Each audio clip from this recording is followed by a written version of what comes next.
Oh, and we are live. Just barely, because Ryan is just barely alive. Just barely alive, but I'm here. Who do we got in the chat? We got Crazy Uncle Jim. We got the Drew. Let's get this rolling tonight. And who do we have? Let's see. And we'll add him to the stage. Oh, look who it is. Hey. What's up, buddy?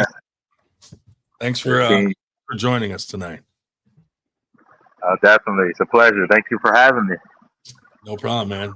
Absolutely. It's all our pleasure. So I'm gonna let Dave introduce you. So let's get it going. Go ahead, Dave. Well, actually, I don't know. I mean, I know him as a really great guy. I've pulled with him a couple times in some of the practices, but saw him in the we're at our tournament that we helped run in Atlantic City about 2 weeks ago. But as far as his background beyond that, I think he's going to have to introduce himself because, I generally don't have spies out prying into people's personal lives like you do, Ryan. And so, whatever. But, if you would, tell us where you're at, where you're coming from, where do you normally practice? I get all over the place. So I see you at, various locations. Well, what's your home base and how you doing? Well, I'm very good, Dave. So my main practice, I usually go with Josh Vinegar. I only go with Josh Vinegar. We're out there in Pennsylvania. Believe it's Southampton. Huntington Valley. Huntington Valley. Except I think your calendar's broken.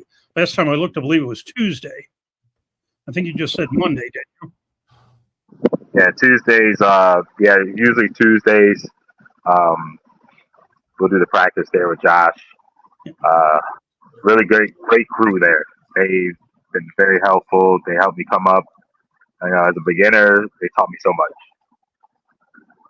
Sue says that you're the nicest guy and you're always smiling. I try. Thank you, Sue. Thank you so much.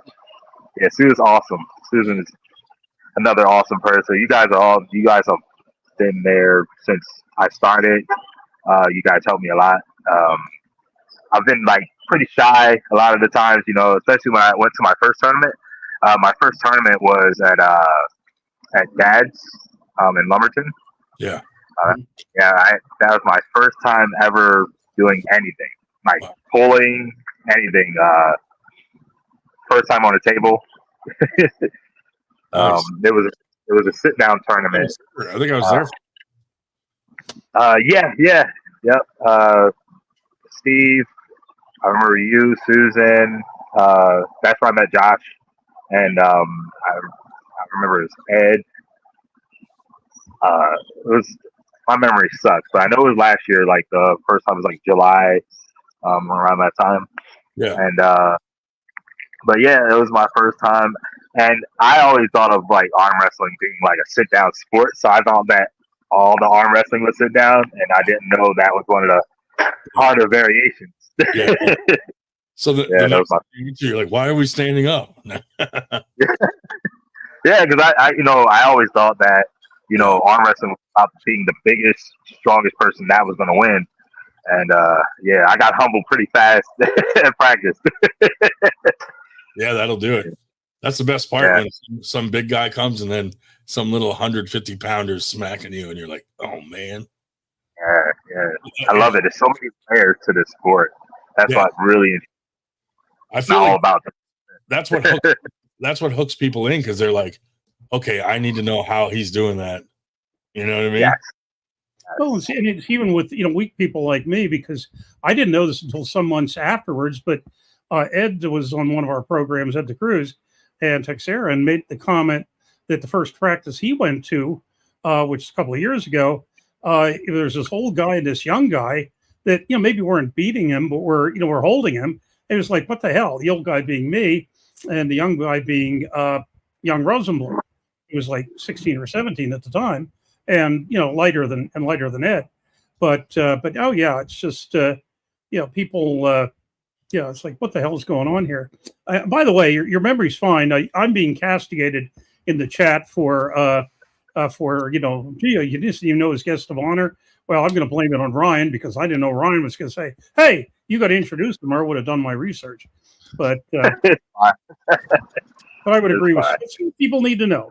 Well, Philadelphia I agree and whatever. I really just meant like introduce them like so and so's on the show. I thought you were wanting a biography, but so one of the reasons I wanted to have you on is because you're new to the sport, and that's what 98's all about is the newer people in the sport. So how do you like it so far?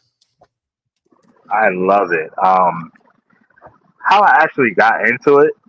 So I've always been like working out, getting stronger through the traditional route of just going to the gym, watching workout videos. And actually one of the people I follow was Larry Wheels. Yeah. So I was watching his one video one time where they were doing strict curl. And I've always been into like CT Fletcher too, because he was like strict curl champion. So one time, they had I forget, this is really big dude. Like all of them were massive, right? And then he had this little like skinny guy who's keeping up with him, and I'm like, how is he doing that? That's what made me wonder. And that skinny guy was Devin Larrett. So I started following Devin. I'm like, because then he did arm wrestling. So that's when I saw like the standing up arm wrestling. I'm like, okay, and he's destroying them. I'm like, all right. So it's not all about muscle. There's something else going on. I want to dive into it, and that's what really got me into arm wrestling. When like even more so, like just to see that. And I was, I went on analysis paralysis for a while because I was saying I wanted to do it, and I was watching a whole bunch of arm wrestling videos, and I'm like, one day I'll probably do it. And I couldn't figure out how to start. I couldn't figure out, like, where do I go? Is there tournaments? And then like when I was finally look it up, like everything was like all over the place, like far away, like Turkey, Texas, all these far away places from Pennsylvania where I'm at. Yeah. And I just kept looking online on Facebook actually, and then that one time I see something that said Lumberton, New Jersey. I'm like, that's not too far. But that means I actually got to do it. And I'm like, I'm nervous, I don't really jump into things like that, so I was nervous. And prior to that, it's funny because I was watching, as I saw Devin pulling Larry, I was watching a lot of his stuff, like how he works out and everything. And then I was on Facebook after I was looking for tournaments and like arm wrestling practices and all that. Well, I wasn't looking for tournaments, I'm sorry. I was looking for practices, and then I came across this video of I saw Daniel Schwartz versus Black Ice, and it seemed so intense at that time. And I was saying, "Oh man, I really want to do this now," because it's like it wasn't scary anymore, or I shouldn't say scary, but it wasn't like something I had to be nervous about anymore. When I saw it, like it seemed more fun, so I was like, "I got to do it. I'm going to do it." So I was like, I'm going to jump into it. And I saw that Lumberton, New Jersey, it was a tournament and it said, sit down. I'm like, okay, I'll see how it goes. And from there, it was just, here I am. So you went to your first tournament without having been to a practice? Correct, yeah. Which I did the same thing. And I'm sure you did better than I did because I could show you the videos. I looked absolutely wretched. Now, mine was standing, but of course, some people would say I'm still absolutely wretched. But that's beside. But yeah. I told you. I was going to go watch, and people go, "Oh no, you don't go watch. You don't go watch." And Mike Ondrick Jr. said to me, "If you're going to go and if you're thinking of going to this, I want to come over." He wanted to give me the safety talk, so he threw his table in his truck and drove over to school parking lot, like the block from where I live. And we spent about 45 minutes, at least half of which was talking, and just a little bit about, keep your hand in front of you, whatever. course, as I tell people, he must not have taught me that well, because 4 months later at my first, fourth tournament, I broke my arm. But I was staring right at my hand at the time. But no, I went and, in fact, I knew so little about it that with my weird shoulder, which I've, talked about recently, I had no idea how it would affect that. So I only pulled right arm at the first tournament because, or actually, I've later learned that actually in a way it's the shoulder is better in the sense that, I make referees nervous with my right arm because I get out of position or they think I am, or my left arm is so tight in because of the shoulder that, I've never had a ref say, watch yourself, with the left, but I have no idea. Right. But it was remarkable. Yeah. When I had that tournament, I went in thinking that, because at that time, I'm not going to lie, like my workout routine was just doing a bunch of walking and a bunch of bicep curls. And I'm thinking like, okay, I gotta go sideways to get to the other pin pad. And that was it. And I remember, Jordan Chase. I remember he's very, very good, very strong guy. I would love to go against him again at some point. I remember when on that first go round with him, he destroyed me like easily, and I was like, wait a second, this isn't right. Like I feel like I should have been strong enough to do something, but I couldn't do anything.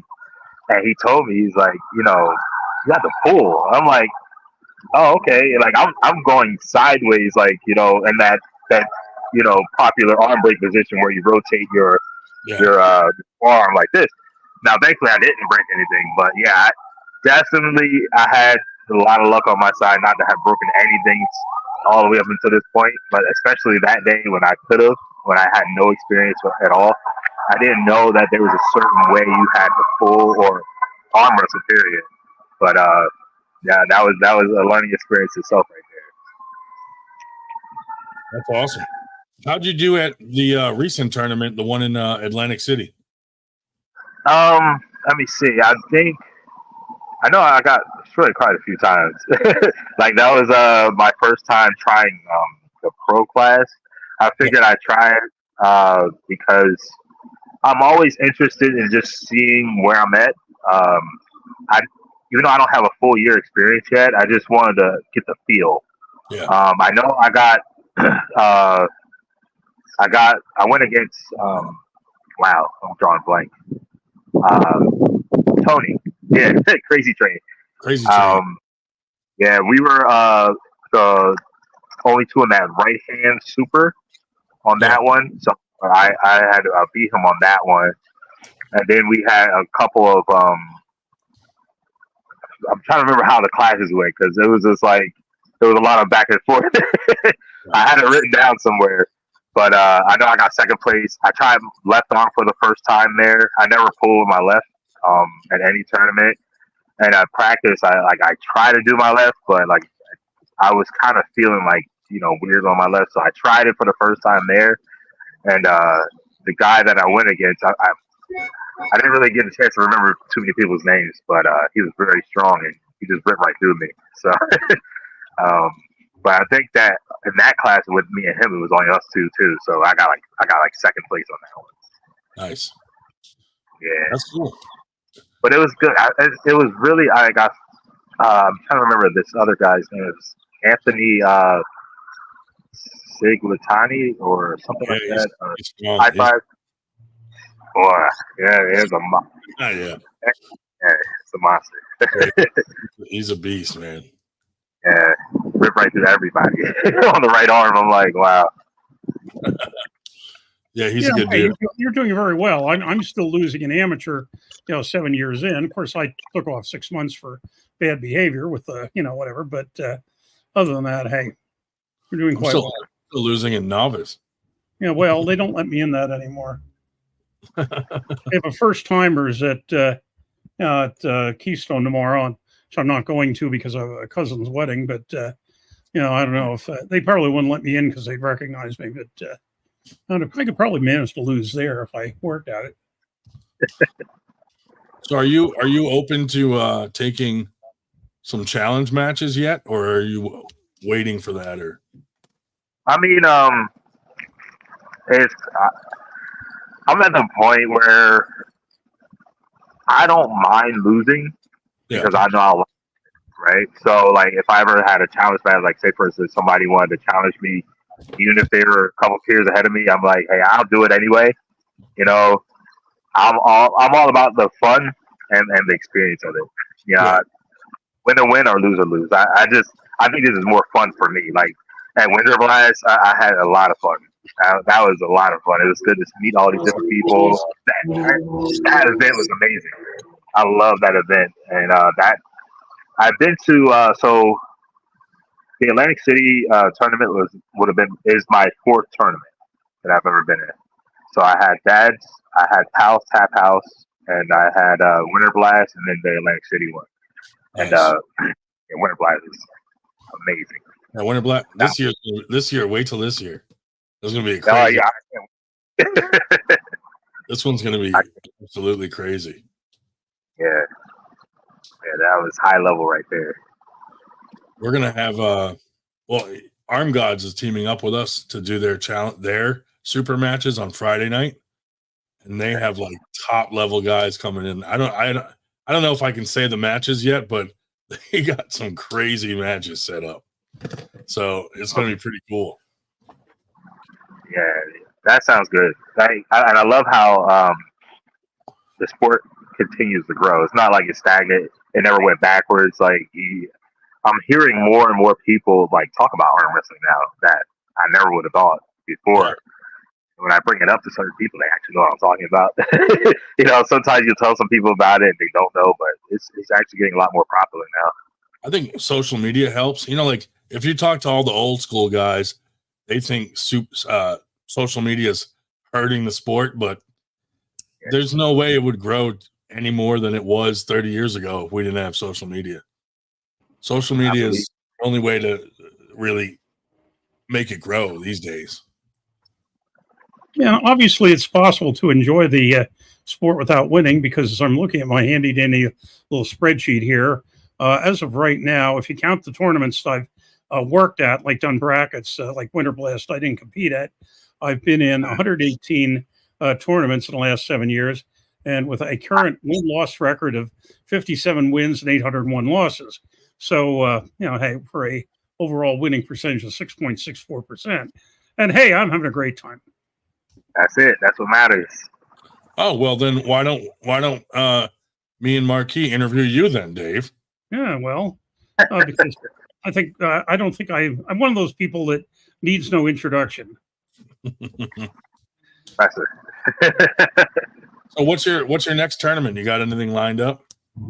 So I think I'm gonna just relax for the summer. I'm gonna try to hit. I haven't been like extremely consistent with practices because different life stuff. But I want to just try to get some more table time in that practice. Start getting more consistent with my workouts. I haven't really been consistent at all. I've been just like doing whatever. But I plan on probably doing something in September around that time. Oh yeah. Oh yeah, we got our September skirmish. You got to come to that. Okay, yeah, that sounds good. Yeah, that's because I think I do the summer off for tournaments and just Yeah. Atlantic. Oh, I'm not sure now because I remember they were supposed to be in another. I think we had another event coming up right in August, Atlantic City. Yes. There's something in Atlantic City on the 3rd. That's Bisman and was at the World Series of Arm Wrestling qualifier, I think that Bisman's connected with. Yeah, well, you'll see. Like, right now I'm more so just trying to work on techniques and everything right now. Like for me, if I go to a tournament, honestly, it's like if I get a medal, I don't. It doesn't matter. I'm more so there for the experience and having fun. That's why like I'll try to make it to tournaments, but also too gotta make sure I'm all healed up because I heal very slow for some reason. So I just I'll be at practice and I'm like, all right, I need like 2 weeks off. It gets better over time. I go for the effort pull. Yeah. How far do you live? How far of a drive is it to your practice? For me, it's like about 30 minutes, 35 minutes. That's not bad. Not too far. Yeah, it's really, really good. I'm happy it's so close. Yeah. Have you been to any other practices or no? No, with the way my schedule is, I can't really make it anywhere else. Like, yeah. Plus, I would love to meet different, and pull with different, pullers. A lot of times you get to do different people as well. Yeah. But I love being home with these guys. They it's just, for me, it's like one of those days. It's like, brought me in, and I'm there. It's a loyalty thing. But I wouldn't mind traveling. Yeah, it is. It's fun. Like, I used to go to, that was my first practice. I used to go to that practice all the time. Was the Philly team, and then now I've been going to Sean Latimer's practice. For a while, I was going to Dave's practice up in Allentown. It is fun to get around and just pull with new people that have different views on different techniques and stuff like that. But yeah, I agree, definitely. Yeah. But you're definitely at a good practice. So Vinicor is very technical teacher, so he's a real good teacher to have. Very good, very, very, very good. Yeah. We have a question from David Moore. Said, "Did you pull amateur super at Winter Blast?" Yes, I have pulled amateur and novice. Yeah, because I'm just wondering. I presume his reasons he's asking the question is his son probably did, and was 300 pounds of Moore's son, crushing everybody. Awesome. I must admit, though, he is two of my victories. Of course, it was when he was age 13 and about 260 pounds. But today, not so much. Yeah, Shubich is asking what I will politely refer to as all sorts of stupid questions in the chat. Got that, Shubich. But he did say one that he did have a question as to whether you had the opportunity at Winter Blast to try out on the Mac table, the table with the lower, and if so, yeah, I actually did not get the chance to do that. I was just like hyper focused on, the matches and everything. And I was more so trying to like be around like, my practice team and everything, trying to cheer them on. So I completely forgot to try that out. And I actually intended to do that too, because when I saw the table there, I was like, oh, that looks cool. Like, I like that design. It looks cool. But I didn't get a chance to. It looks like a 2-man poker table. That's what I thought the first time I saw it. I'm like, yeah, this looks like a little tiny round poker table. It's very different. I really wanted to feel how it was, just to see, maybe it might be better, because I guess it depends on the person. Yeah, do you remember if you pulled somebody named Austin at Winter Blast? I think the last name is Hawk, isn't it? Haugh, Austin Hawk. I'd have to pull up the it's Moore's son. I don't know. I'd have to pull up the records. I don't know if you remember. Oh, okay. I believe. Yeah, I think I lost to him. Yeah, I think he took second. I think it was Logan, and then him, and then me. Mm-hmm. Logan, yeah, no shame losing to Austin. Like I say, he's 16 or so, but 17 maybe by now, but an absolute crusher. Yeah, he's really they're really. Logan's a beast. I felt his and I had nothing for him when I went against him. I was like, wow. That's how I feel. That's how I feel with everybody. You're all getting into it at the right age. I didn't start until age 66, which is a little bit late, but oh well. It's never too late. You're able to do it. That's good. I'm starting later technically too, compared to a lot of these younger guys. I mean, in my mid-30s, so a lot of these guys starting at 16, and the guy I practice with, David, he's amazing. 16 and destroying like all age groups. How do you do with him? Yeah. I'm always sore. He's a fast. Yeah. He's fast. And he has some power to it too. Like it's not easy. No. But he takes it easy on me, so like you know, he allows me to get like off center. Well, and that's the thing too. I mean, most of these practices are, cooperative, arrangements in that sense. I mean, you're trying to get each other better. And I mean, I've told people that, if you go to a practice and all they want to do is crush you, find another practice. And I'll tell you, admittedly, there's some areas of the country where they only have one choice. But really, that's where we're really very lucky here.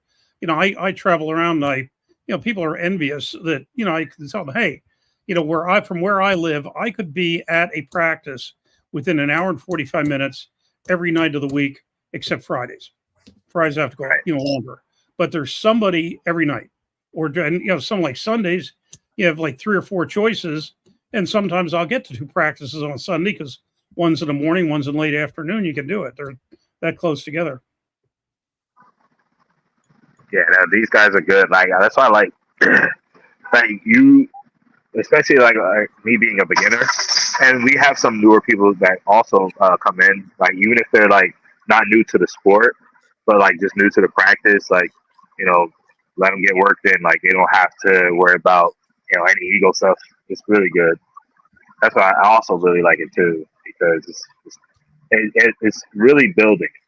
I wouldn't have I know for a fact I wouldn't have gotten this far without them. Like they taught me a lot. That's good. Well, we tell people don't go overboard the first practice, and some of them don't listen, and then it's like, it's like in fact, when somebody comes to one of our Sunday practices, we get together now on Sundays and Wednesdays. Usually about Tuesday, I'll text them and say, "Okay, the team wants to know how are you feeling." Yeah. If they overdid it, we were supposed to have Crazy Train on a couple weeks ago, but he had some technical difficulties, so he couldn't get on. We'll probably have him on in the future, and then Austin wanted to come on. We had Logan on a couple weeks ago, so trying to get some of the newer guys that are coming into the sport in our area on the show and talking about their experiences and stuff. Yeah, it's definitely. I appreciate that. People get to know you, People will start seeing you around and stuff. So it's fun to hear your story, Yeah, no, thanks, man. Appreciate definitely. Like, you guys have been amazing. Like, I never would have thought it would have been like this coming into this sport. Because a lot of sports, especially when it comes to newcomers, man, it's like. It's a lot of arrogance thrown everywhere, and it's like people like look down and you're like, okay, you're a beginner, you're not time to waste. Like you guys actually recognize newcomers, pros, veterans, everybody across the whole spectrum.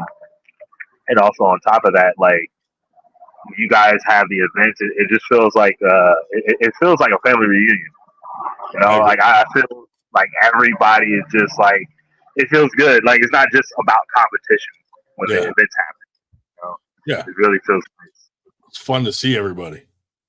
Yeah, I had my family come. My mother and everything came to Winter Blast. My mother and my younger brother. Nice. It was the first because like usually I'll have like my kids and my fiance with me, so they came with me. My youngest son is one that also participated in the dad's one. So he did it with me. We both did it at the same time. He did the kids division. But when they came to Winter Blast, and remember, mind you, there was a lot of people. Usually, anytime there's a lot of people, it's usually overwhelming for a lot of people. Yeah. But they felt so good. They loved the environment. They loved the people. They felt like they were so welcome. And, that's awesome. Yeah, that's how it is. That's how it is everywhere. Every time we go to an event, that's what I told her. So yeah. Well, next time they come, I'll be like, "Is that your son up there? You guys got to leave." Yeah, you got to mess with him. Yes. We don't even want him here, so we definitely don't want you here. Definitely want you here. No, that would be funny though. But yeah, nah, man, it's amazing. Are you guys competing? No, get out. Go to the scale. I gotta weigh in. Get the papers. Yeah. Dude, that would be fun. But yeah, Winter Blast is just different. Like, you know, if like I think of it as you know, like if you went to like a giant barbecue with all your friends and everyone showed up and it was just like you get to see everybody at once on the same day. Yeah. And what I like is even if you don't know anybody, like they're welcoming enough where it's like you're gonna know about them, you're gonna talk, you're gonna, you know, have a great time regardless. Yeah. See, I wish I could experience it a little more, but Winter Blast is hard because you know, we're running around like trying to put out fires the whole day and shit. But it is fun when we get to stop and talk with people, and you know, I try to introduce myself to people that I don't recognize. So like if I see someone I've never seen pull before, I'll go up and be like, "Hey, what are you doing here?" You know? Yeah, I think that's what. Yeah, that's how I remember. Yeah, you came up to me at Dad's. Yeah. Good. That was cool. I anytime I see someone new, I'm like, I got to find out who this dude is. Yeah, that's awesome though. I love that, man. Never stop doing that. That helps a lot. I figure too, like if it's someone who hasn't been to the tournament before, because usually I recognize most people that come. It probably puts them at ease a little that someone's talking to them and, you know, asking them a little bit about themselves rather than everybody just ignoring a new person. Yeah. You know? Yeah. That's good. Yeah. But yeah, that's funny. That I remember that day at Dad's, dude. That was a good day. Yeah, my nerves were shot. I was so focused on trying to think I was gonna do good. Yeah. And I didn't eat anything. I didn't drink any water. I was like completely wrecked. Yeah.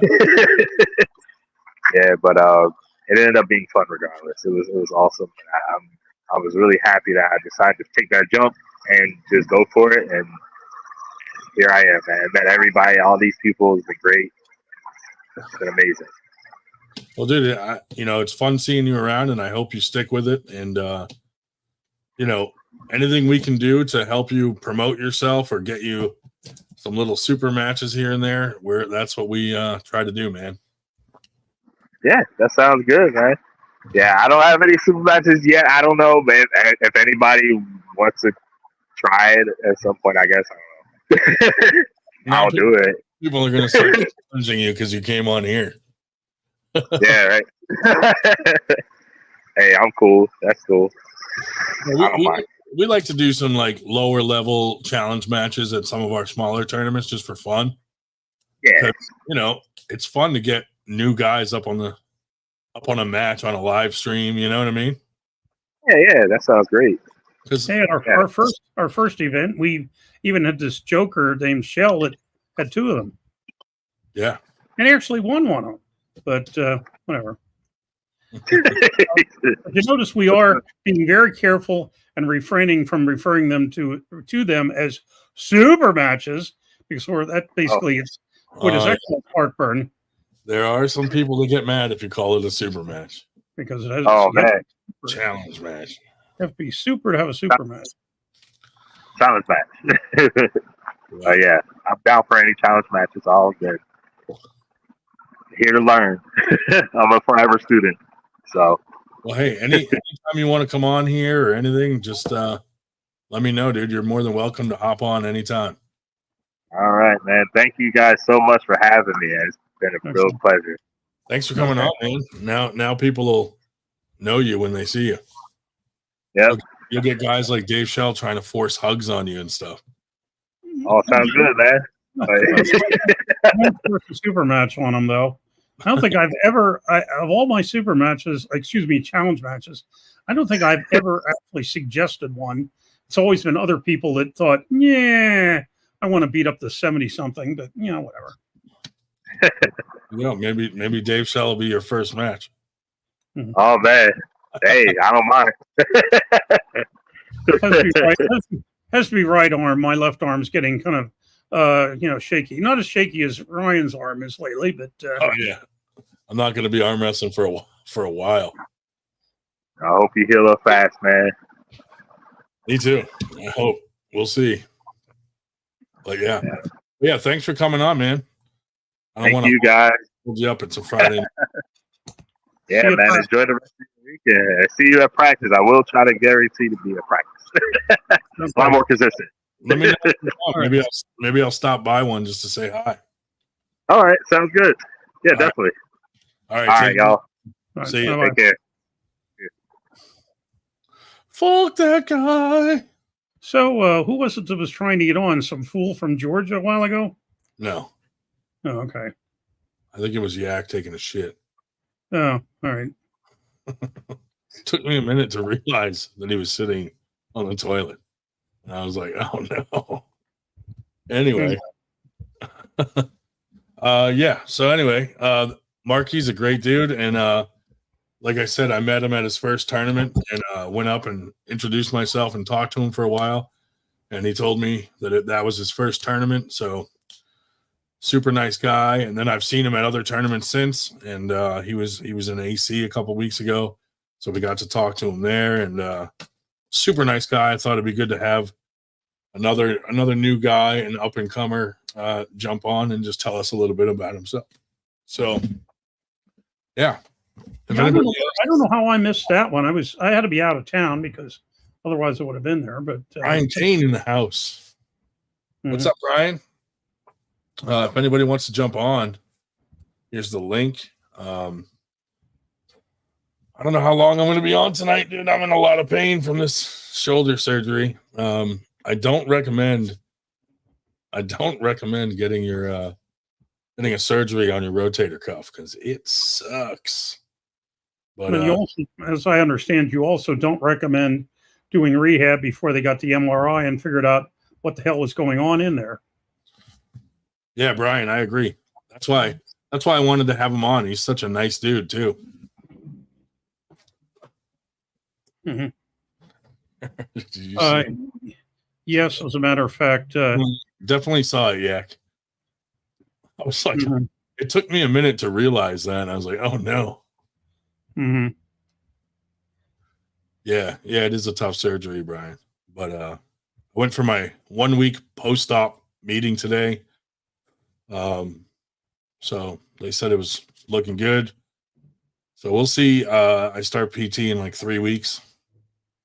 I'm supposed to be in my arm sling, but clearly I'm not, but I should be. Evidence. Yeah.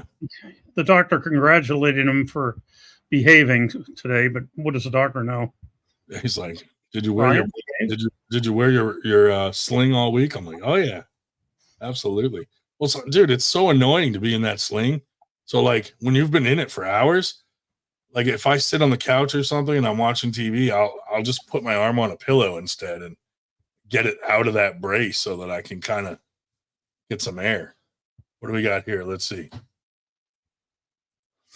White Wolf with a $20 super chat. Thank you, White Wolf. Arm God's Army be at Winter Blast and fucking with everyone. We love what you're doing and are looking forward to meeting all of you guys. Even Ryan, I sure hope we have some serious drinkers. Marquis first rounds are on us. That's awesome. Thank you, White Wolf. And yeah, so just a reminder, Arm Gods is going to be at Winter Blast this year.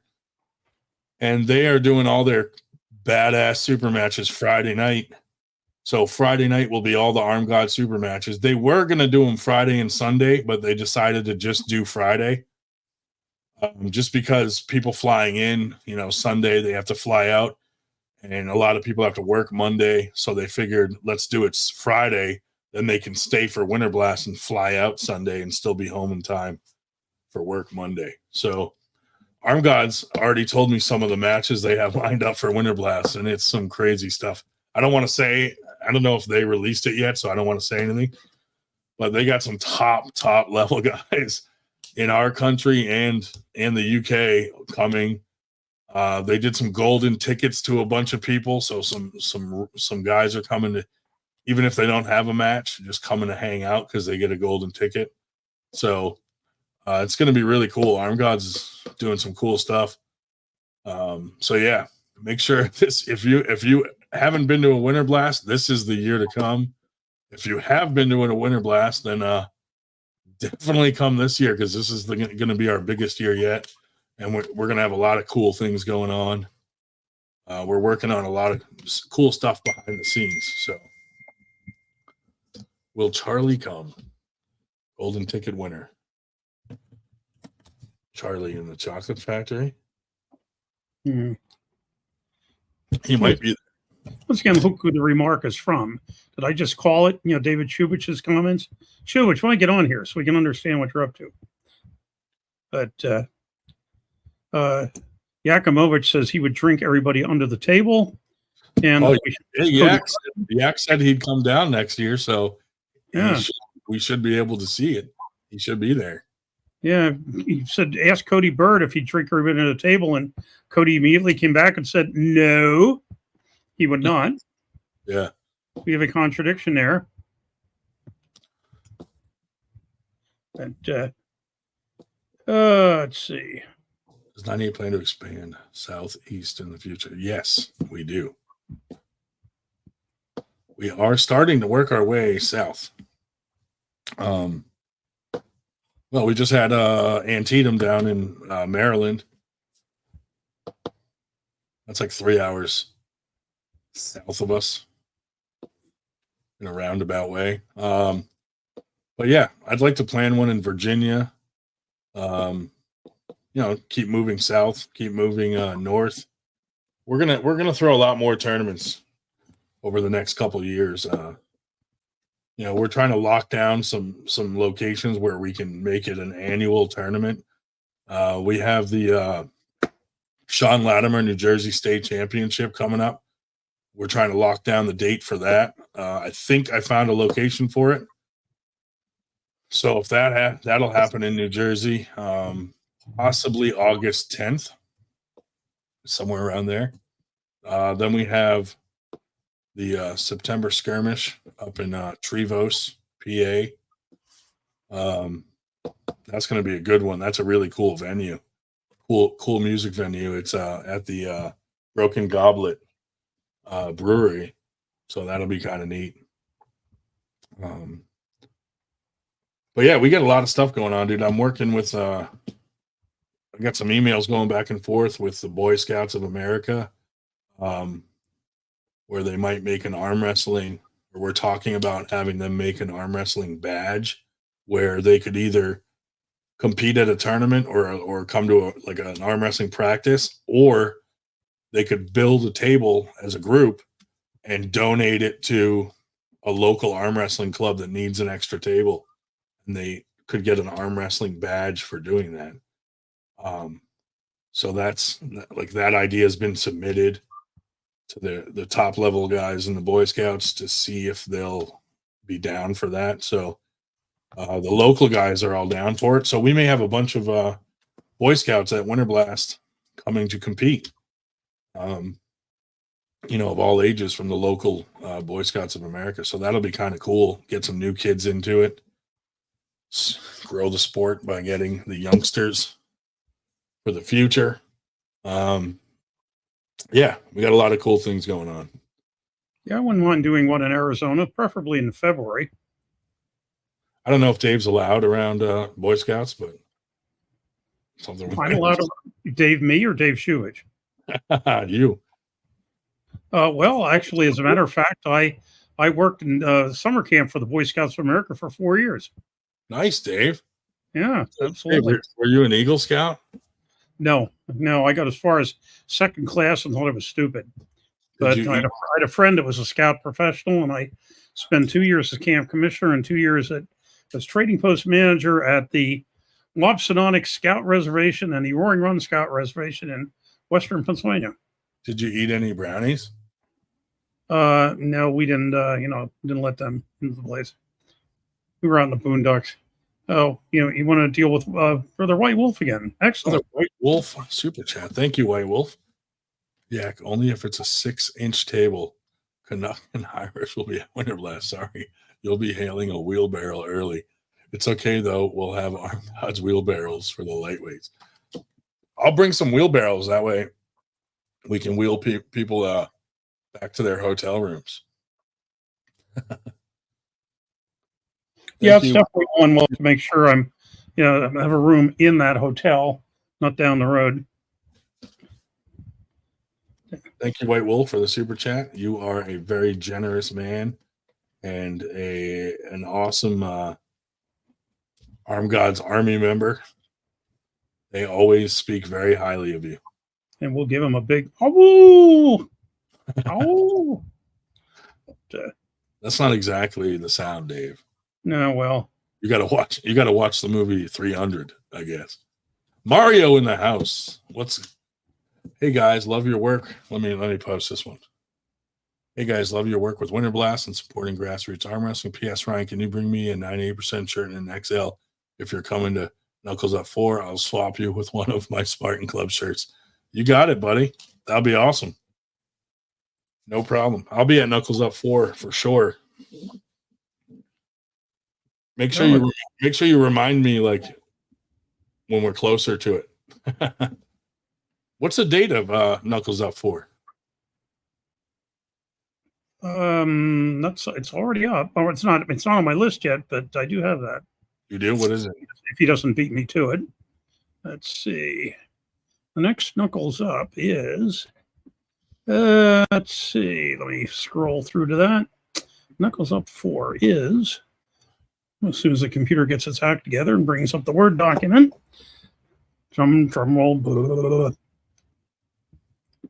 It is. Let's see. Where the heck are we there? It's December 25th, but he's probably lying. He doesn't know. He doesn't know that for sure. September 14th. Ah, perfect. Yeah, I need to do that because it's a week after our September skirmish. Okay, yeah, that's all right. That's why I couldn't find it on the upcoming because it's actually I already have it posted. Yeah, I'll definitely be there. The Knuckles Up guys always gift me a ticket to go, so that's kind of cool. Well, thank you, Knuckles Up, for always hooking us up. Yep. Yeah, that went up on the. That's already up. That's on the list I put up on last week. Yeah. Yep. Fort Lee, New Jersey, home of Mr. Richard Fetter, and you have to be of a certain age to know who the hell Mr. Richard Fetter is. That last venue was cool in the theater. That was a pretty cool venue. Ryan, are you old enough to know who Richard Fetter of Fort Lee, New Jersey is? Richard Federer? Fetter. Richard Fetter of Fort Lee, New Jersey. Okay, anybody in the chat old enough to know who Richard Fetter is? I don't know. I guess I'm the only one that's old enough. Sir, yeah. Anyone that knows me, well, that's the cocaine, though. That's not from drinking, you silly. Mm-hmm.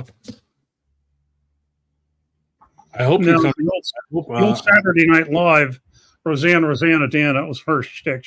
Mr. Richard Fetter of Fort Lee, New Jersey writes, and he always had this stupid letter, but Shuba says he knows him personally, and they go way back. Yeah, I think Yak, you should definitely come to Winter Blast. I think a bunch of Canadians are coming down because some of Armed God's equipment is still in Canada from when they did their event in Canada, and they're bringing some of that equipment down from Canada. So I'm pretty sure like Evan Burgoyne and Big B are coming down, I think. So that'll be cool. Yeah, if you show up, make sure you basically give Burgoyne a pat on the back. He just loves it when people touch him. Yak said he's going to plan his schedule for the year with Winter Blast as a priority. Very nice. Very nice. Okay, you bloody well better show up if I'm going to show up in Texas to see you. I mean, after all. Yes, Trudeau is coming to Winter Blast. We set up a super match with him and Joe Biden. Mm-hmm. Assuming Biden's still alive by then. He's such a special person, dude. Mm-hmm. Now he's saying he wants to close the border like it's been his idea all along. Come on. Mm-hmm. Come on, buddy. Anyway, let me post a link again. If anybody wants to hop on, please come on and chat with us. I don't know how long I can be on because my shoulder is not happy. And they certainly don't want a program with just me on. The Shell's passive aggressive towards me mean that he likes me. Do you like Yak, Dave? Oh, I get along fine with Yak. RFK would come. Nice. He actually understands my sarcastic remarks that I make to him. Say in the house. Yep. But yeah, so I'm looking forward to it. I know we got a ways to go, but I'm looking forward to Winter Blast. I'm definitely looking forward to the Sean Latimer New Jersey State Championship. Looking forward to our September skirmish. That's going to be fun, I think.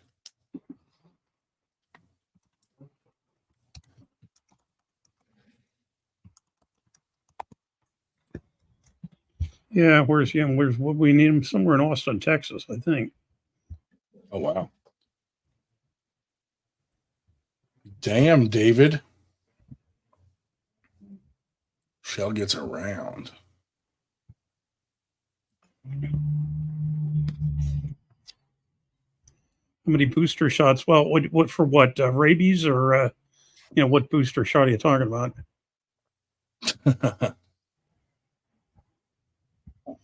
Yeah, Shubich is just mad because I made a comment. He put up a post where he was in the gym wearing white socks and sandals, and Major Mason in the house. I questioned his sartorial splendor, and he was offended. Major Mason's back in the gym full time, Monday through Friday. Very nice. Hey, I got to let my dog out, Dave. Okay. Oh yeah, right. You're going to come back this time. Usually, when you say you're going to let your dog out, it means you've gone to bed and I'm left holding the bag. Cover me, Dave. Okay.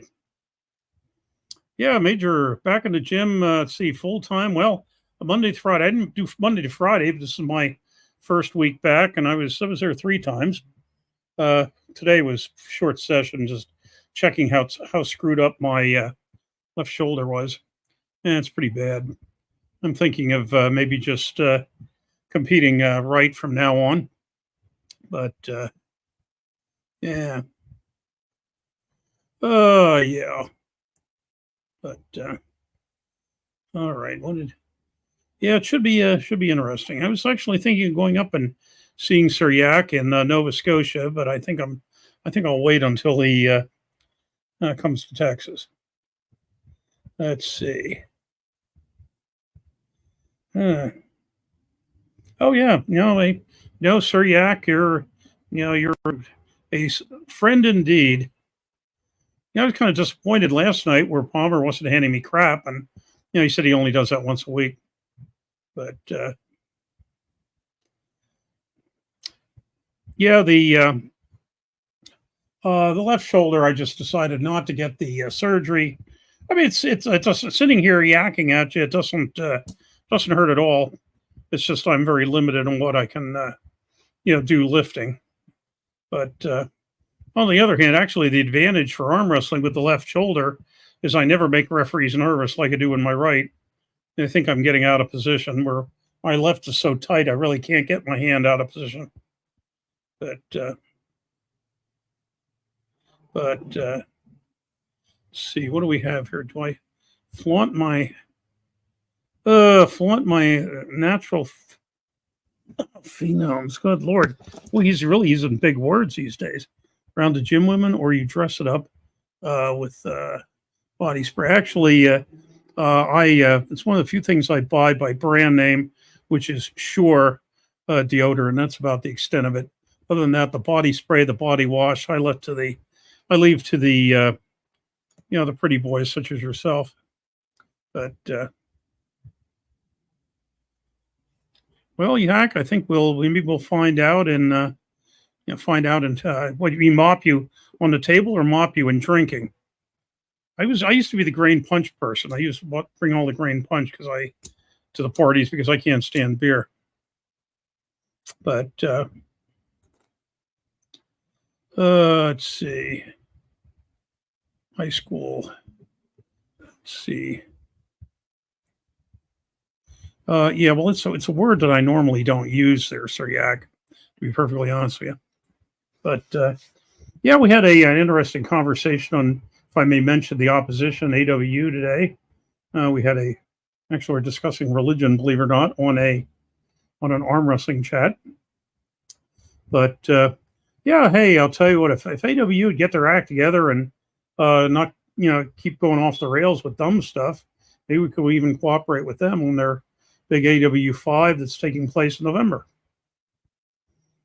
What I'm thinking of doing is wandering to I'm not going to fly to Texas. I'm going to drive down. I think maybe I'll way down, maybe wander through two of the states in the South I've never pulled in, namely Georgia and Alabama. And then on the way north, maybe hit Kentucky and Tennessee. I've never pulled in either of those. I've now pulled either practice or tournament in 22 states. Those four plus Wisconsin, Rhode Island, and Maine are the only ones east of the Mississippi I've never pulled in. But yes, conspiring with the enemy. But let's see. Yeah, that's what Kotlo said. He's going to keep quiet about it until he gets closer to the event. Besides, by the time we get there, the cast of characters may very well change, since Lord knows, Eric Harlan might be assassinated by, some of the women pullers that he has been insulting, and between now and then. But let's see. Oh, yes. Yep, Ryan is back, indeed. Let's see. Oh, there's Andrew Wood, hiding in the chat, watching some movie about ancient horse riding tribes. I would love to end up I might go to Kensington, dude. They cut me off from painkillers this week. Well, I shouldn't say they cut me off. They just didn't renew my painkillers. Well, maybe what I'll do is, if you're thinking of going to practice, maybe I'll go to practice and I'll. Kensington, you said. I was thinking if you're going to come up to County Line Road, I'd shove a couple of my extra bottles of oxycodone in my pants pocket. And Dave, if you could mail those to me right away, that'd be great. Well, speaking of which, are you going to show people the present I did mail to you? Oh, hold on. I put that somewhere near me too. Yeah. Where did I put that? Oh, hold on. Yeah, I sent Ryan a present. You people will love this. Dave sent me a very weird present. Hold on.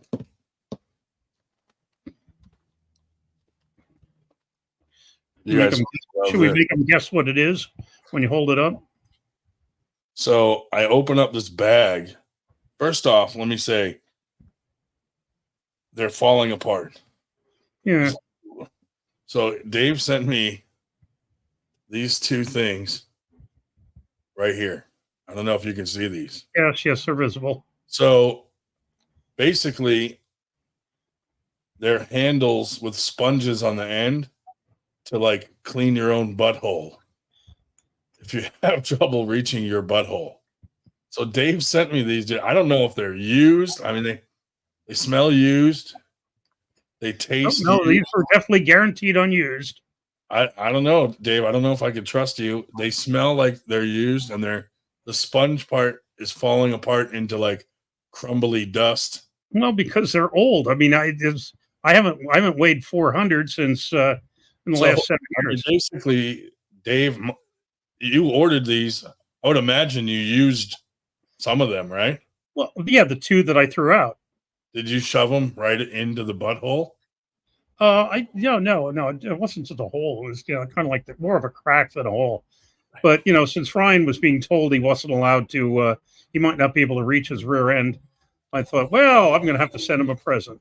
I will say this: it does suck to try to wipe your ass with your offhand. Mm. I did not use these. However, it is there is a learning curve to trying to wipe your butt with your offhand. It's not fun. It's definitely not fun. But getting through it. Definitely getting through it.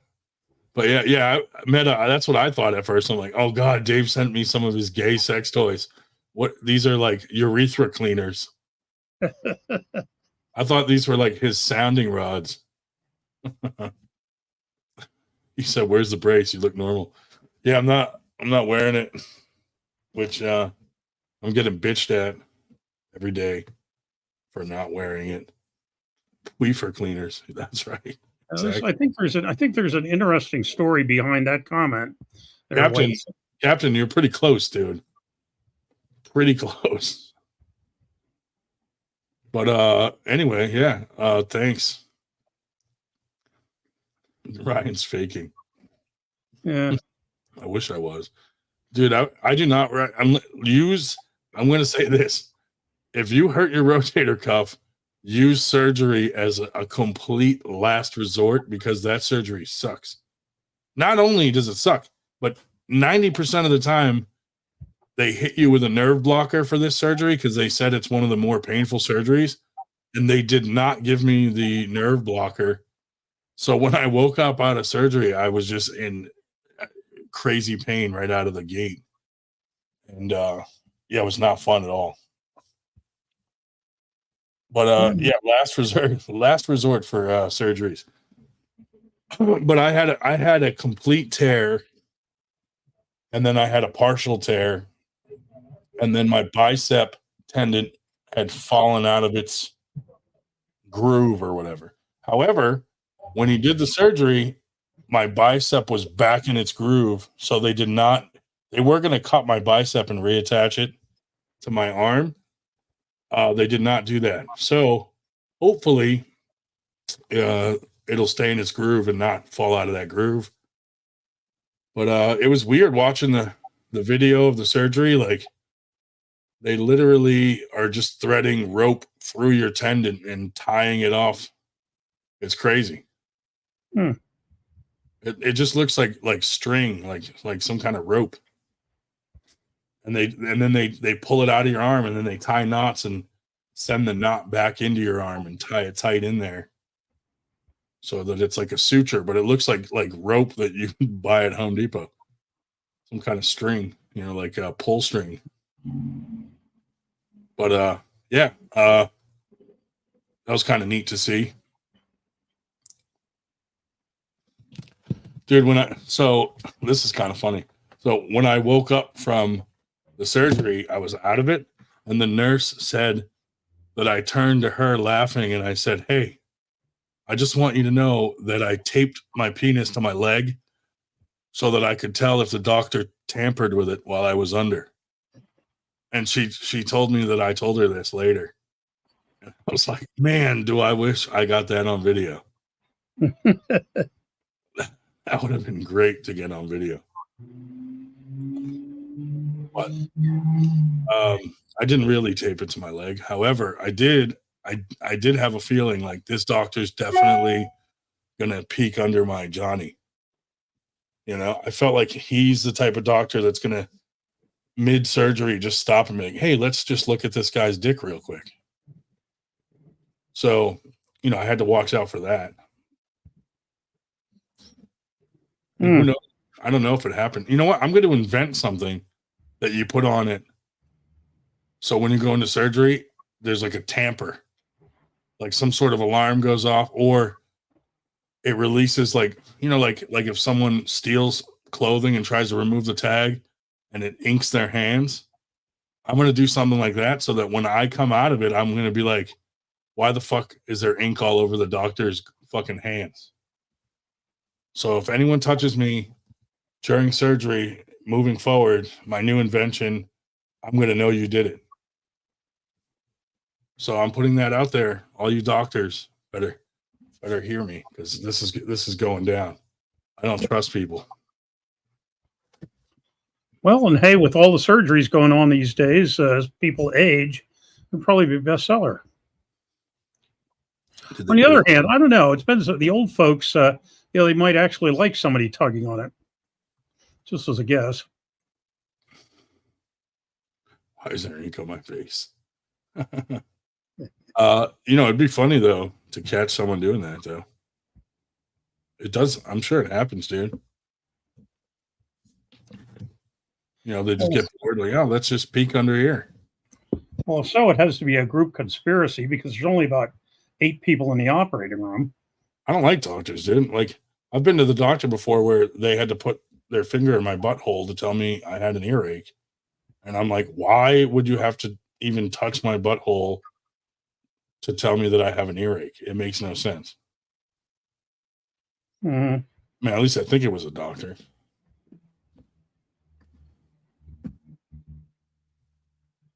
Let's see. Let's see. Oh, we got all Craigslist comments. Who knows what I told them, Shubich. I wish Jen would have been there videotaping when I came out of it, because the nurse said I said a bunch of weird stuff. But then again, you probably say weird stuff in your sleep with your sleep apnea to Jen, and she'd probably wouldn't even strike her as being weird. Who knows? Right now, I've been sleeping on the couch so that I can kind of sit like in the recliner part, kind of like up a little, Mm-hmm. It's very uncommon when you have shoulder surgery. Like, you can't really lay down and sleep. Like, it's because the minute you roll over, or if you try to move in your sleep, man, does it suck. So do you share a bed with your wife, or does she say, shit, with your sleep apnea, I don't want to be anywhere near you? No, we share a bed, but not since I hurt my shoulder. I've been just sleeping on the couch, kind of propped up. But it's hard to get sleep even like that. Like, I've only been getting like 2 hours of sleep a night because it's so painful, and it's just hard to get comfortable. And then, I'm surfing Pornhub and working on the stranger, if you will. My shoulder's been hurt for 2 years. Dude, you know what sucks about that is, like, my shoulder was just getting better. Like, probably was like 98% better. Like 98% arm wrestling better. And then this happened. Not good. Not good at all. Well, and you saw like that the 2 signs I sent you from the Kellogg Arena at Battle Creek, where it was like just a couple inch drop, and they had 2 signs saying, careful, goes down 5 inches. Where hell, your thing dropped about 15. They didn't say a damn thing.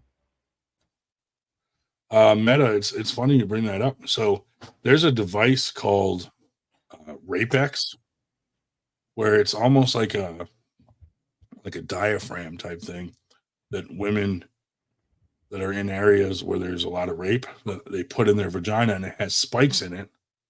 Kind of like, think about like the barbs on the end of a fishing hook. So once a penis goes into this thing, you can't get it off. You have to go have it surgically removed. So people are getting caught raping because if they stick it in this thing, they have to go to the hospital. But then that got me thinking, like, where do you live where you have to arm your vagina against rapists? Like, wouldn't you just move to somewhere where there's not as much rape? Yeah, I don't even think they have that in Kensington, do they? I don't know. They said they're cleaning up Kensington. You see, they're adding 20 police officers to the area. They're starting to kick out some of the homeless camp and villages and all that, the bum villages. Chubich, I bet you could, though. Probably give one to Eric Harlan or William Palmer. If you can hear the excitement in the background, it's the Lehigh Valley Iron Pigs game is apparently over. So the Coca-Cola Field, which is about a mile direct from my house, they're having the Friday night fireworks. But Yeah, I don't know how they're gonna fix Kensington, dude. I feel like maybe bulldoze that whole area down to nothing and build a new Disneyland or something. yeah, usually when they want to destroy a neighborhood, they build another highway. Shubich, you need to do a super match with Palmer.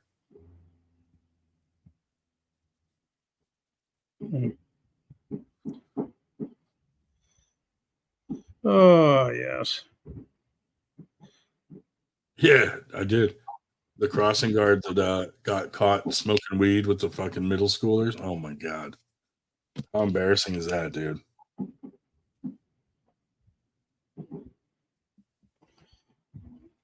Pennsylvania's been on the news a lot lately, all the way to Texas. Gee, that's remarkable. We could do a Rapex giveaway, dude. Let me see. Let me see where I can buy a Rapex.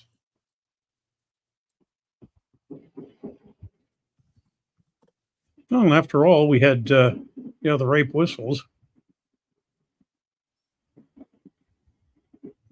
Whatever. Dude, it's the South African anti-rape.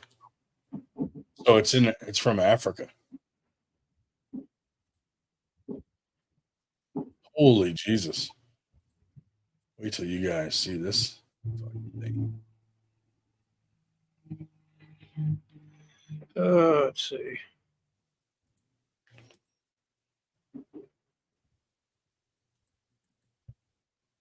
Oh, it's not. Damn it.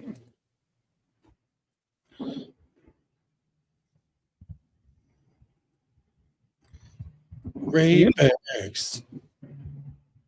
Keeping European consumers safe.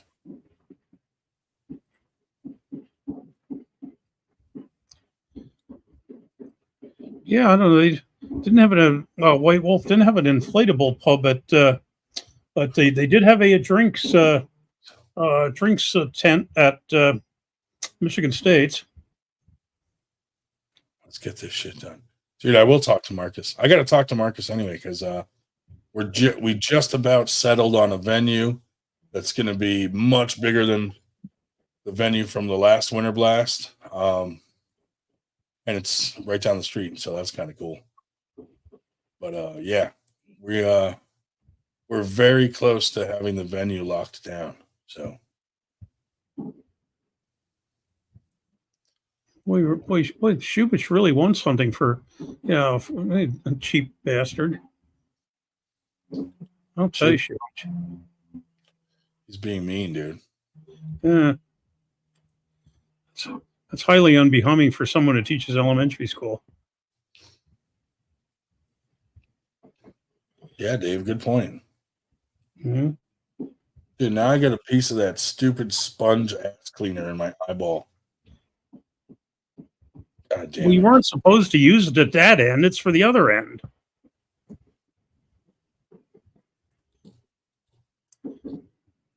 Yeah. Oh, wow.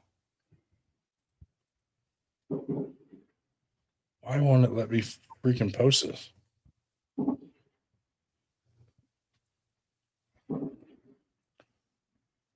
Maybe it'll let me share screen. I don't know. The last few times, it's not letting me share screen or anything. Oh, really? Are you running into that, Dave? No. Not I haven't had that problem.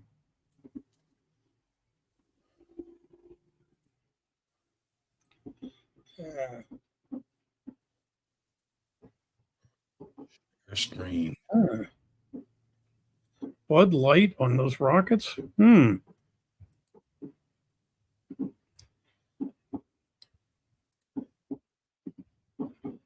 I don't know.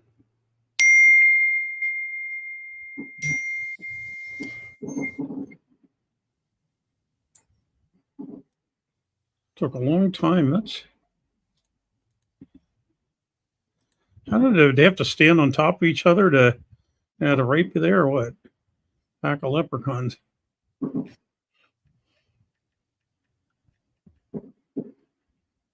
Oh, yes. So anyways, what else is coming up that we can talk about? We're kind of running out of, rape whistle jokes. I think it was cool that Knuckles Up is bringing back arm wrestling to Arnold's and right and lefty. Mm-hmm. And we may become a qualifier for the Arnolds. So that'll be cool.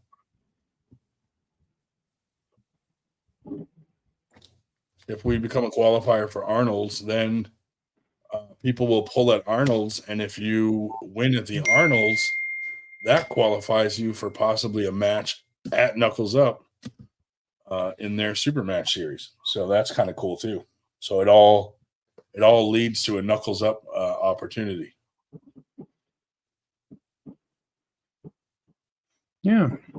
Well, I really don't know their SA. Just have to show up and find out. Beat you in arm wrestling match. Oh, Dave, super match. I was pretty Hey, like pissed. I say, I'm willing to pull anybody. 10 a.m. in Ireland.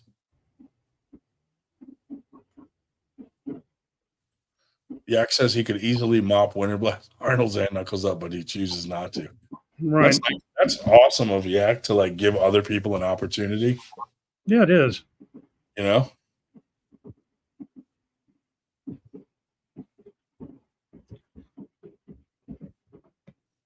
Yeah, he said that late July he's going to be in some big match on Prince Edward Island. Then again, there are more cod and sheep on Prince Edward Island than there are people. So unless he's pulling a sheep, which is certainly possible with Yakumovich, he'll possibly do quite well. Yeah.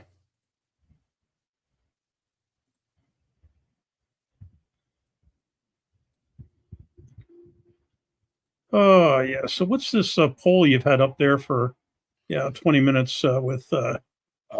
Lamp 1. So who should we have on here next? Yellow, Lamp, or Tire, and Lamp 1. That's pretty neat. Now that you've gotten the results, could you explain it to me? I wish I could. I wish I could explain what that was about, Dave. Mm-hmm. All I know is that Lamp won. Yeah. David Shell, you ever hear of Sable Island? Can't say I have, no. Yak said anyone who didn't choose Lamp is nuts. All right, can we just take a minute to talk about the Ponzi scheme that is arm wrestling right now? Everyone's on steroids. Everyone knows you have to do steroids to win. And it's one giant Ponzi scheme of steroid dealers and steroid users all propping each other up and explaining why they're actually the real competitors and why their blast was bigger than anyone else's and why they are the champion.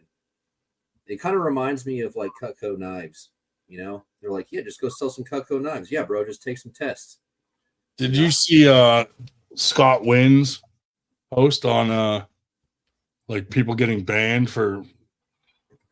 No, I didn't see his post, but I think he's pretty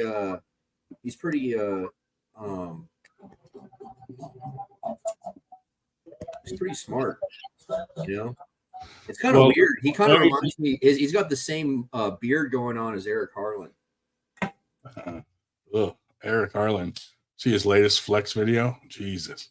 No. Anyway, it was ridiculous. It looked like he was just flexing his anus. But anyway, Lorray posted something that someone tested positive for steroids. So, oh yeah, and then he went and competed at a different event, and then like a third party organizer was like, "Well, your event allowed this person in, and now Tim Talmadge or something can't be a referee anymore because he allowed a fucking cheater to be at a tournament he was reffing." Is that the deal? Yeah. I think like I get it to a point, but it's like we as Americans should just be like any shit like that would just be like, fuck you. We're not honoring any bans or any weird shit that stem from other countries or other fucking You know what I mean? Like, who gives a fuck? We should just do whatever we want here and tell them to fuck off. And if they don't like it, then we're not going to promote them or fucking bow down to their fucking. Well, I mean, that's been the attitude for a long time, and that's why steroids have become so fucking mainstream to the point where it's like, oh, you want to pull pro? Well, you got to get on the sauce, you know? Like no one's even like dodging it anymore. They're just like, yeah, bro, you want to pull pro? Get on the sauce. I just think it's silly though. Like, you know, like someone like Engen coming in. Well, here's the other thing that pisses me off is like all these guys from like WAF and shit say that they don't message people telling them not to go to tournaments. 3 people at Winter Blast came up to me with a message from a WAF representative saying, hey, just letting you know, if you compete at Winter Blast, you might not be able to compete at a East versus West or WAF tournament in the future. Why would you do that? Like, why do you have to message people and say that shit to them? Because monopolizing the market. Yeah, it's fucking retarded. Like, no, it's not retarded. It's actually why we have antitrust laws so that shit doesn't happen in America. You know, and then when you're participating in that kind of behavior, you're kind of living in you're supporting the antitrust. You know, that's why I don't like bullies and I don't like people that try to fucking do some shady shit. So like me and Engen don't see eye to eye, and part of the reason is like him fucking bullying 98 that with that post. And I don't agree with the East versus West shit where every fucking tournament up here was a goddamn East versus West qualifier, which took away of the prestige of the whole thing. And then when they threw the finals last year, they just let anybody in. So you didn't even need to qualify. They just fucking, you know, so to me, I'm just over this whole East versus West thing. Like I do watch some of the East versus West if there's some matches that interest me, and I will get the pay-per-views. But after the way Engen talked to me and the way he went about that whole thing, I'm never, ever getting an East versus West pay-per-view again because I can just watch it the next day for free. So fuck you, Engen. And I'm never going to bow down to Engen. Like, if you want to ban people from coming to Winter Blast, go right the fuck ahead, dude. I don't give a shit because we don't cater to the top 2% guys that he caters to anyway. And only a 2% guy would not come in order to fucking avoid any kind of contract in, conflict or being banned. So I don't even give a shit. Like, ban whoever you want from Winter Blast. You have big ass fucking eyebrows and you're an asshole. So that's how I feel about that. That guy's a bully, dude. If he doesn't get his way, he fucking throws a hissy fit. It's ridiculous. And I still think it's ridiculous that 20 American pros came out on the same day to talk about his integrity. Like, how much of that made me lose respect for a lot of fucking guys. Like, you're that fucking up his ass that he just has to make a phone call and be like, I need you to post a video about my integrity. And all these fucking guys did it on the same day. Come on. Well, I mean, dude, I don't know if you realize this, but arm wrestling is kind of like a subculture cult where like it's almost like the Insane Clown Posse where you have like family, you know, like the Juggalos, family. So if you like talk to any arm wrestler who's been around since the 2000s, they're basically like an arm wrestling juggalo, you know, and no matter what the fucking arm wrestlers are doing, those arm wrestling juggalos are just going to be like family. I mean, I kind of feel bad because it's so fucking outrageous that, you know, even ICP people look normal compared to like the politics, man. Yeah. Like, at least have a debate, at least have a counter argument available. Well, what strikes me too is how insecure do you have to be if you are a quote world federation and you are worried about an organization that didn't exist 4 years ago, that is run out of Ryan Granda's basement in suburban Philadelphia with the help of some people like, you know, this bozo in Allentown, you know, basically, you know, it's like, what the hell? I mean, you really that insecure that you have to worry about, you know, 98? Hey, hell's bells. Well, I mean, dude, do you not remember like what Hell's happened at 9/11 truthers? Like, you got to realize this culture's been building for a long time. That like, if you're like, counterculture used to have its position, you know, like punk rock shows and mosh pits, right?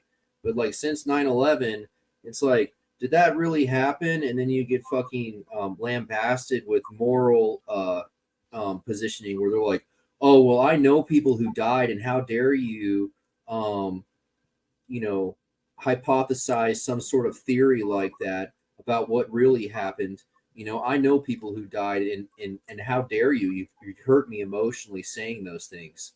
And then you don't have like an actual discussion where you're looking at the mechanics and like, well, this happened and this happened and this is disagreeable. How did this happen?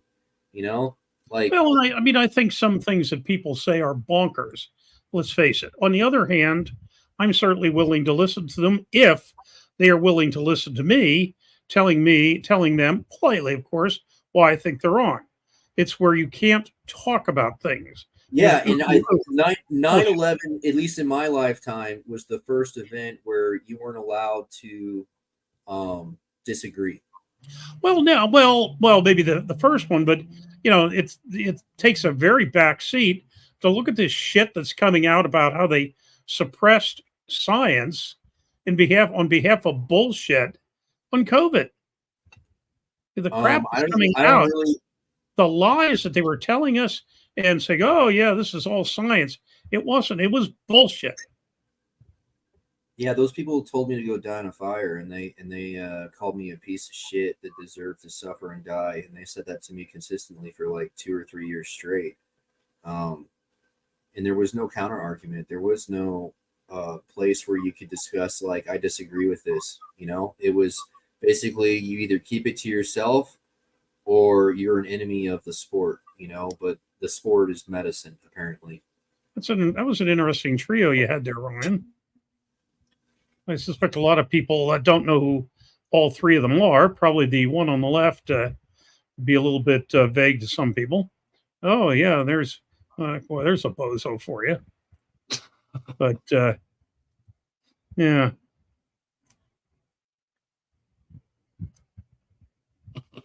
Yes. And you bitches better get vaccinated. Oh God. Well, I'll tell you what, wifeful. I had the first two. I had the original two in the first booster, and I've had nothing since then. Of course, I think a lot of the folks that are having the difficulty are, you know, the younger ones. I mean, after all, I was in allegedly a danger group with my age, but you know, hell, to best of my knowledge, I never got the damn thing. Well, I don't know. This is dangerous territory. I'm really like biting my tongue all sorts of different ways. You're coming up with some subjects that, like, I've been trained I'm not allowed to talk about. All I know is that there's an institution in America that validates vaccines to the point where you can't even question them. You know, like vaccine culture is so bad in America that they actually bragged about putting defibrillators in high schools because so many fucking people were having cardiac arrest. Well, they were throwing. Yeah, they let's put it this way: they rushed they rushed things through. Now, where I will not go though is where people want to make the point that all vaccination is bad. I mean, basically bullshit. I mean, vaccines have been around since Jenner, got the first one for smallpox, and generally speaking, you don't find smallpox anymore. Because that's correlation. That's not causation. Well, no, okay. And I had a friend that was discussing, and I said, well, okay, let me understand this. I am old enough that I was born before the polio vaccine came out, and polio used to scare the shit out of people. And now, now I'm knowing this from reading. I mean, I was too young at the time. I was, an infant when the Salk vaccine was approved. And then the Sabin vaccine was about 10 years later. But I said, okay, if you're telling me that it was just coincidental that when the polio vaccine came out, polio disappeared, what else, what other phenomenon, what changed in the 50s and the early 60s that would have caused polio to go away other than the vaccine? If anything, our diets were going to hell. our health was going to hell, our exercise was going to hell.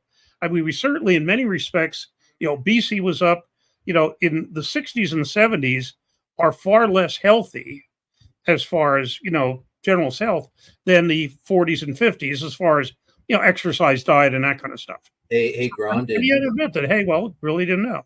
My dad got the vaccine and he fell over dead a couple weeks ago. No way. Yeah. Fell over dead? Yeah. From what? From the vaccine? I haven't seen the autopsy reports, but they found him dead on his porch.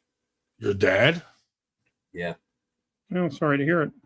Holy Christ, dude. He's been dying slowly since the 90s. He had a vaccine complication. So it's been he's been kind of dead to me for a long time. He's just like a walking corpse. Gotcha. Thanks for reminding me that my dad's dead. Hey man, it is what it is. Well, it's a good thing that they died before you. So is mine, but he cut himself off from the family for the last 20 years. So I must admit. Are you happy? How do you feel about him being dead? Like, are you it happy? Sucks, bro. Bad? It sucks. Yeah. It's a bummer. How do you feel about your dad being dead? Well, that's debatable. Yeah, I do wish there were a few things I would have liked to say to him before he died. That's my only regret. Well, the last time I talked to my dad, I cursed him. Because all this AI bullshit and all that fucking vaccine bullshit that the AI system calculated would be effective on the human population, all of that shit is popular or is possible because of some of the networking tech that my dad helped develop.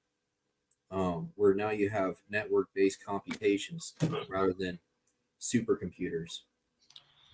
I'm not quite clear.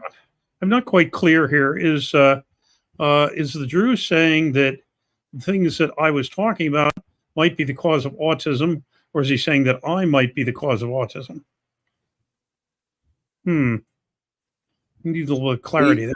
You ever heard of SATA RAID? You ever heard of that shit? Where you can view multiple things as a single device, storage-wise? No, I can't say I have. You know what's weird is when I was young, the doctors and my parents thought that I had Down syndrome. And my dad molested me. And then when they found out that I didn't actually have Down syndrome, he stopped molesting me. Weird. Yeah. I don't know how to feel about that. Just thought I would share it. Well, you were famous in New Hampshire. What do you think, David Shell? Do you have any other positive results of vaccines besides polio? And as far as I can tell, I mean, a lot of childhood diseases are you don't see anymore. I hate to bring it up, but the number of polio cases actually increased after Bill Gates started doing the vaccine trials in Africa. There was over 200 cases of polio in Africa because of polio in the United States. I mean, you do not see wards full of iron lungs anymore, which you did. You do not see swimming pools closing in summer because everybody's in a polio panic. I mean, polio was a real worry. In the the first half of the 20th century. Now, here once again, you can make the point that the trials that they had took considerably longer. They didn't rush it through, in a year. And here once again, would they have had to rush everything through?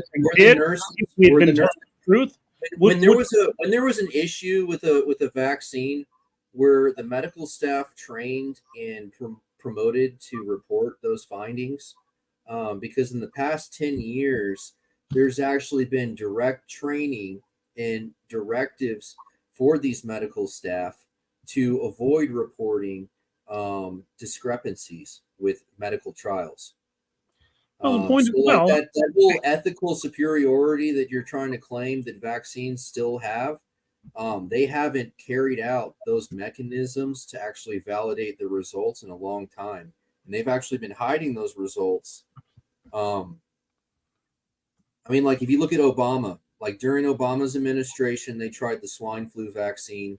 A few dozen people started dying from the swine flu vaccine, and they pulled it. No one took that vaccine anymore, you know. And then they look at modern medical training, and you're not even allowed to claim that your side effects are based off the vaccines. You can't. There's no way to actually report it in a lot of cases. Science was perverted by the government in the COVID thing. But let's take a side trip here. Hang on a minute, Wood. Shut up. We need to take a side trip here to White Wolf, who is generously, newsflash, motherfuckers, no one gets out of here alive. Go laugh, drink, dance, fuck, whatever you want. Oh, I just started eating food again. Better that time, White Wolf. No, hey, what's the phrase? Eat, drink, and be merry, for tomorrow you may be dead. This can is. You say motherfuckers again? Oh. Can you say motherfuckers, Dave? No, I'm practicing saying oh. Hey, Dave, have you ever talked to a statistician? Have I ever talked to what? A statistician, a mathematics professional, a statistician. A statistician. Yes. And not as a. I mean, I'm certain at one time or another I've had conversations, but no, Every time I talk to one, they premise the entire conversation with statistics can be manipulated. And that's the first thing they fucking say before you talk to them about statistics. So is my howl getting better there, Ryan? What do you think? Do it again. Ow! Yes, Dave. I don't think it was long enough the first time. Yeah, you got to do it longer. Yeah, well, it's because you want to really take a breath. Yeah, I know what you're up to. It's like when you played that game with the the Zig and Zag, and you're probably going to tape me. You can't do it on the program anymore because it would show up, whatever. But you're going to make if we've got an entire culture that's promoted by the most popular arm wrestler that steroids are cool and steroids will help you progress through the sport, how many years deficit are we until we can once again start discussing arm wrestling as an Olympic sport? Because I feel like we just told a whole generation of arm wrestlers and potential champions to enhance themselves with steroids. And so now we've just lost a whole generation that could represent their country of choice for the Olympics. Well, now that leads to the question, why do we want to be an Olympic sport? Well, because Olympic sports are promoted in schooling and in youth sports, and if there's no Olympic aperture for the future of an athlete, I don't know if I use those words right. No, you didn't, but that's okay. Well, I'm just saying, like long-term planning. I'm just busting you. Go ahead. Like, you can learn gymnastics, you can learn Olympic lifting, you can do field sports, ball sports. There's all sorts of things you can do to be an Olympic athlete, but arm wrestling is just a sideshow where everyone wants to see how big of a blast they can do. And it's just I think no, but the problem is, arm wrestling is not. I think in the schools is not seen as a sport because unlike football, which you do after school, you suit up, go out on the field. Arm wrestling is something you can do in the cafeteria. So it is seen as an amusement. It's seen as an activity. I don't know, man. Look, not really arm wrestling properly. Have you ever seen Wakanda? Because I just watched Wakanda, and all of the countries historically that were the tribes of horsemen all have institutional arm wrestling. So if there's a country and historically they had horses and they used them, guess what? That country has arm wrestling, And you look at all these other countries, like America didn't even have horses, And then the whole tribal hierarchy across the plains changed as soon as the horse was introduced, because all the fucking bums were all of a sudden the best horse riders because they were the smallest motherfuckers around, But bottom line is America will never have an institution of arm wrestling because we are bullies. America is a country of bullies and a country of ego, and we will break our training partners. We will go out of our way. I'm sorry. I'm sorry. I disagree with you there. When we had Marcus on earlier tonight, we made the point, and I think it's absolutely true, that the vast majority of practices you go to and events you go to are not run by bullies, and bullies are not predominant in them. I would think we have fewer bullies in this sport than we do in high school football, in high school wrestling. Because they're I can't remember the last time I heard of a hazing incident in arm wrestling, where it happens in wrestling, football, and basketball all the time. Well, I mean, how many times does someone break their arm in arm wrestling? How many times does someone break their arm in fucking football? Like they've gone out of, because football is an institution. They have entire generations of studies done on what movements and what protection are necessary to make the athlete safe so they can continue their practice. There's no continuation of practice methodology in American arm wrestling. It's very loosely exchanged as an ideology of training, but that's a European method that we're trying to translate, and then you have a whole culture where they don't even understand why there are fouls in arm wrestling. And then you have this whole fucking subculture where they want to do running fouls when the whole point of pulling strict fouls in arm wrestling is that they found that if someone starts floating their elbow, it means they're on their physical limit and they are starting to lose control. And if you don't stop it when their elbow lifts, there is an increased rate of catastrophic injury in that competitor if they continue. And then we have a whole culture around, well, we don't want the stops. Are you guys crazy? Like, the stops are so they can keep pulling. If we don't stop the match, you're going to watch them break themselves. Well, okay, let's take another. Marion, do you want to deal with the super chat? I was going to let you read it since it's about you. Okay. Well, I was going to read it and comment. Once again, thanks, White Wolf. But during Fine Mate, 100% of statisticians agree that no one gets out of here alive, Andrew. So just fucking relax. Yeah. A fucking amazing. Let's relax. Let's provide a service to the greater good of community, and then we can be poisoned and killed off. And good for my dad. He died right at 65 years old. He was 65 and 2 days old. Well, yes, but okay, but you yourself made the point. You yourself made the point that he had been sinking for some time. Yeah.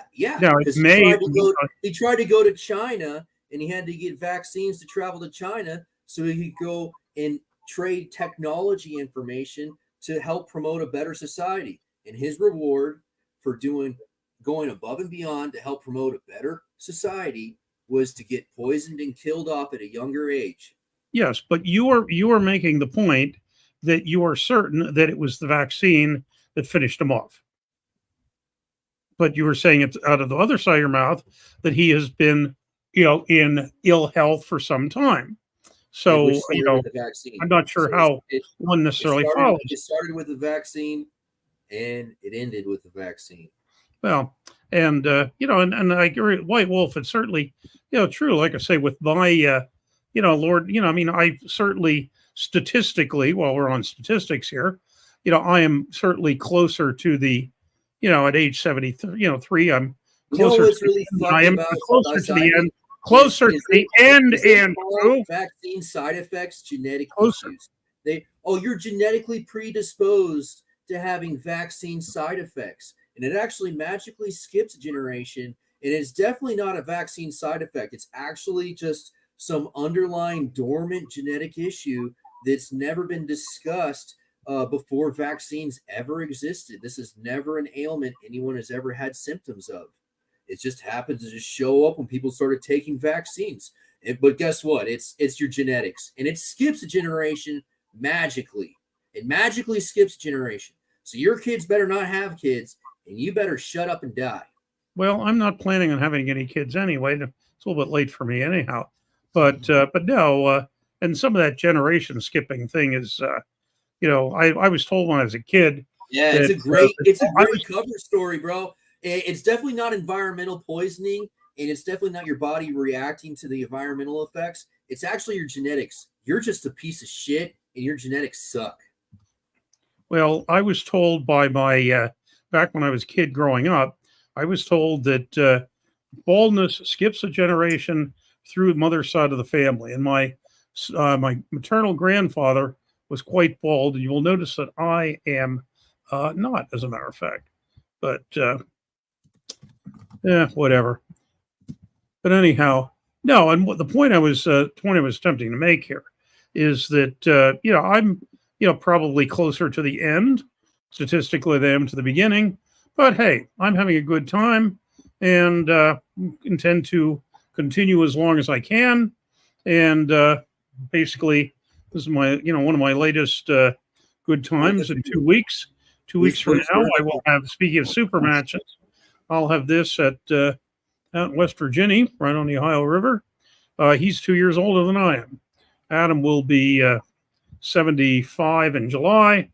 I'm 73, so it's probably not a record, but hey, 148 years of age between the two of us.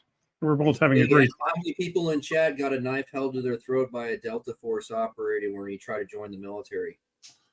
I might die tonight, to be honest. Anyone in chat had a knife held to their throat by a Delta Force operator while you tried to join the military? Let's see. Yeah, I've been kind of losing track of this, but let's see. Yanks, really feel sorry for you all. So scared that everyone. I mean, that's the bottom line, bro. Is like you better be good at your job, and if you're too good at your job, the good book of the Jews says you got to die. And the Freemasons, they love the Jews. They have the same good book, and they've got a really good fucking way about it. Look at who's that football player who thought he'd be cool? He was like, I'm really good at sports. I'm gonna go be a soldier, and I'm gonna uphold the Constitution. See how that worked out for him, dude. He got fucking shot. Well, okay, no, okay, but now wait a minute. Now, what's your point?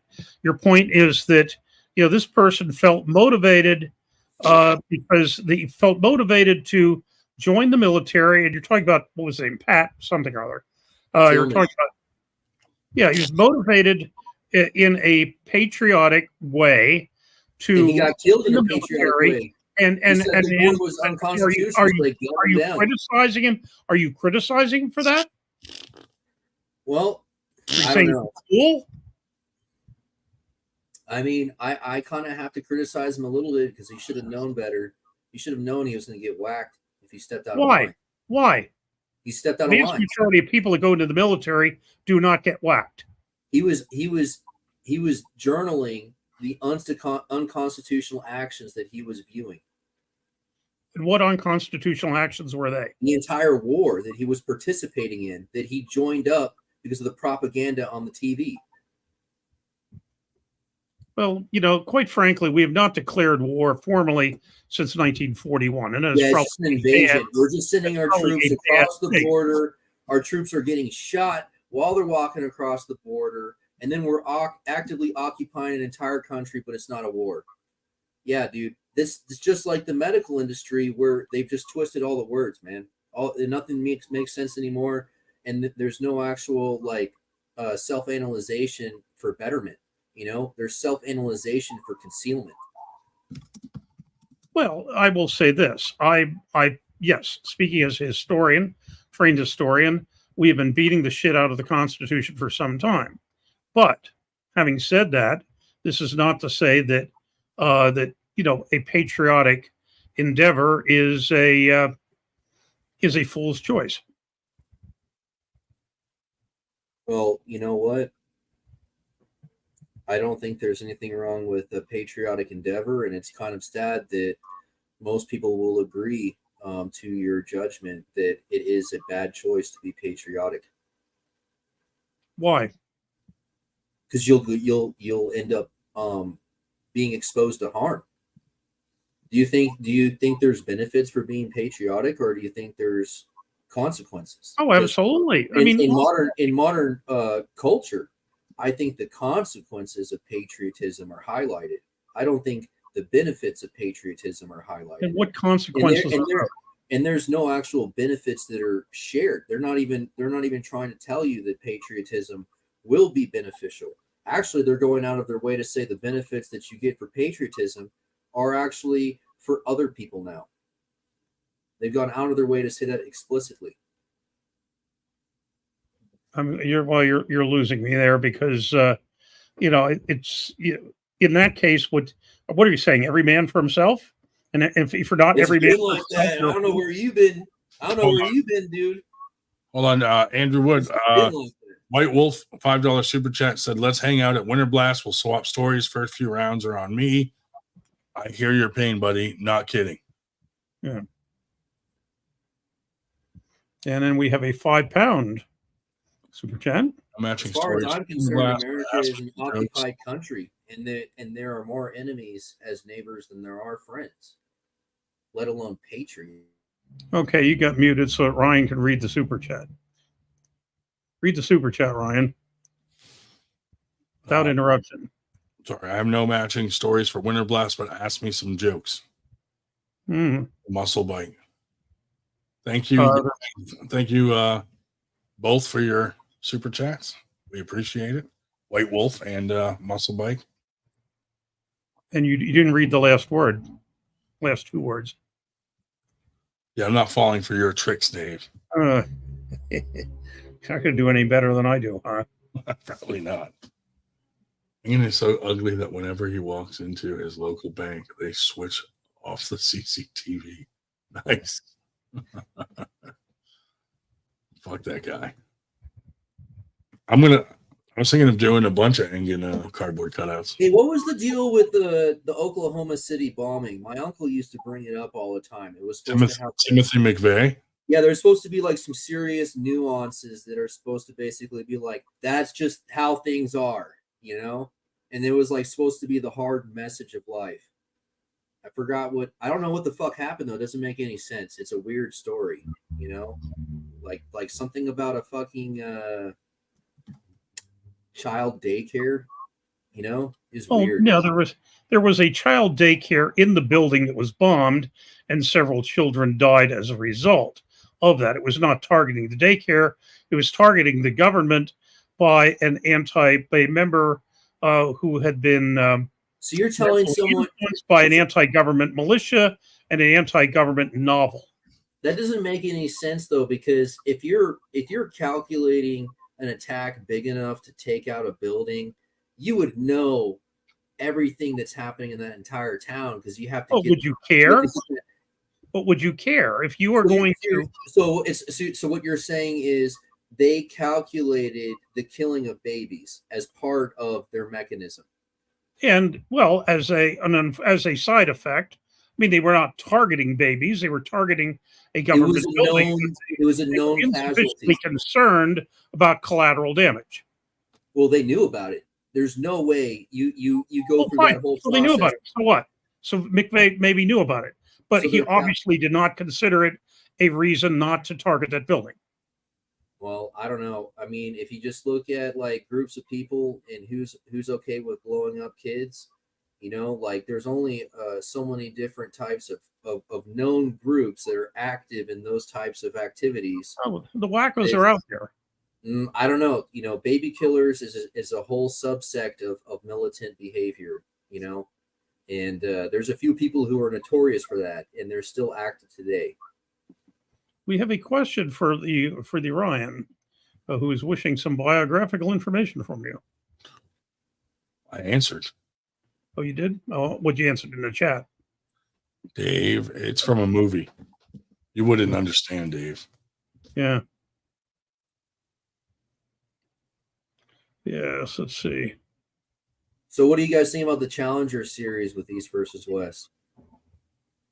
I saw that they're doing some American on American soil, and they're doing a pay-per-view for East versus West Challenger series. I don't know. How do you feel about it? I mean, it's weird. It's really weird. There's so many different Supermatch series, you know. And then who was it? Fucking has anyone heard from Dallas Langston? Is that dude all right? That's a bummer, dude. That's one of my favorite pollers. Did you hear about him? No. I have no idea what you're talking about. He popped a bicep at whatever event where Austin Tevis was at. What event was that?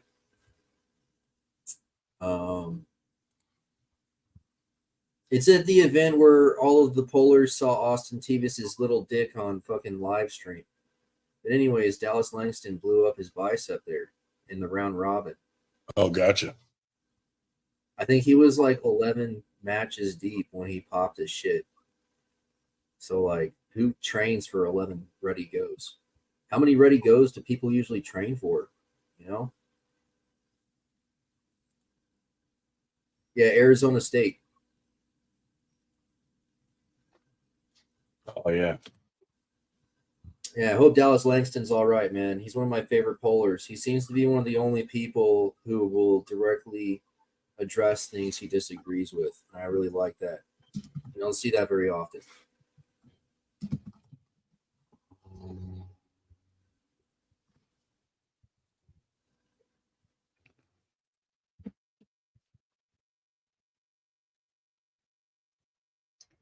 Let's see.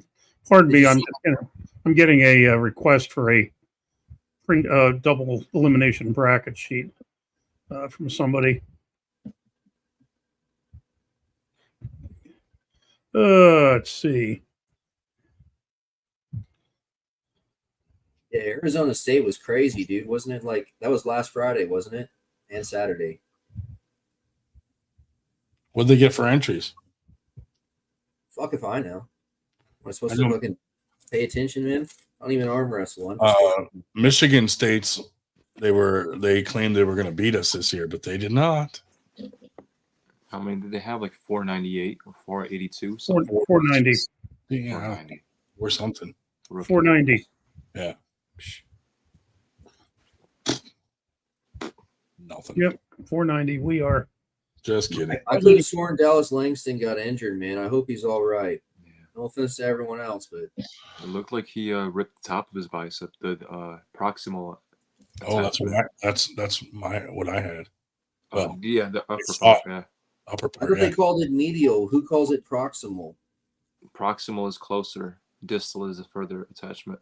So I'm pretty sure, like in all the readings I've seen, they use medial as closer. Medial would denote that it's in the middle. Yes, because you look at your arms, it's in the middle.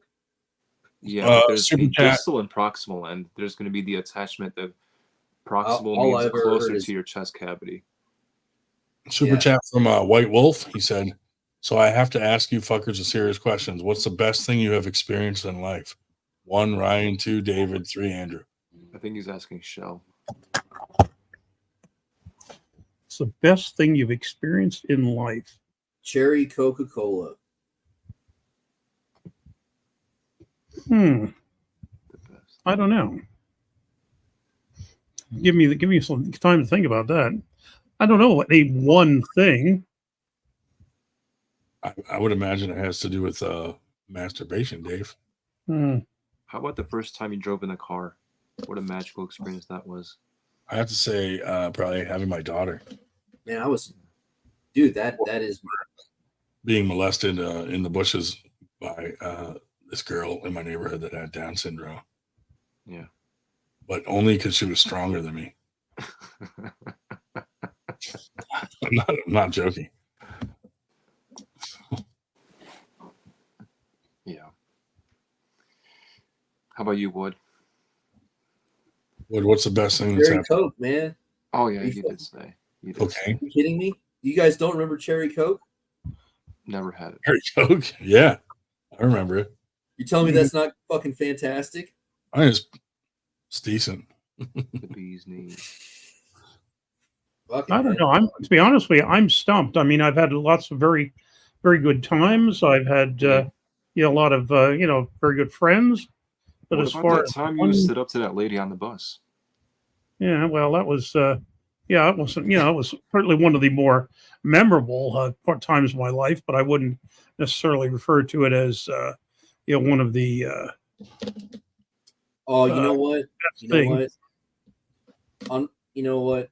After I die, I'm going to regret choosing cherry Coke. I'm going to have to realize that orange cream soda was the choice. Yeah. So I'm going to change. Can I just have like a selection of soda? Dude, when I was younger, my mom was like a real deep sleeper. Like you could go in her room and be like, "There's a fire," and she wouldn't wake up. So I used to sneak in there, dude, and jiggle her left breast and run out of there. And that's a good memory. See, a lot of people, the obvious answer for a lot of folks is, either their marriage or the first child. But, I've never had either of those. Thank you. Well, I've never been married. And to the best of my knowledge, I've never had a first child. And so, and even if since I wouldn't know about it, that wouldn't have been a best time. How old were you, Dave, when you had your first gay encounter? Give that one some thought, too. Probably too young to remember. Was it before college or after? I can tell you the first time I got drunk, but that's about the. David, did you go to college? Shubich? Yeah, I did. Shubich is an educator as well. Yeah. Can Shubich please show us his dragon? And I don't mean the 4-inch one between his legs. It's in my office at work. On display. Looks pretty cool. Thanks, Ryan. Oh yeah. I mean, even though you didn't earn it. Another super chat, dude. I just put it inside the hoodie. White Wolf, thank you, buddy. Another $10 super chat. Cherry fucking Coke, best answer in the history of history, but you can change to cream soda. Laughing my fucking ass off. Made my night.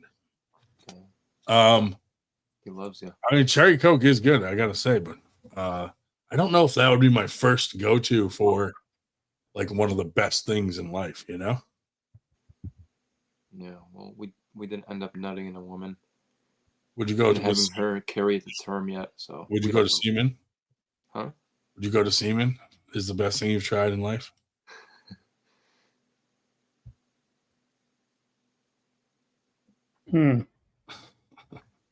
Yeah, sorry. Sorry, I'm not coming up with an answer, but I'm not. Oh, Dave. I thought you were going to say, like, meeting me, but whatever. It's a lot of life to choose from. Well, it was kind of a fond memory because back when you met George Washington, when you started, I could actually beat you. At least with the left arm. Only lefty. Dave, what about that time you met George Washington? Oh, was that pretty cool? Yeah. Remember when you guys cut that cherry tree down and lied about it? Yeah.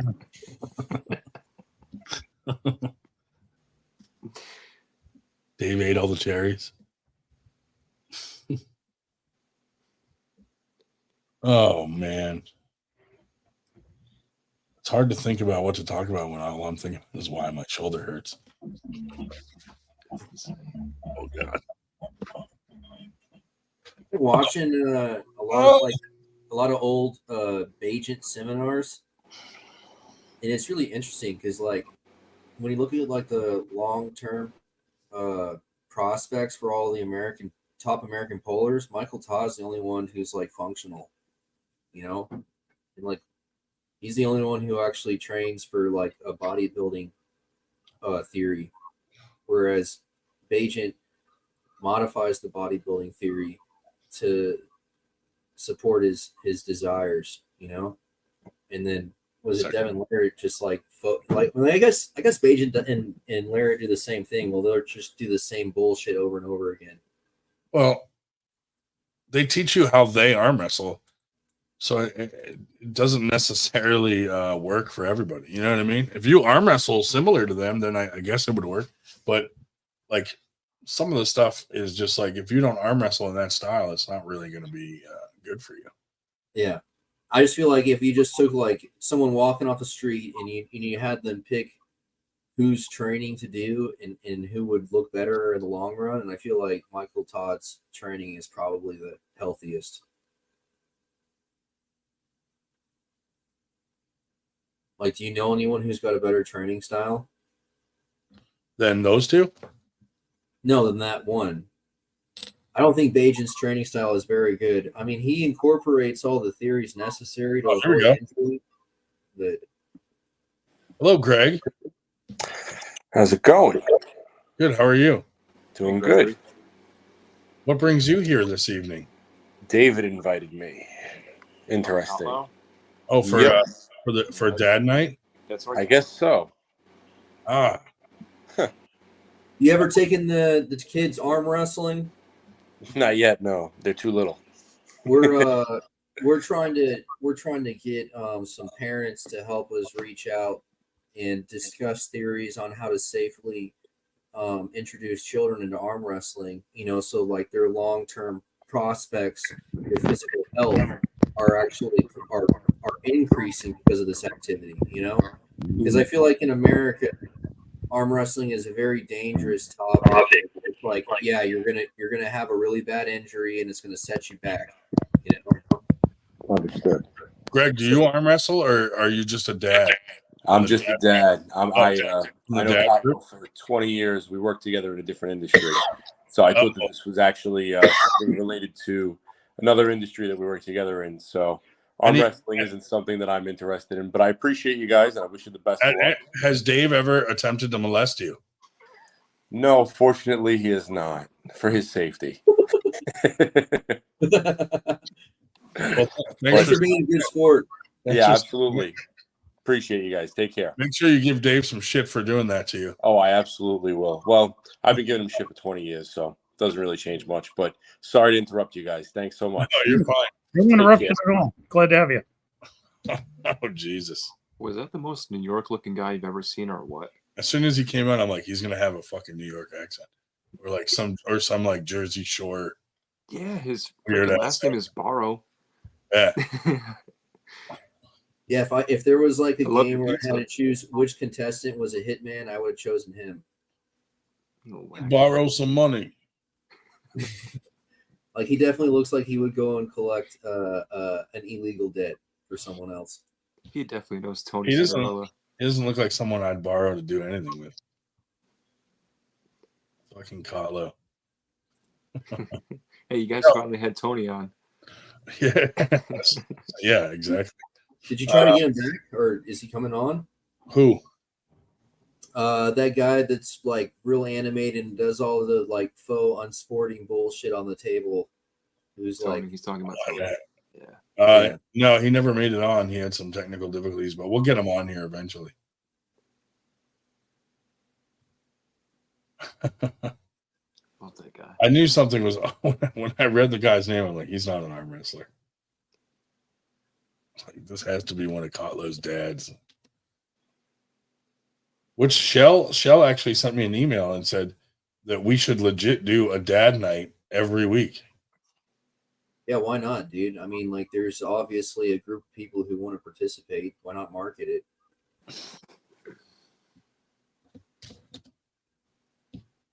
We get them talking about dads, and then they realize that this is like the monthly NAMBLA meeting. What do you think they really talk about? Like, how do we keep this ruse up? Like, so they don't just like clock it as. We just instantly all start talking about kids, and then you'd be like, "Hey guys, have you ever molested one?" And then they get the dad all mad and like, "You guys are fucking disgusting." You get Shubich fired yet? Who was the retard who was talking about some sexual conduct with a 3-month-old and they got punched in the face on stage? I saw something about that this week. Oh yeah, it was like a viral video. He was like, "Say what you said on the internet in front of all these people," and he was just punching some fat dude in the corner. Right. And like everyone was watching and filming. Yeah, it was somebody on Twitter was talking shit about this one guy's kid. He was more so making a dig at the guy, saying, "Oh, your kid is gonna be sucking cock like you are," or something like that. Something ridiculous. Dude, Nanya said some shit to me like that last week. Nanya said some shit about my daughter and wife in the AWU chat last week. I was like, That's not cool. yeah, why are you going to go there, Nanya? But I guarantee you, he won't say that face to face. I mean, he probably would, honestly. I don't think he would. Well, he wouldn't say it more than once. He let Yeah, I mean, you got to be quick, especially if you're going to say it to their face. You got to realize that you have to speak at an increased rate because they're going to be trying to punch you in the face. Dude, you know? he didn't even fucking look. Voodoo pushed him, and all he did is push him back. He's not the crazy fucking fighter he says he is. Would you let if you were on stage, would you just let someone fucking push you and then just push him back? I probably wouldn't push him back. Right. I'd probably push him back and see if he escalates it, and then match that energy. Yeah, well, your match. I would have went. I would have. You're- It would have went from if someone pushed me, I would escalate it to bitch slap. Oh, okay. That's fair. And I feel like as soon as they touch you, you're fair to do whatever. if someone pushes me intentionally, like the way that went down, I would have bitch slapped him. Then see what happens next. I don't know, man. I mean, where I come from, we just yell ching chong bing bong and we triple tap you with birdshot. Yeah. Could you imagine that's the last thing you hear is some fucking racist white American yelling ching chong bing bong? Dude, you fucking shot again. At Winter Blast, I was talking to Nanya's dad, and his dad said that Nanya's kid stole his credit card and like charged up like $2,500 on his fucking credit card. He's like, that fucking kid scammed me. He fucking told this whole story, and then Nanya's like talking about my daughter, and I was just like, dude, your fucking kid fucking scammed his grandfather and stole money from him. So when are you gonna let him back on the show? Never. Well, I mean, honestly, I don't think that his quote unquote offenses or crimes are life sentence material. Well, me either, until he fucking talked about my daughter and wife the other day. Yeah, well, then it gets you going, doesn't it? He's really good at it. He likes to. He's a what are they called? Vampires, spiritual vampires, where they enjoy they're getting the wrong rise out of you and they're feeding off of it. Is that I didn't give him a rise at all, but then I started trolling him back, and he left the fucking chat both times that I got into it with him. And people commented on that fact. You win, pussy. Yeah. That's a lot. So it sounds like a very highly social mechanism. I don't know, dude. He starts with me and goes hardcore in on my wife and daughter. So I'm like, all right, he wants to go to that level. So I start giving some shit back to him, and he leaves the fucking chat and says, I don't have time for this. It's like, okay. But then it's kind of annoying, the one-way street with the I mean, this guy couldn't come up with $1 for a super match. Not $1. Like a single solitary fucking dollar. It was surprising he came back on that chat anyway, because he told the three moderators that he was not going to come back onto it until they threw me off. And they said, well, fuck you, we're not going to throw him off. But he came back anyway. Well, I'd like to see Nunya back on the show. I think the shit talking needs some fucking depth, and I feel like he's willing to take it to deeper waters that no one else is really willing to tread into.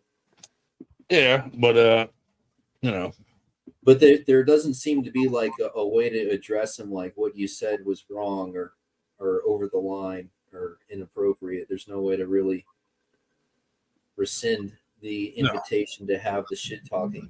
Like once it starts, it doesn't stop. I don't know why. Whatever I said got under his skin, and he left the chat both times that I got into it with him. Much like Eric Harland. What's he up to these days? Is he arm wrestling still? He hasn't sent me a video in like a month. He's trying to challenge the women now to round robin all against him. Yeah. That was weeks ago. King of the table with himself. I'm like, dude, the girls don't even want to pull you, you fucking weird creep. You insulted all of them. Yeah. Like, Jesus Christ, just stop. Andrew, did you watch any of the Arizona State's tournament? I did not. I'm not sure. Was it How's big? the live stream going? Man, I can't remember, dude. I fucking smoked a bunch of weed and I was watching so many different arm wrestling streams at the same time. It all kind of fused together. Gotcha. It was the same day as Michigan State, wasn't it? I think. I think it was. It was last weekend, I believe. I don't know, man. YouTube just like showed me there's over a dozen No, YouTube another dad. that live stream events in America at this point. All right, this time, Chubich, the second a dad comes on, you have to be like, so today my 3-year-old bit my ankle, and Yeah. We'll get this. Now, if we're going to play this game, I'm I getting can't off. stop smirking, man. I don't know if it's a dad, but someone just tried to join and I didn't recognize the name. No. I have no Get idea. mad at us, Dave. Get mad. Yeah, at I know. us. I'm not inviting him, Dave. Relax. Oh my God. Yeah, Jesus. yeah. You No, know when what? you said Dave, when you said David, I thought he meant the one that was here, and then it took me a moment to think, oh, Not that's just total idiot, Ryan. Where is Winter Blast Arm Gods being held, and what is the date? So the date is March 21st and 22nd, which is Friday and Saturday, and it's just north of Philly. We're in negotiation with the venue, so that's why I haven't put it out there yet. But as soon as we lock down the venue, we'll put all that information out there. But thank you for the super chat. But yeah, we tried to talk them down in price, so we're kind of negotiating back and forth with them. It's going pretty good. We got them to lower the cost quite a bit. So, but yeah, it's a much bigger venue than last year, so that's kind of cool. It'll be big. but in the same general geographic area. Yeah. So like north of Philly, Trevose. And they're redoing the whole hotel. So like most of the rooms we're getting are going to be brand new, not even used yet. Yeah. Parts of the lobby and restaurant, this and that, are all like getting revamped and new over the fall of this year. So by the time we hit Winter Blast, they'll have a few floors done of the upgrades. So we'll get all the new rooms first dibs. So that's kind of cool. Less semen dust to inhale.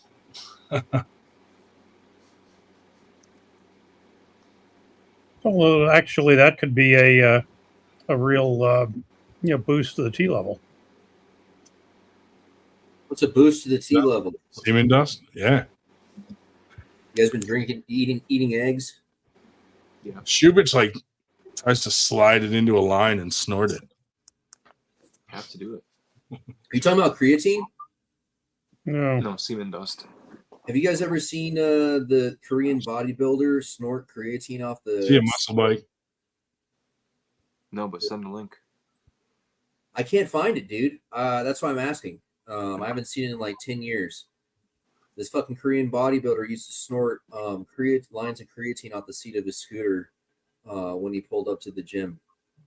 Do you guys ever try soursop? Now, like what kind of scooter? Like a motorbike scooter, or like a razor? Sour soft.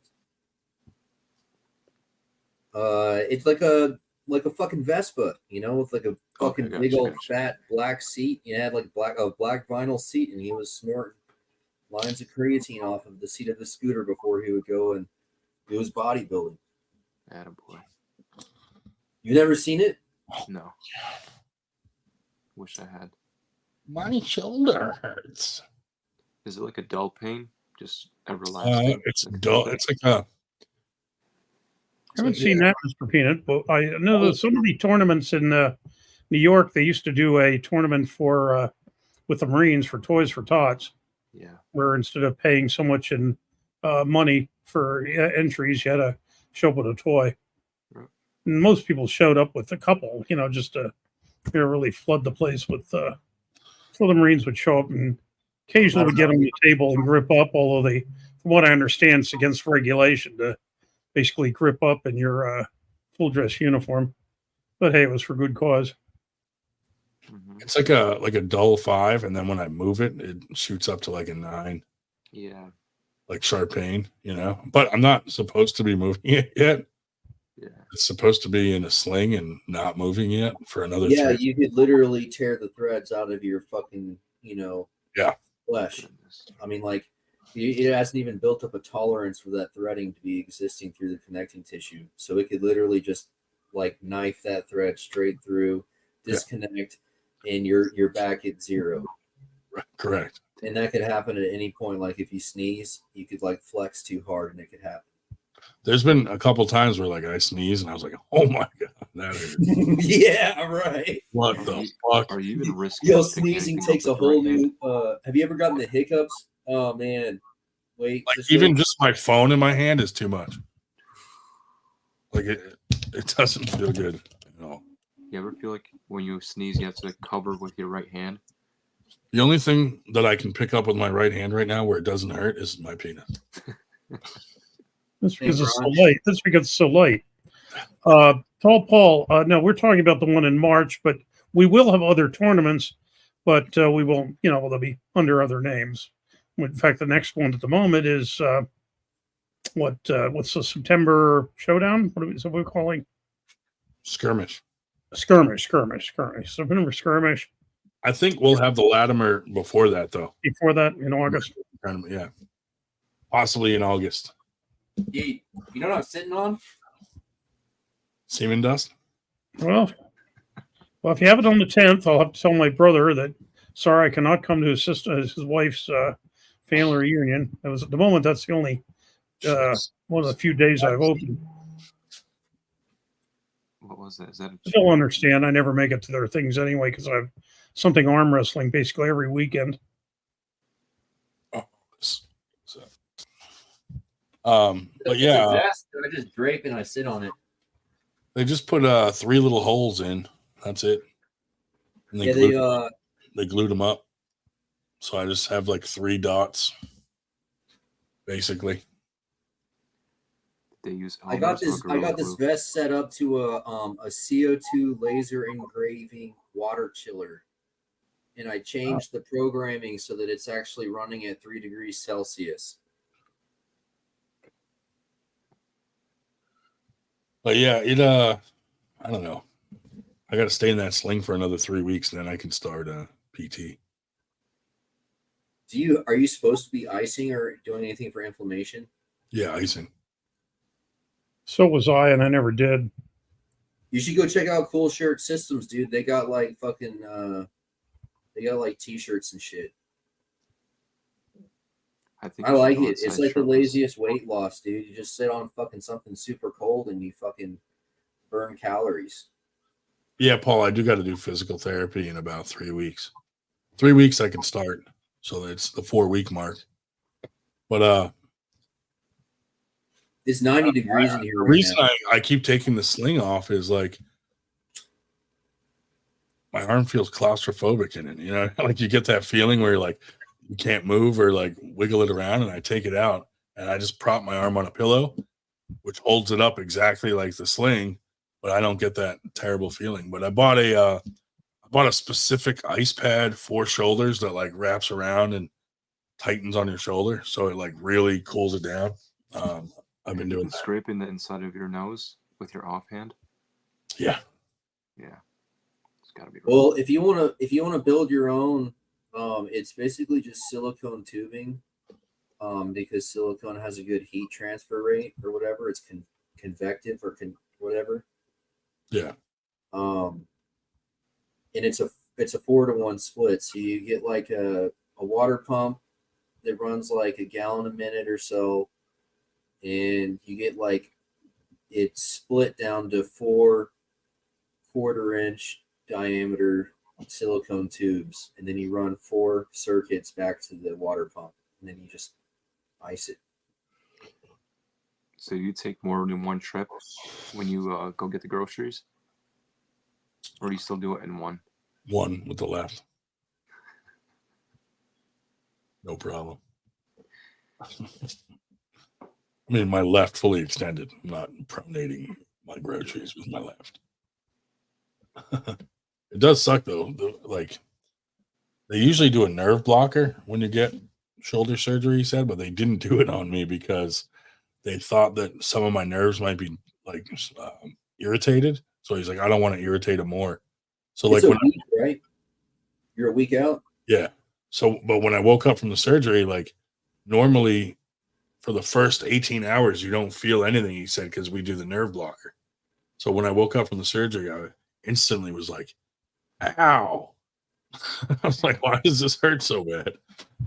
And he was like, oh, we didn't do the nerve blocker. I'm like, and then they just gave me like perk 5s and like fucking Tylenol.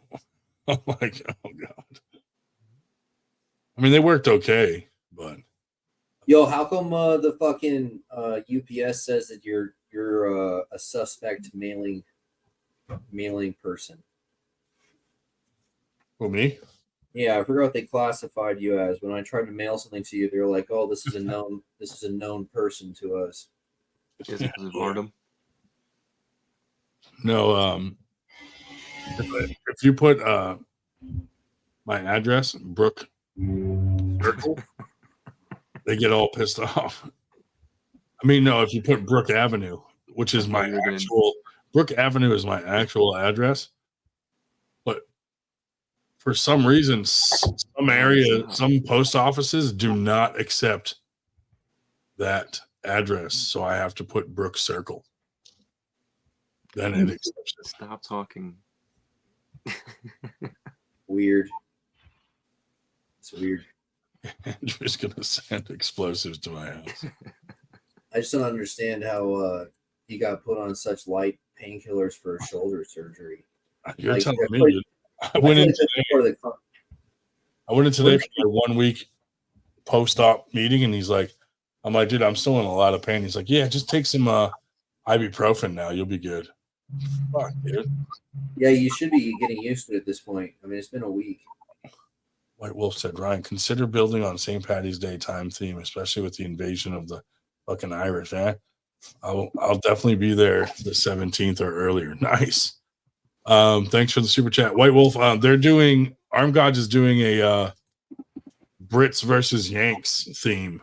So they're gonna have a lot of Brits come pull Yanks here. So our theme is gonna be something along those lines. But Winter Blast is still basically the Game of Thrones themes. But the Arm Gods one, I think, will be Brits versus Yanks. They already got some killer matches set up, dude. Tell us. When you go to physical therapy, make sure you get printouts of everything they're telling you to do so that you can like clearly understand and replicate the activity on your own time.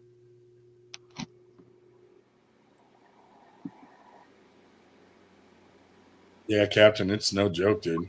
Shoulder injuries suck ass. That's actually that's one of my favorite things. Like, dude, if I'm paying for a doctor's appointment and I'm going to the fucking orthopedics, he's printing out my physical therapy exercises for me. Yeah, at least they do that there. I mean, luckily I got hurt at work, so it's like a whole workman's comp situation. I used to have a fucking manila folder full of all the printouts the orthopedic dude would give me for like different parts of the body. Yeah. I don't understand why that. It's just like, why is that shit paywalled? Like anyone should be able to access that exact information. That seems like pertinent information for the general quality of life for society. Yeah. You know? Why is that paywalled, and why is it hidden behind a paywall and an appointment? Captain Obvious in the house. Yeah, I agree.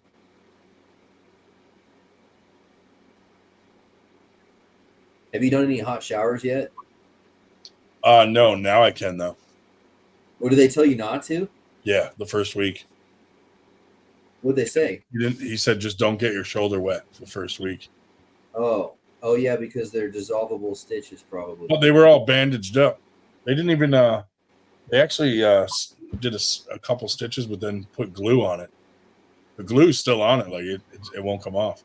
But he said it'll come off once I start getting it wet. So, but for the first week, he was like, just don't get. I mean, they had like those waterproof bandages on it anyway the first week. So, but I just couldn't get that wet. And they didn't want me to come out of the sling for the first week, but fuck it. Fuck arm slings. Oh man, I totally ditched the arm sling to lose my virginity. I remember that now. I was like, do I keep my arm in the sling or do I fuck this girl? I was like, well, obviously. Take it off and choke her with it. I'm gonna that was a pretty next time I have a super match in the future, I'm gonna show up in the arm sling and then take it off to arm wrestle. You got to do the big puffy neck collar too. If I lose, I'll be like, dude, obviously I was injured. If you think about it, if you keep yourself in the arm sling, that might help you keep your. Like you should. I mean, honestly, if you really want to be cool, get an arm sling. You get a big fat neck brace. You get a boot, and you get one crutch, and you use those as entry props to get you to the table. And then take it all off to arm wrestle. And a catheter. A catheter, pull it out. Or just get, rather than a pull boot, it out like a lawnmower, starting a lawnmower. Just get a knee splint, dude. Those are really cheap. Like one of those things that just keeps your legs straight. What if I just hand it to my opponent and he doesn't realize it's a catheter? Like just at the table, like here, and he just fucking yanks it and have him pull it out. Do like, now I'm so angry. This guy just inflicted pain upon me. It's hard to get a catheter when your penis is the same size as the catheter, too. Same girth. That's the thank God for put my penis in the catheter. I just wrapped it around the outside of my penis, so I could just. Easier for man. Whenever we need an intravenous needle for a tiny little crack baby that's only a month old. There's some dude in a garage in Japan who's making the tiniest little needles known to man so that the meekest human ever born can survive. You think he'd just make some mold of his penis? I don't know. I mean, they make them pretty small, but that small, that's a whole deal, bro.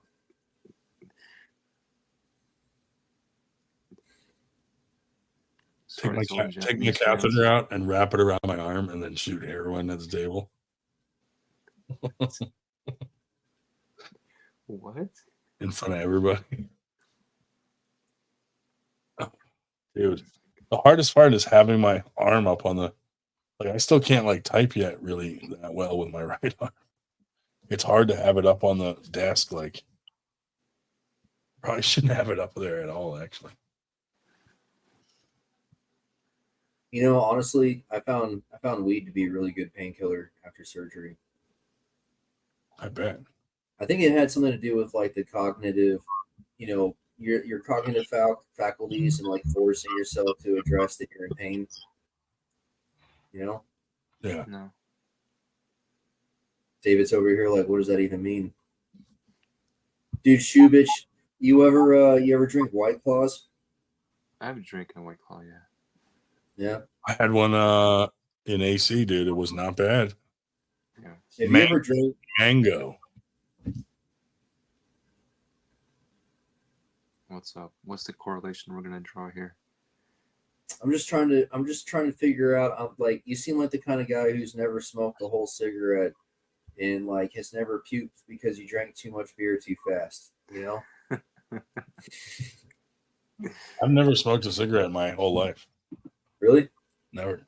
I feel like Andrew has some ESP because he was spot on. How do you smoke? How do you have time to smoke cigarettes when you're smoking bowls? Hey, speaking of that, I think this is gonna be my last joint. My fucking kidneys are acting up again, getting fucking headaches. I didn't do. The closest I ever got to cigarettes was when I went to college. A couple of us would ride home together, and the girl that owned the one car was a nervous type that couldn't light her cigarettes and drive at the same time. So I'd, just get it started and hand it over to her. That was the closest I ever got to smoking. Well, actually, that's true. I started with a pipe. I figured when I went to college, I'll be, college man with a pipe. How could people stand this shit? That was the end of that. Did It's you when you were addiction, smoking bro. your first You're bag? did you're you getting like, you're getting a Lever high once in my life. you're getting a super physiological benefit in one direction while taking a hit in quality of life in another direction. did you light the cigarette in your urethra? Mm. No. You know. I remember when I was a kid, I used to puff when I was smoking so hard that I would actually like inhale smoke into my belly too, and then I'd be sitting there in class and I'd burp and a little cloud of smoke would come out into the classroom. Well, people said, oh, these cigarette ads, the taste. All I ever tasted was smoke. The only thing I ever tasted is, I forget what she smoked. It was something menthol, like Newport or something, so you could taste the menthol. But other than that, it's like, so what? Ugh. Menthol's disgusting. When they pat down Engen at the airport, they check his eyebrows because, like, who knows what he could hide in there? Fucking knife, a gun, White Wolf over here, fucking talking about smuggle children into the country.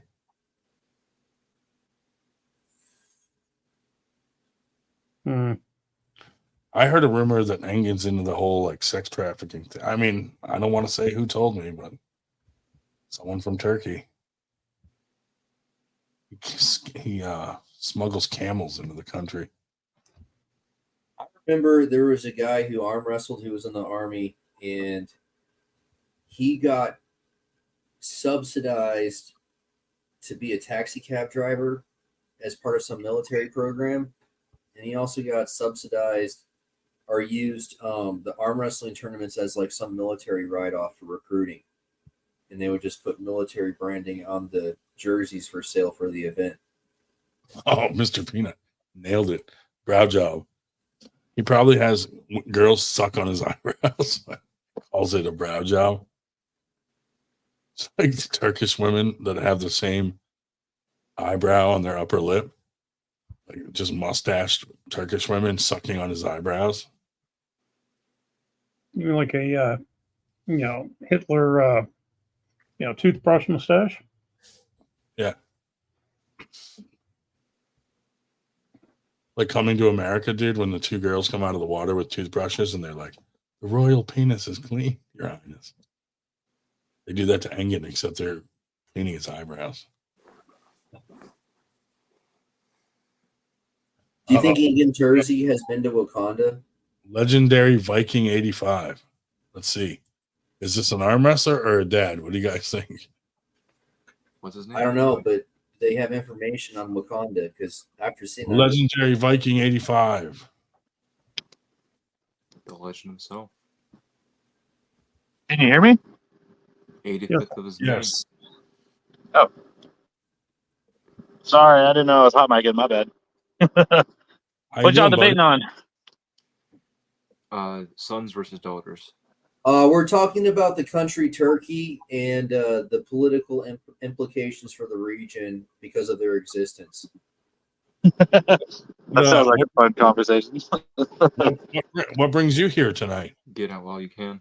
Oh, not much. I just got home from work about an hour and a half ago. Just made myself a drink and sat down in my lawn chair in the driveway. Gotcha. How'd you find out about our secret chat? What flavor? I don't know. I was on Facebook Messenger. Somehow got in there, and Nice. I say something maybe once or twice on there, here and there, but that's about it. I don't get to do a whole lot of gaming because I work like 65 hours a week. So yeah. Hold on, I gotta go beat my kid. Cool, man. So, are you Cal-I or are you a Callow scrub? can you repeat the question? Are you Cal-I or are you a Callow scrub?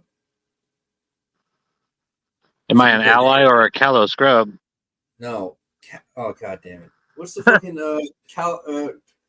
Counter-Strike? Oh, They had a competitive league that was called Cal, and Dash I was invitational and Dash O was open. never. I mean, I played Counter-Strike, but a long time ago, man. Yeah, so like back in the day before Steam had Messenger, when it was Yeah. just Yeah. Do you know David Cotlow? Did you have X-Fire? Did you ever use X-Fire? Sorry, guys. The helicopter's flying over. Oh my God, he's in the real game. Did you use X-Fire? You know, remember that messaging platform that got taken Oh, yeah. over? Yeah. Dude, I think X-Fire will always be superior to Steam. I feel like the implementation of a lot of the features was apolitical, so it was more efficient intrinsically because of that. Yeah. Then politics always ruins everything. Yeah, and there's nothing more political than what makes you money, you know? Like, that's Yeah. Yeah, so, fuck it. I need to get AI to generate another one. Are you from the dad group? Yeah, I'm with the gaming dads. Have you played Kenshi? Kenishi? Is it Kenshi or Kenishi? Are they bitchy? No, it's a video game, man. You can run around like you run around and you get extra toughness skill points if you're naked while you fight. That's cool. Yeah. Son of a bitch. I left my damn light on in my pickup. I play Ultima Online. Ultima, that's an old one. You guys talk about some old games. Fucking heretic. Talking about all kinds of games tonight. I think Eve is still around. I mean, like, if I honestly like wanted to invest long term in video games, I feel like Eve would have been a really good investment. Yeah. I messed around on Eve a little bit. It's not too bad. Well, there's a lot to it. Yeah. I mean, like, I remember when the game came out that, like, the first training cycle was theoretically 2 years long. So, like, you wouldn't even start playing for 2 years or something. That's insane. Wait, is this Crossroads you're talking about? Maybe that's what I was doing, was just the training. I don't know. Well, no, because, like, you could do basically, so when you die, you have a clone. And so you can do clone training in Eve so that, like, your spaceship pilots, I don't know. And then apparently, I think it was, like, around when Bitcoin came out, when it got really financial, there was, like, millions of dollars. Did you arm wrestle? Sorry, that's for retarded, buddy. I'll arm wrestle anyone. Really? Except for my father-in-law. That guy scares me. I'm just kidding. What state are you from? Say it again. I don't know why I can't hardly hear y'all. Maybe I got the volume turned all the way up. What state are you from? Oh, I'm in Texas. I live in Houston. Well, there's an arm wrestling team right there in Houston. Oh, I'm sure there is. They've got You everything can here. go to practice and arm wrestle anybody you want. I'd rather play video games. Yeah, me too. Fuck arm wrestling. I got out of the Marines back in like 2011, so it's been a while, you know. I just actually got out of jail. Sweet. Pedophilia, but who's It's counting? the same damn thing, except for maybe the rapage. Yeah. But I went overseas. It was behind razor wire, stuck in a base, can't go anywhere. You got to eat the fucking food they give you. You know, it was basically like prison. Do a bunch of work. Especially like when you're a level 3 sex offender, they beat the shit out of you in there. It's terrible. Oh, fuck that. Yeah, I agree. Yeah, that sucks. Jesus Christ. So what about you guys? Where y'all from? New York. I think 98% arm wrestling is based out of Pennsylvania. I'm in the like trade industry.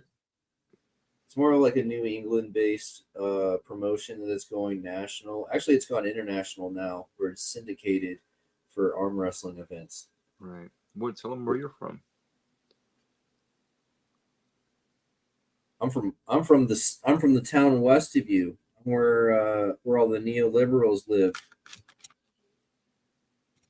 Well, I say that, but Houston basically like takes last generation neoliberals and calls them liberals. You know, they're just like one generation removed progressive over there in Houston compared to Austin. We lost him at pedophile. You know what's weird is like I remember I used to run into a lot of fucking Pedophiles. street level criminals in Austin who were like claimed relations to Art Avocado, who's now the police chief in Houston. I remember I used to run into people all the time who talked about how crooked he was. It's weird. Yeah.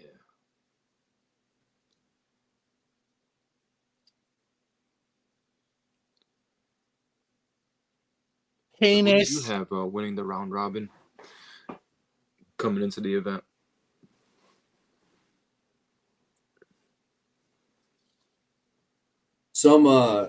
Some Houston architects actually built a building to look like an owl in downtown Austin. But that's not what I asked. As a territorial rivalry thing, like a little jab at Austin. But yeah, if you look at the Frost Bank at the right angle, it's an owl. Man, my kid's penis is small. That's pretty cool. Yeah. It's riveting.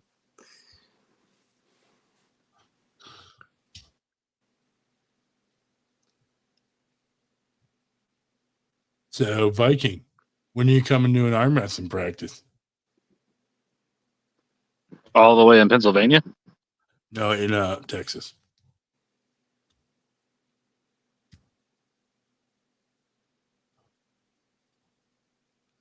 Yeah, there's two different groups that practice regularly in Houston. Sorry, I had the microphone muted. Probably depends on if I can get off work, man. I do 12 to 15 hours a day. How many kids do you have? 2. I'm sorry. I thought this was a gaming chat.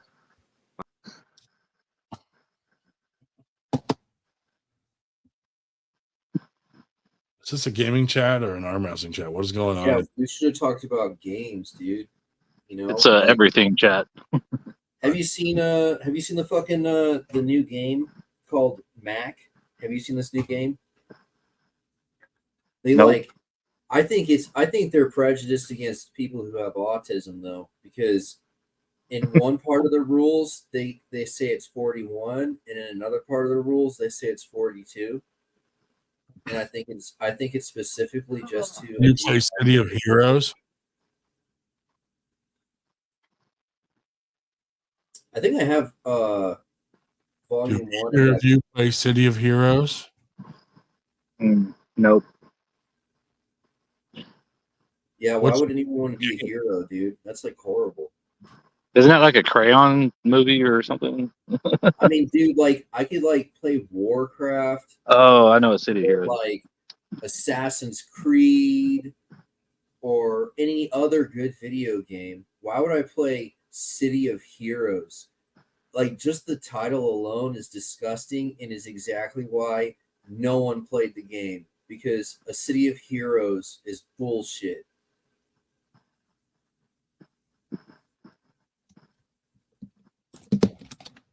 Mic drop.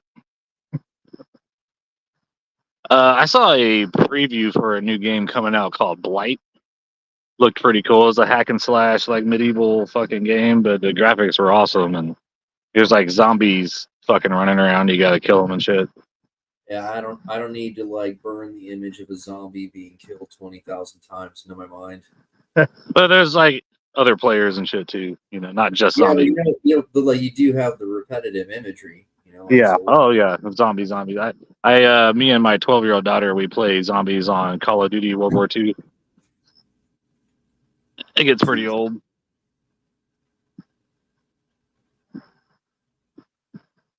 Yeah, well, if I turn my camera on, it's too dark out here for them to see me. Have you played any video games where the Nazis are the good guys?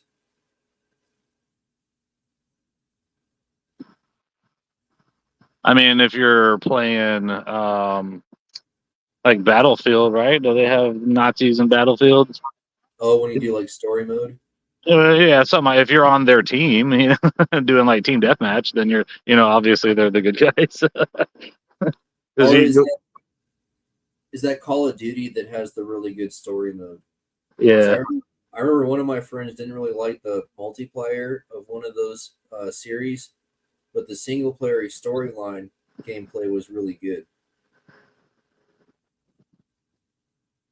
Not sure if it was Battlefield or Call of Duty. Maybe it was both. Was it just EA Games? Maybe they just had good lore.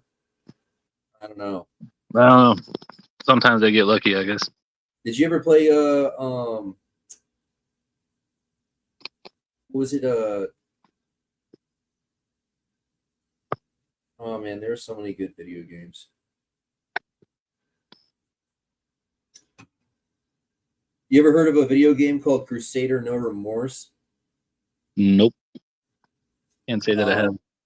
It's it was by Lucas Arts in the 1990s when they were doing some Star Wars syndicated games, and some people are speculating that Crusader No Remorse is Star Wars lore or some shit.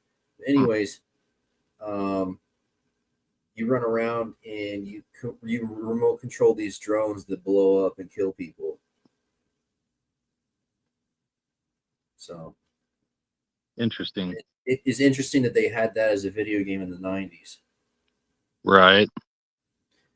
And then like I was reading the description and it was like saying the year was 22. And like what's weird about a lot of the a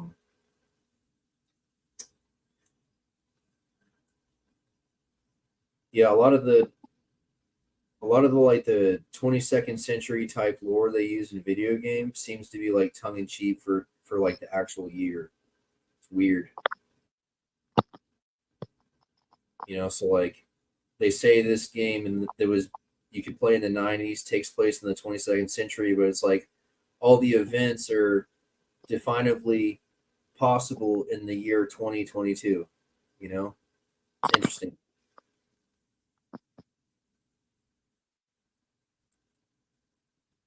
So, what do you think about Ukrainians? Do you think that they should exist? Well, from what Putin says, apparently Ukraine was part of Russia until, like, I guess the fall of the Soviet Union. So, I mean, it is what it is. I don't think we need to be meddling with any of that shit, or let alone sending money and weapons and stuff over there. I mean, that's between Ukraine and Russia. That has nothing to do with us. Who fucked up the river system and put the nuclear reactor at risk? Shit, I don't know. It was probably the fucking Ukrainians, and they blame the Russians for it. Like, well, I mean, I you guess can't- because it never got like a full and thorough display of investigative results. Would you say that it's from us?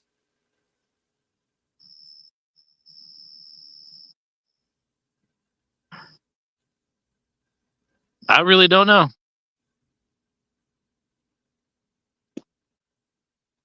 I haven't been over there. I don't know what's going on. I just know our government lies and media lies, so you can't trust that shit. I think. Do you remember when they had that crazy train fire with the chemical? Oh yeah, that ran through that town. You know what I thought was crazy is like in Ukraine they drop artillery strikes in towns that vote the wrong way, and Ohio voted the wrong way.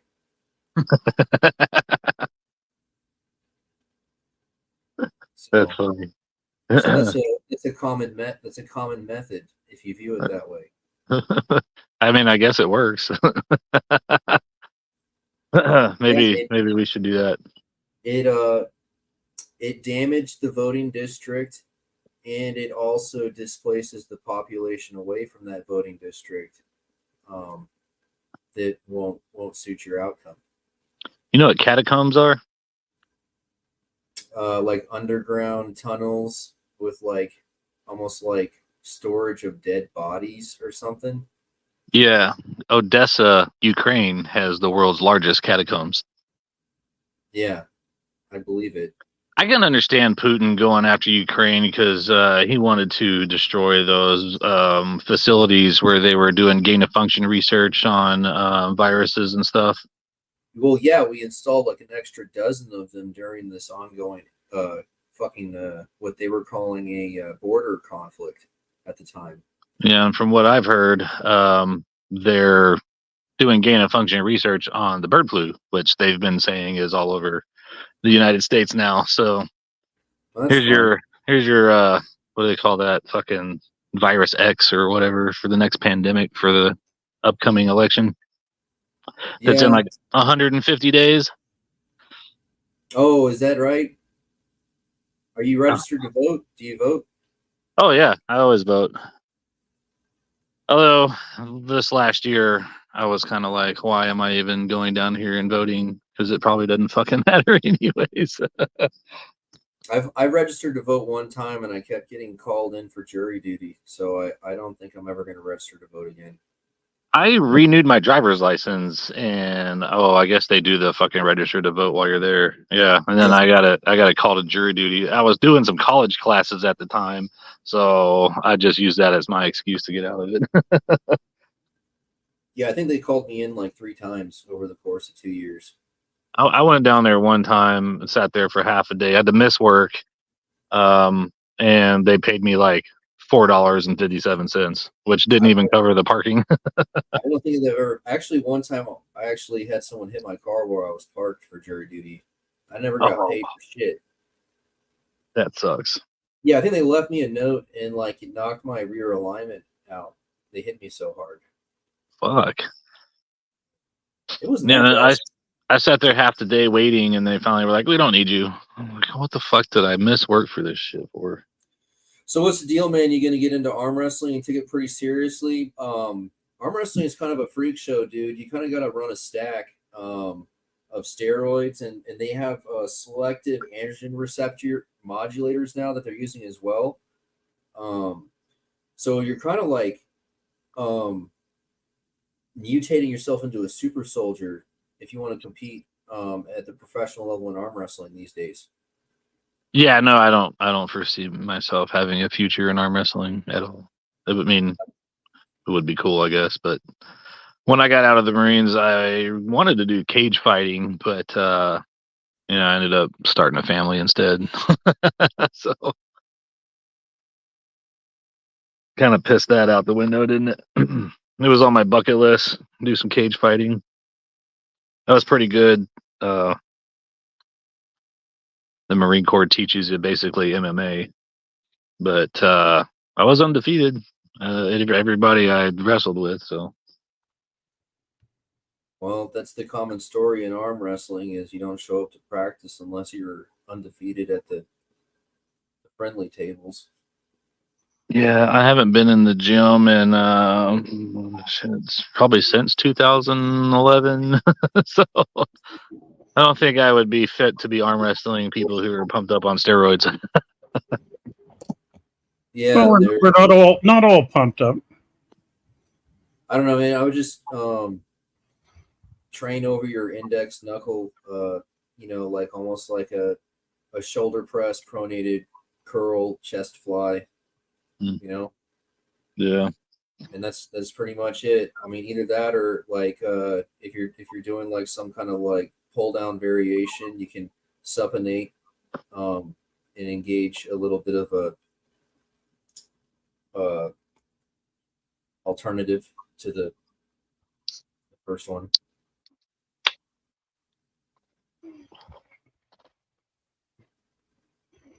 So has Ryan's disappeared for the night? Looked like it. I'm still here. Oh. All right. There was a 5th person in here, wasn't there? That was Shubit. He doesn't like you. He thinks that you're wasting our time to talk about. So how often do you guys do this little meet? Every Friday. Every Friday, 8:30 Eastern. Okay. For you mean the program, yeah. There's something going on almost every week. Arm wrestling, it's all over the place. But no, as far as the program, we're Fridays almost without fail. I can say without fail. I don't think we've missed a Friday in months. Oh, nice. So is that what this gathering is for? Is for the arm wrestling? Yeah, there's a number of other programs. In fact, we used to have Friday night alone, and there's been 2 others that have kind of joined in. What we'll do is so we start at 8:30 and runs till whenever. Depends on we get people from the West Coast, so they'll come in and of course it's 3 hours. 3 hours earlier. With them in fact here Andrews, Texas. In fact, I'm trying to think who we've had on tonight. Generally we've had the organization's based in the Philadelphia area. So I'm the resident schizo poster. I fill the voids of how boring and mundane and estrogen based this whole fucking platform is. Well, like I say, we have a number of people come in from California from time to time, and now some of the folks in the comments are European. We generally don't have people face the actual face to face. The commentary we do, but face to face, of course, because of the time difference. But we've had people on. In fact, if we're on long enough, we'll have. Sometimes we'll get the Australians in because they're about. Let's see, what is 11? It's like early afternoon in Australia tomorrow. But so we'll get those in. But yeah. Whatever. Yeah, and I was away for a while. You are from what area geographically? You asking me? Yes, sir. I live in Houston on the north side. Okay. Well, and what, Andrew, you're what, Boston? Yeah. I think. Yeah, I What is it? was traveled through the area. We had this past summer, I had a fraternity conference in New Orleans, and so I basically turned it into a swing through Armwrestling. We went out to St. Louis, drove down by way of had some folks stayed in Mississippi for a day or 2 or 3 days. Came over to Houston and went up to College Station. Saw a guy up there, but then on to Dallas and relatives in Kansas City, and came home. Put about 5,000 miles in the car in 3 weeks. I'm retired, so we get away with it. I go through College Station a lot. I drive a semi for a living. Well, you know what got with College Station? Well, up there, went up to see a Jen up there, and of course, I've been in Texas before, but it just kind of I was kind of amused by the fact that you'd have these 2-lane roads with stop signs on them with 75 or 70 mile an hour speed limit. So I thought, well, this is kind of interesting. It was a straight shot. It's called common courtesy. It's called a high trust society. Fucking shell. You would understand. Well, no, but I'm saying you usually don't have 70 mile an hour streets with stop sign on them in Pennsylvania. Of course, we're a lot more built up. Well, of course, you got a bunch of assholes who got no common courtesy. Oh, bullshit. They have a high trust society when someone can't fucking yield. Mm-hmm. Well, I will say this. I was really surprised when I brought in traffic circles. Boy, I thought that would confuse the crap out of people, but they've taken to it quite well. But, I've been to some of those roundabouts around here in the southern side of Texas, and people do pretty good in those things, surprisingly. Yeah, really do. And there, of course, it only works if you yield. But so, in other words, Wood, shut up. But I know what you're talking about. But anyway, hey, just remember, Wood. I'm the one that put 33,000 miles on the car last year, traveling all over the place. Yeah, well, I haven't driven my motorcycle in so long that it's like half a year out of inspection. Hmm. Yeah, I drive about 2,500 miles a week. Well, That sounds really nice until you realize you got to interact with other drivers. Yeah, I mostly just basically go to Dallas and back, so it's pretty much a straight drive going up 45 in between. And if I go early in the morning, there's not a lot of traffic. It's pretty nice. Listen to some InfoWars or something. As I told folks, told the Texas folks, sorry, but Kansas City got you beat on barbecue. So the best food I had in Texas were In-N-Out burgers. But of course, Wow. Did you try the Tex-Mex? no, just the usual with a double or whatever the hell. Oh, you got to try the Tex-Mex. That's where it's at. Well, I'll be down in we'll be in the Houston area in November because the one of the other organizations, AWU, which stands for Arm Wrestling Uncensored, is going to have something somewhere in the Houston area. I'm not sure where exactly, but actually fairly close to the international airport, because I was originally going to pick somebody up there and take him to it, but he turned out to be a real goofball, and so I managed to wiggle out of that responsibility. Oh, wow. But, I would recommend either Las Cucos or maybe Papacitos for some Tex-Mex. You'd be happy with that, I bet. There are some prize-winning barbecue restaurants here, but they're pretty much all the same, if you ask me. Mm-hmm. Yeah. I've been to Texas for work. I actually worked in a factory. It's about 40 years ago now. But they were Bell and Howell, and even though I was out on the factory floor, they decided they needed to do some quality improvement classes, and so, since they knew I had a background in education, my name popped out of the slot. And of course, naturally, they sent us to Houston in the middle of August and Massachusetts in the middle of February. A bunch of jerks, but basically, I did a little bit of touring then, because what I would do, that was back years ago, where you if you wanted the cheap airfares, you had to stay out over a Saturday, not come back on Sunday. So I always said, well, I'll tell you what, I had these two classes, Monday, Tuesday, and then Wednesday, Thursday. And I said, pay me Friday as though I was at work, and I'll basically play tourist for Thursday night through Sunday morning. And they saved a ton of money on the airfare to get me back. So, I just basically would hop in the car and, dash around Texas. But yep.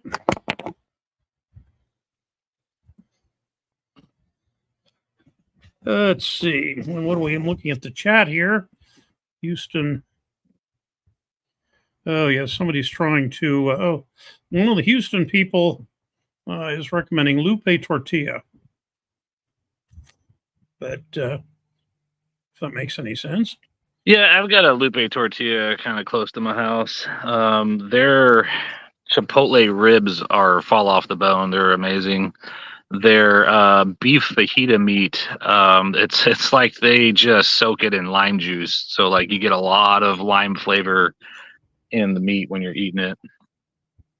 Mm-hmm. Instead of like salsa with the chips, they give you beans, and they're amazing. Like I love those beans. I'll be like, bring me some more.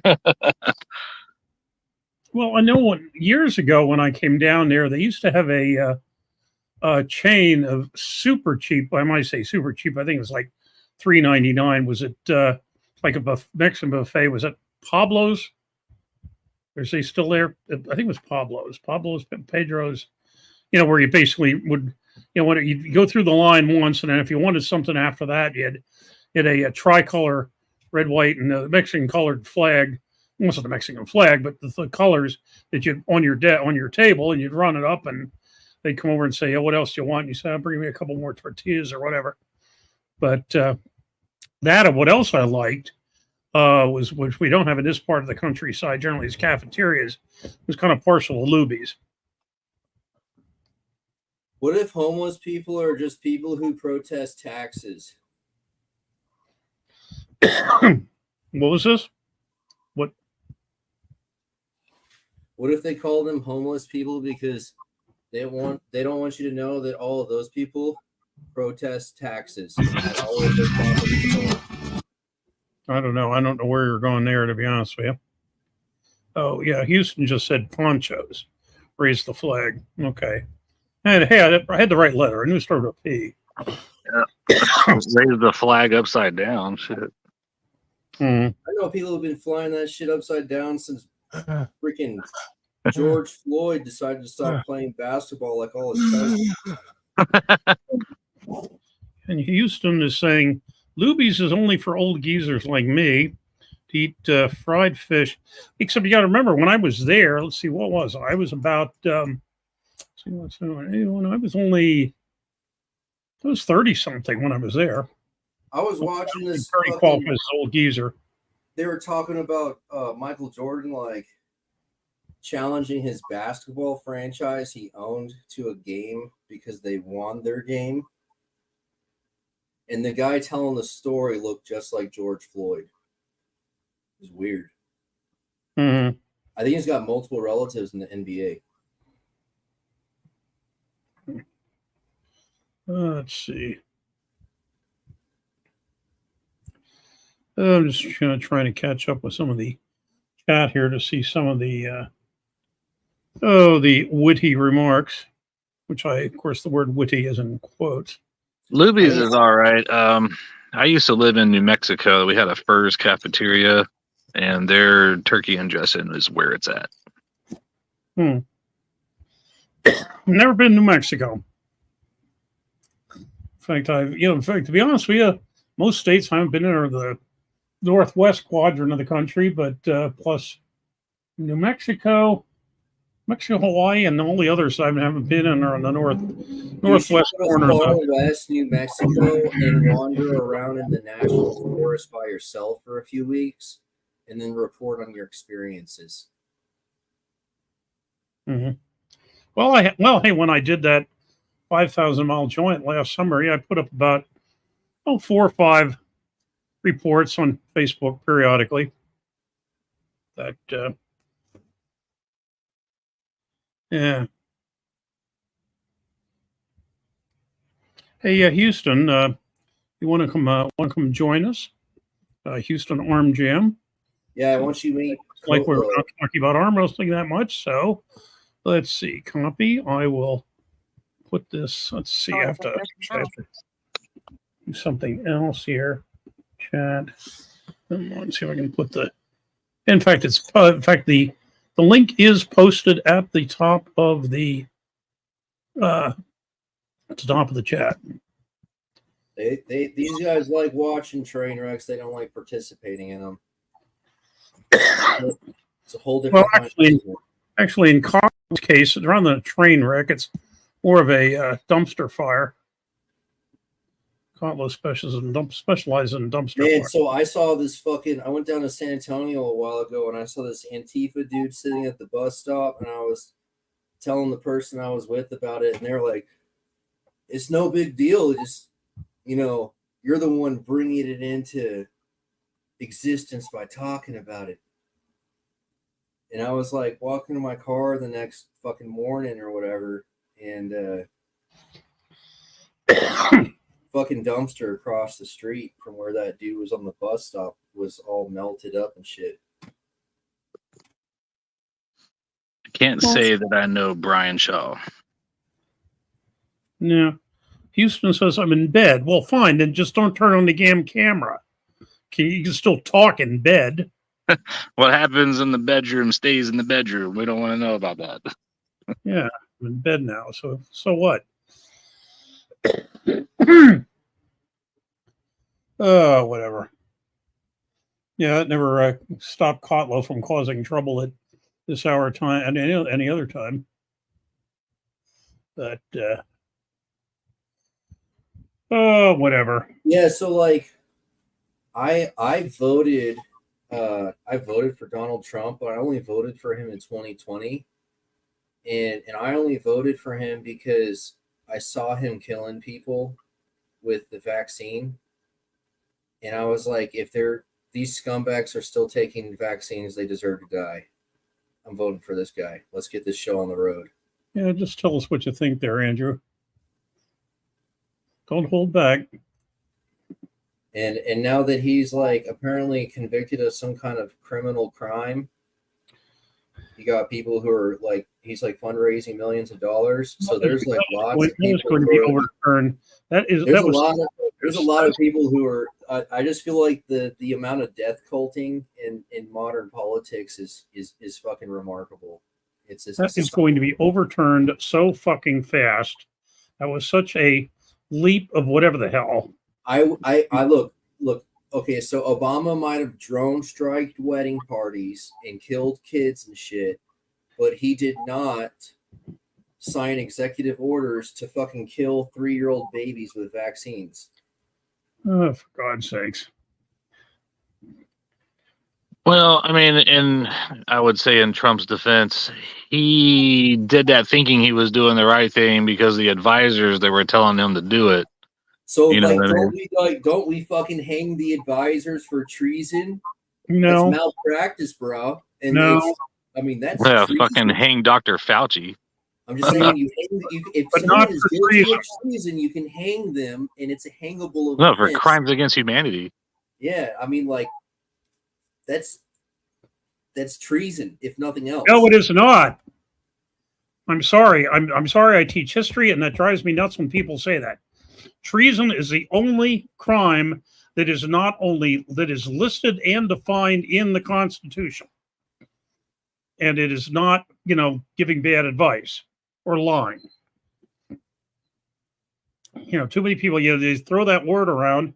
I'm sorry. The founder specifically put a definition of treason in the Constitution, not in the amendments, in the Constitution itself, because they knew what former governments, British and otherwise, had used it to basically screw their enemies. And so, no, it is not treason. You can be convicted of, yes, lying under oath, whatever. I don't think it's a hanging offense, but unfortunately, I don't think in the law it's a hanging offense. Whether it should be or not is another issue.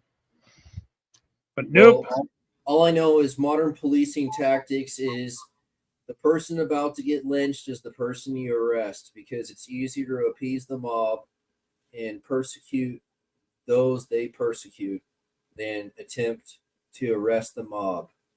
No. It's easier. Sure. Balls or whatever. Well, I'm sorry. Bullshit. Well, it's institutionalized, and it has been for about a decade now. It's a tactic that they've institutionalized in police departments. That's why I voted the last two elections. I voted Libertarian. I'm not sure I'm going to this time around because I still have to read up on it, but it looks like the Libertarians nominated a real nutcase, this time around. But yeah, you don't get Ron Paul. You don't get another one of those coming around. He's not coming back around. Let's see. What do we have here? I don't think Trump is like the best dude, but I think he right now out of our choices, I mean that's what I think is choices? The best. That's the problem. Yeah. If not Trump or Biden or Kennedy, I mean, who else? Omni Party, like how they are allowed to have red and blue team fast tracked as a fucking retard button. Like, I don't want some retard who doesn't know who they're voting for. You shouldn't even say what party they're affiliated with when you're voting. Why is all that information displayed? Yeah, that's true. That is some serious fuckery, dude. I should not have red and blue as options when I'm voting. It's Omni Party, bro. It's Omni Party, and it has been, and we're fucking 200 years deep of this occupation. Yeah.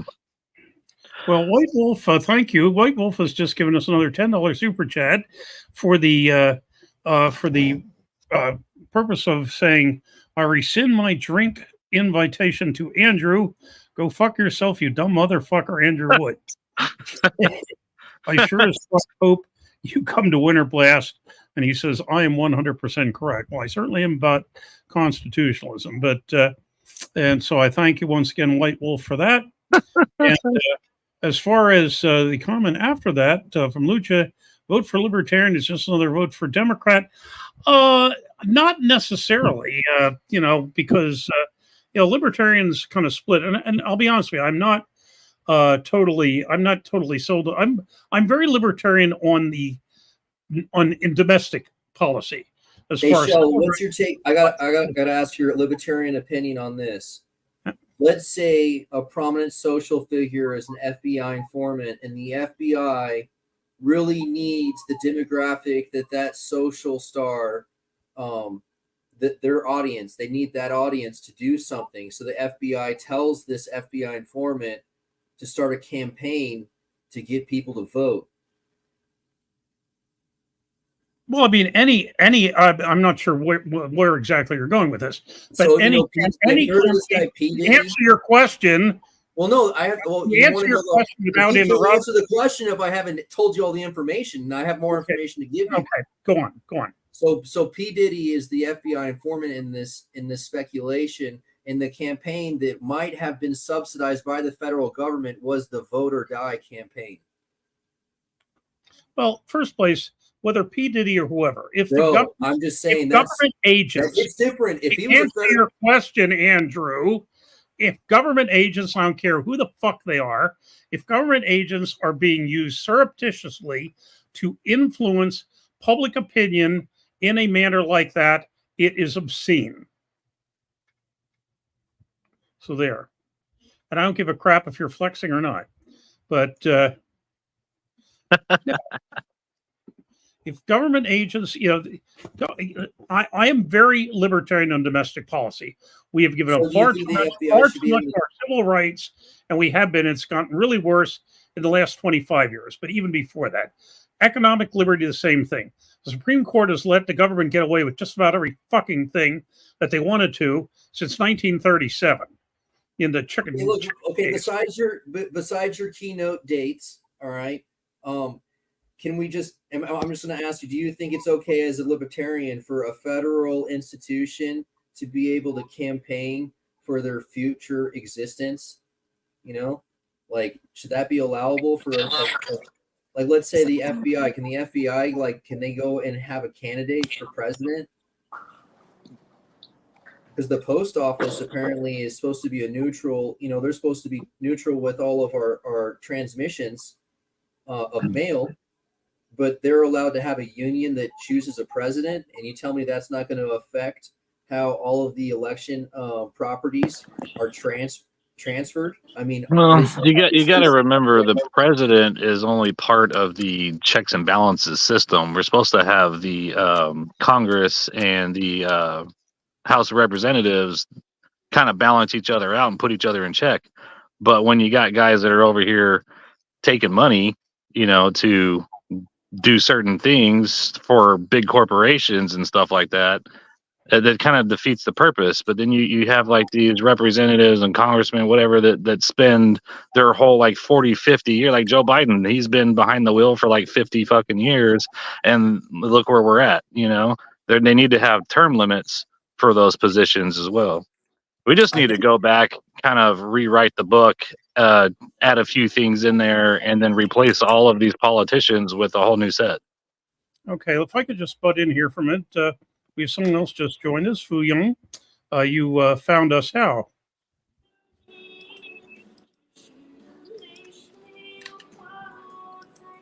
Hello, Fu. Hello, Fu.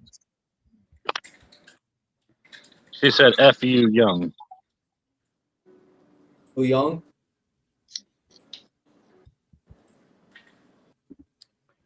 Okay. I'm going to remove Bye, there. Not sure who that was, but okay. It definitely wasn't a gaming dad. That was. It's probably another one of Houston Arm Jam's fun and games. But yes, Houston Arm Jam wants to know if, the one that's in bed, refuses to get on because he's in bed, wants to know if Legendary Viking be joining us next Friday. Maybe if I can find my way back. I just clicked on a link that was in Facebook Messenger, I don't know how I got here. We are 98% arm wrestling. To refer to the 90% of us who are not among the elite, which is where the name comes from. And 98% arm wrestling. Okay, I get it. That's cool. I guess I'm in the 2%. No, the 2% are the elite ones that, so I'm, none of us here are in the 2%. Thank you. Oh, okay. Now, the 98% of the ones that are not elite.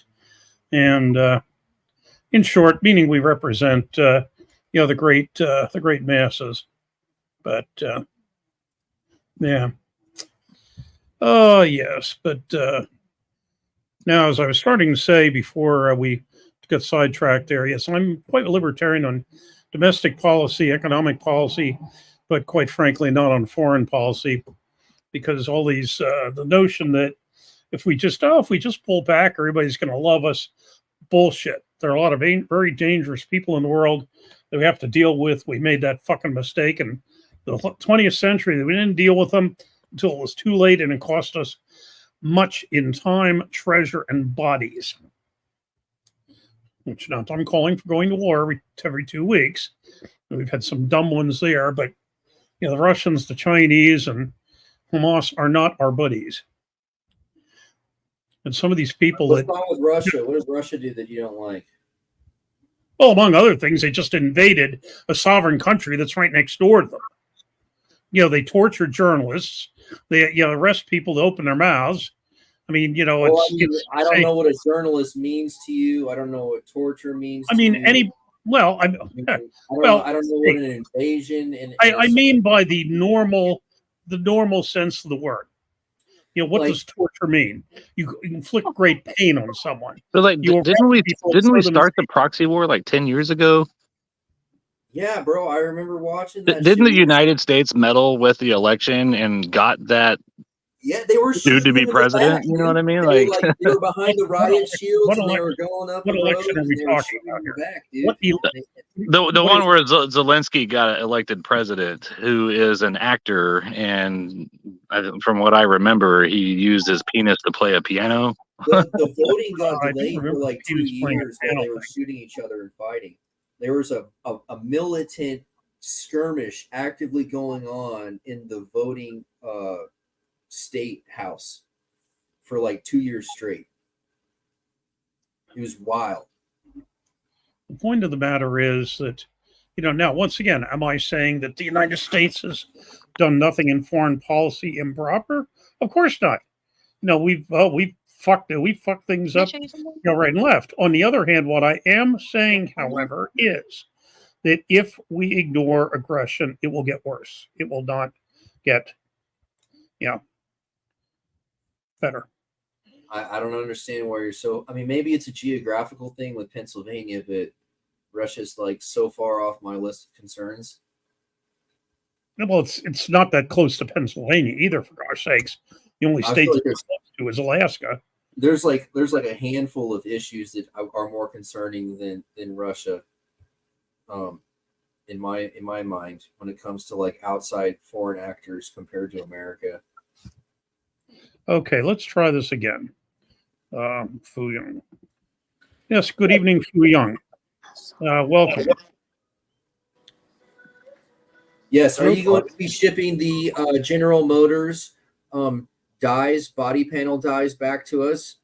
I requested for all U.S. dies to be returned to the mainland as soon as possible, please.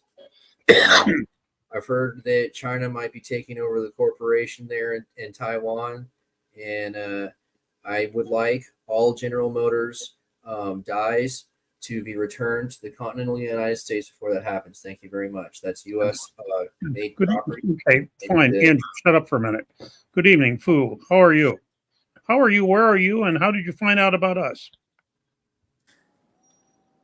Hello, boss. Can you listen? Well, hearing nothing. Yes, I heard what he was saying. I thought he was going to return what was rightfully ours. Taking all those dies over to mainland China, man. General Motors Company is going to be in fucking Jiangping in fucking 5 years. You fucks. You stupid fucks.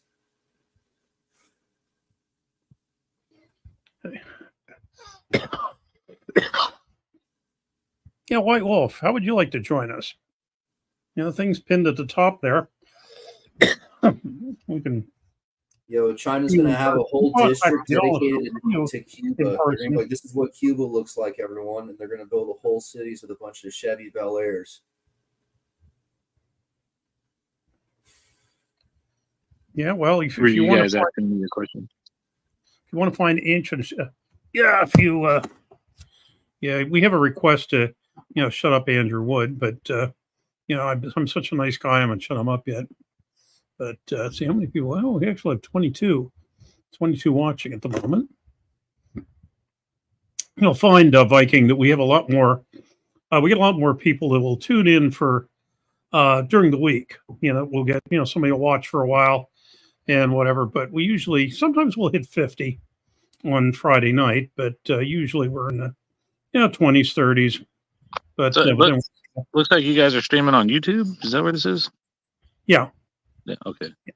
See, I have no idea. I just jumped in here and was like, I don't know what I'm doing. That's how you will find us. What runs an Antifa training you'll camp? find us by going on to YouTube on 98%. Go to YouTube, 98% Arm Wrestling, and then it will have like the what do we call it? The Friday night live. Usually we might be a little bit late after 8:30, but usually we've been pretty good about 8:30. And then what you'll see it there, that you won't be able to necessarily join in right away until Ryan or I put up the link. Hey, do you know about the white hand of Sauron? The right hand of Sauron? White hand. I have no idea what you're talking about. Is that what like, it turned white when they cut it off, or what? I don't know. It's white hands. White hands. Yeah, Stephanie, if you want to join us, I'll put it up again. Let's see. Stephanie, thinking about the movie, he cut his hand off with like the broken sword, and then didn't it light up white? Okay, well, anyways, when the white wizard before Gandalf that turned bad, the orc hybrids he created were given the white hand mark or whatever. Oh, okay, yeah, kind of like the Z on the Russians' fucking tanks. Yeah, but anyways, if you look up the southern side of the Himalayas, there's a whole district where they manage bridges that are built out of fig trees, and fig tree sap is UV reactant, and that's why there's no skin pigment on my white hand, because I didn't get the fig tree sap off my hand. What? That's crazy. Yeah. So there's. I don't want to go back to politics, but I was just thinking of something I saw today. Supposedly, I guess like the Church of Satan has a Bible kind of thing. I don't know. And there's like 5 classes of like people that are in the Church of Satan, and I think the 5th one was MAGA. Yeah, well, you know what? I'm not allowed to say the N-word on here. Stop trying to make me say it. I'm not going to say it. Yeah, whoever Atlas Cooperative is, it says device not connected. That you have to turn on your turn on the mic cam before I can add them to the stream. You said hello in the chat. I just like Lord of the Rings because it has a lot of carryover. Like look at Vitaly Letin. He's like the fucking great man of the North. He's like a whole different species of man versus the fucking that little short stocky dude from fucking not Latvia. Yeah, Latvia or whatever, So it's like there really are different types of people in the world. So Lord of the Rings had it right, in the vagueness of the sense, because it explained how things worked. But it was like one of those things where you can't cancel it because it was too far out there. It's like Star Wars, I got a Star Wars encyclopedia, dude. It has all sorts of anti-Semitic tropes in there. Well, we had a John Brown there briefly, although it wasn't the John Brown I know, because John was spelled incorrectly. The John Brown is on our team is Jon. So I don't know who John Brown might have been. John Brown's body. Didn't see his face. Stephanie just left the tournament, and so when you leave the tournament, get into your car and give us a call. But White Wolf thinks you need to get back on your meds, Andrew. Apparently, maybe I just need to inject a bunch of wax into a fucking tungsten birdshot load and fucking make sure it goes out real hot. Dick. Yeah. But in the comments, See, MAGA, MAGA is fifth degree Church of Satan. That's pretty interesting. I'm not really into the Church of Satan, but then again, I really I'm haven't not gone. either. I just happened to see something on it today, and it caught my interest because it said MAGA. I was like, "What?" I don't think it's the same Church of Satan as like the 1980s because it goes pretty much against all of the philosophy that the Church of Satan was trying to profess, and like before the turn of the century, it was all about animal, like human existence and how you need to like be of the earth, you know. And like this new fucking satanic shit, it seems just to be kind of like nihilistic, contrarian, where they just want to do whatever is opposing and whatever deposes what they're opposing into a more retarded existence. Do you remember the old satanic dudes? Just like heavy metal fucking bodybuilder types. Like really not materialistic, but you know, like almost like a scientific a robot would be. I guess that's the way you put it. Nope, that was not my type of music. Thank you.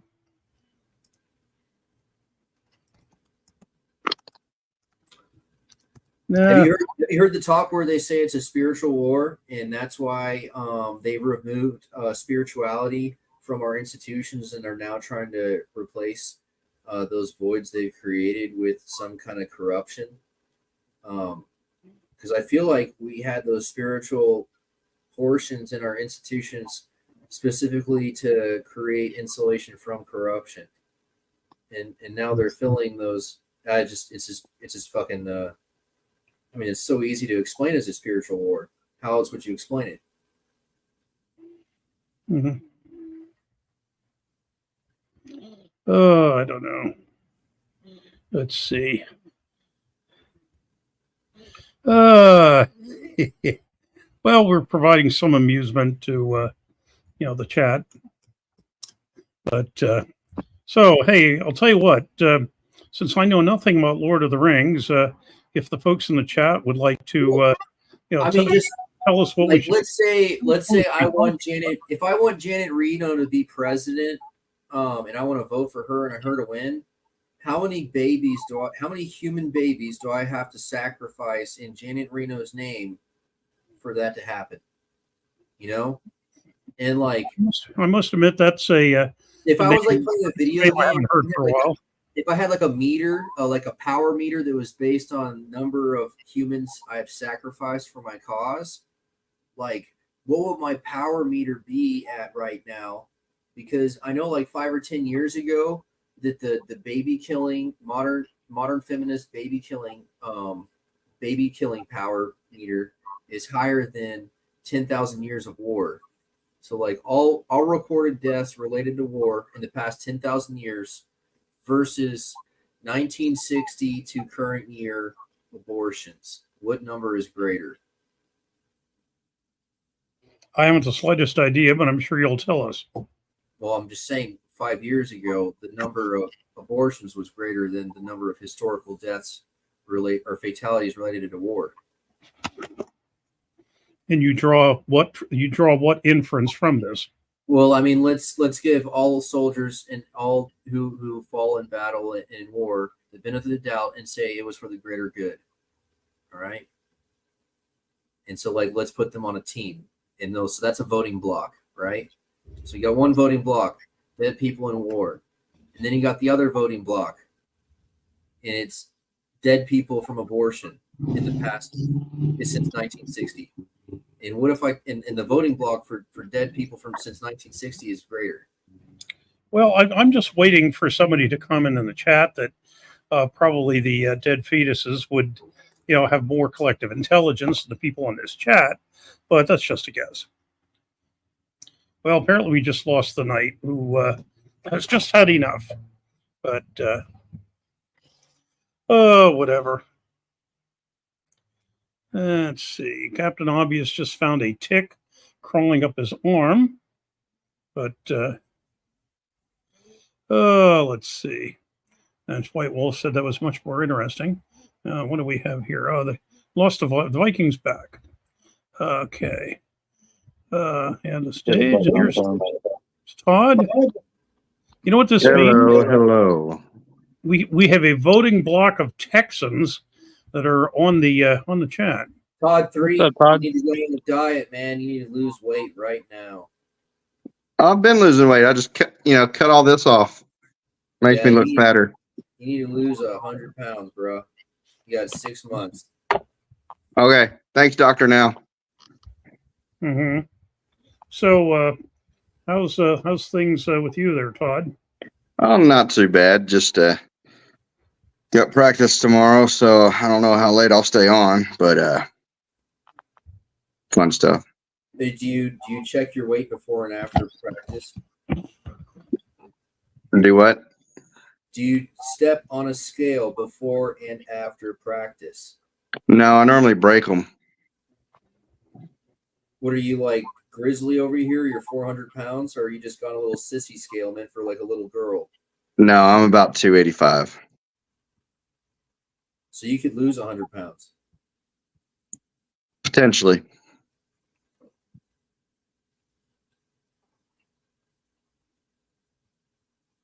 So why? In the Navy, I was at my best shape. I was about 215, 220. Well, Nathan, by the way, or no, Nathan, Legendary Viking. We have Todd's from Lubbock, so we now have Lubbock, Austin, and Houston on the show. I forget how long it is. Maybe it's 2 weeks or something, but there's some amount of time when you're losing weight. It doesn't matter. Like none of that first. You're like, oh, look at that. I'm losing like a pound a day. I'm losing 3 pounds a day. You can do that for a while. I think it might be a number of days or a number of weeks, and all of that weight can like rebound almost instantaneously with Yep. So yeah, man. I mean, that's the deal with fat cells is they collapse, but they don't go away. So like the more of them you get, the tighter of the tightrope you have to walk. Like that dietary deviation becomes stricter and stricter as you get older. Yeah, Well, I was 320 and I'm down to got down to 265. Now I'm back up to 285. And was it like a year-long process or what? No, that was about 4 months. Well, Matthew Ninja, I see you're muted. Wants to join us? Yeah, hello. Mic on. And Matthew, where are you coming to us from? I'm in Ohio. Ah, okay. Well, we got Ohio, Pennsylvania, and 3 Texans. So, what's new with you, Matthew? All sorts of stuff. Just currently trying really hard to get my surgery in on my right elbow. I've got a torn tendon. So I'm really hoping to get that fixed up. So hopefully soon. Hey, Matthew, did you find a team to start practicing with? I have not. Not until the surgery, probably. Okay.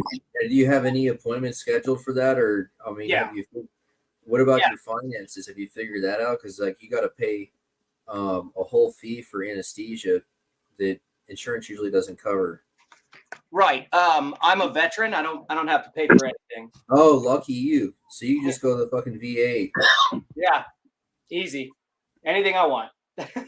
Well, we've groups all over Ohio, so I'm not sure what part you're from, but we have, we really do have, there's, some of the more boondockish areas you might have to travel an hour and a half, but I know we have groups in, a couple people down in, the Jackson area. We have Columbus. We've a group gets together in East Liverpool. We got a Cleveland group, Toledo, Cincinnati. I think Cincinnati town. Where's Bladen from? I want to say Hamilton sticks in my mind.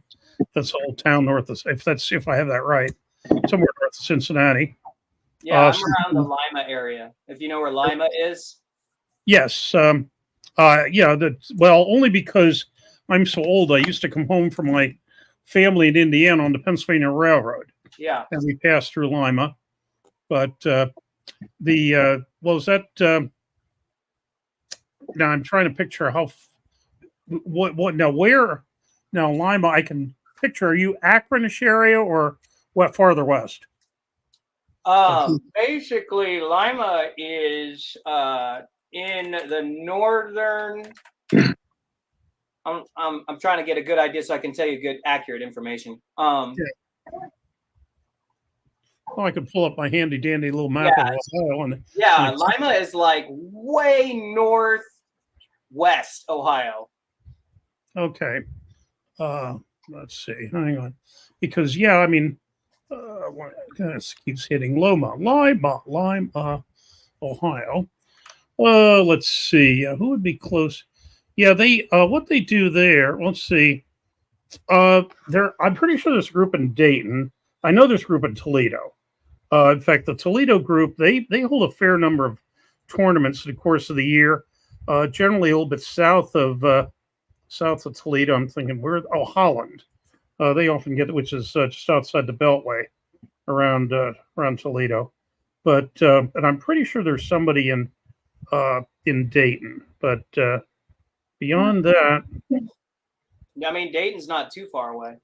no. And beyond that, I don't know. I know that you have Dayton. You have Dayton. We can find you somewhere there, I'm sure. But I'm not as familiar with those groups because I'm being from Pennsylvania. I get over to the the groups in the eastern part of the state a good bit more.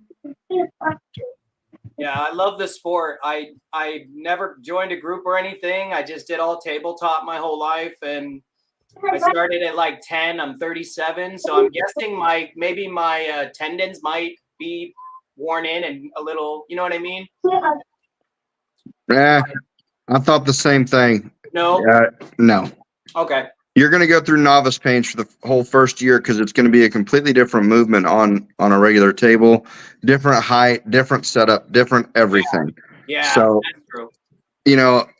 You're talking tabletop. That's all about getting the setup, getting your hip against the table while the other person's not, being able to grab onto the table. I mean, that's just, there's a whole different thing to hustling people in a bar versus getting on a actual table.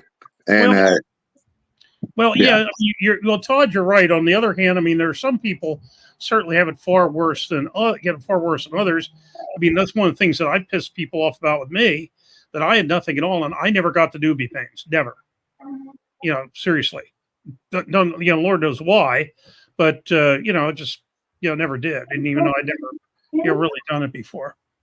But yeah, it's very possible that you'll have that. Right. Yeah.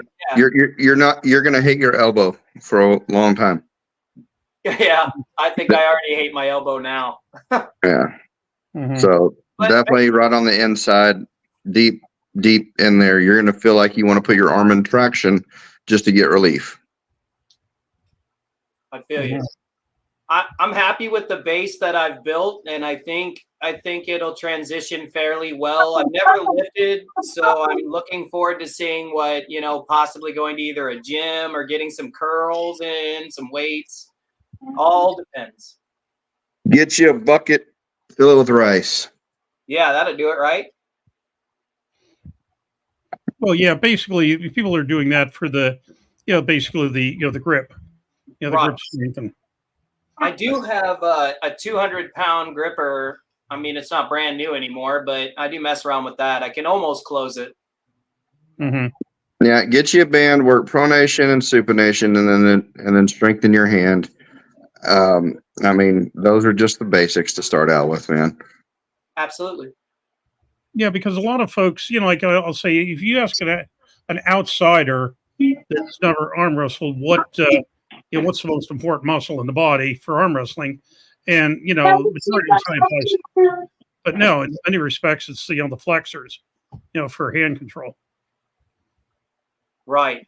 If you're going truly budget, you just get a couple crevasse rescue pulleys and you get a cordelette, and that's more than enough to do any exercise you can think of. Right. I really want to get a. I don't know how much it'll help, but maybe just for my health, a stand-up pull-up system that I can assemble and mess around with that. Since I can do pull-ups, I might be able to do all sorts of interesting angles to help as well. Mm-hmm. Just something. I don't know. For now. Well, Lord Hey knows guys, I'm gonna log off of here, and I'm gonna probably get on the YouTube channel and watch you guys, so I can finish drinking my crown. Okay. Well, Well, like it's I nice say, to meet you. Hopefully, you know how to find us now on weekends. If you can put up with me, Ryan, and especially Andrew Wood, you're certainly welcome to join us. Awesome. Thanks, guys. Appreciate it. Y'all have a good night. Okay. I'll just be watching. Okay. See ya. And of course, as we always say affectionately, fuck that guy, even though we don't mean anything by it other than whatever. But anyhow, so no, it's good. Good having let's see, having another arm wrestler on. I kind of disappeared at the beginning when Viking, because until you told him what was going on, I'm not really into making whatever. Yeah, making, let's see. Hey, babe. Nathan Smith wrote, "Hey, babe," and Obvious wrote, "Shell doesn't respond to being called babe." Well, actually, Shell didn't recognize that "Hey, babe" was referring to me, but and probably wasn't. But so anyway, Todd, you said you have a tournament tomorrow? No, we just have a big practice. Got some folks coming in, so. Okay, and here is Stephanie. We now have 3 time zones on the chat, with the addition of the Pacific Daylight, with Stephanie in the person of Stephanie Spencer. Drum roll. How are you guys? Oh, doing reasonably well. Ryan had to leave us because he's still suffering, but well, it's good that he got his surgery. Yeah, well, he's run out of the high potency drugs. So I told him if he goes to practice in Philadelphia on Tuesday, I'll give him the the 50 oxycodone I have left for mine. But, that doesn't sound very fun. Mm-hmm. Yeah, they wouldn't redo his prescription. They just told him he should just use some Aleve or something.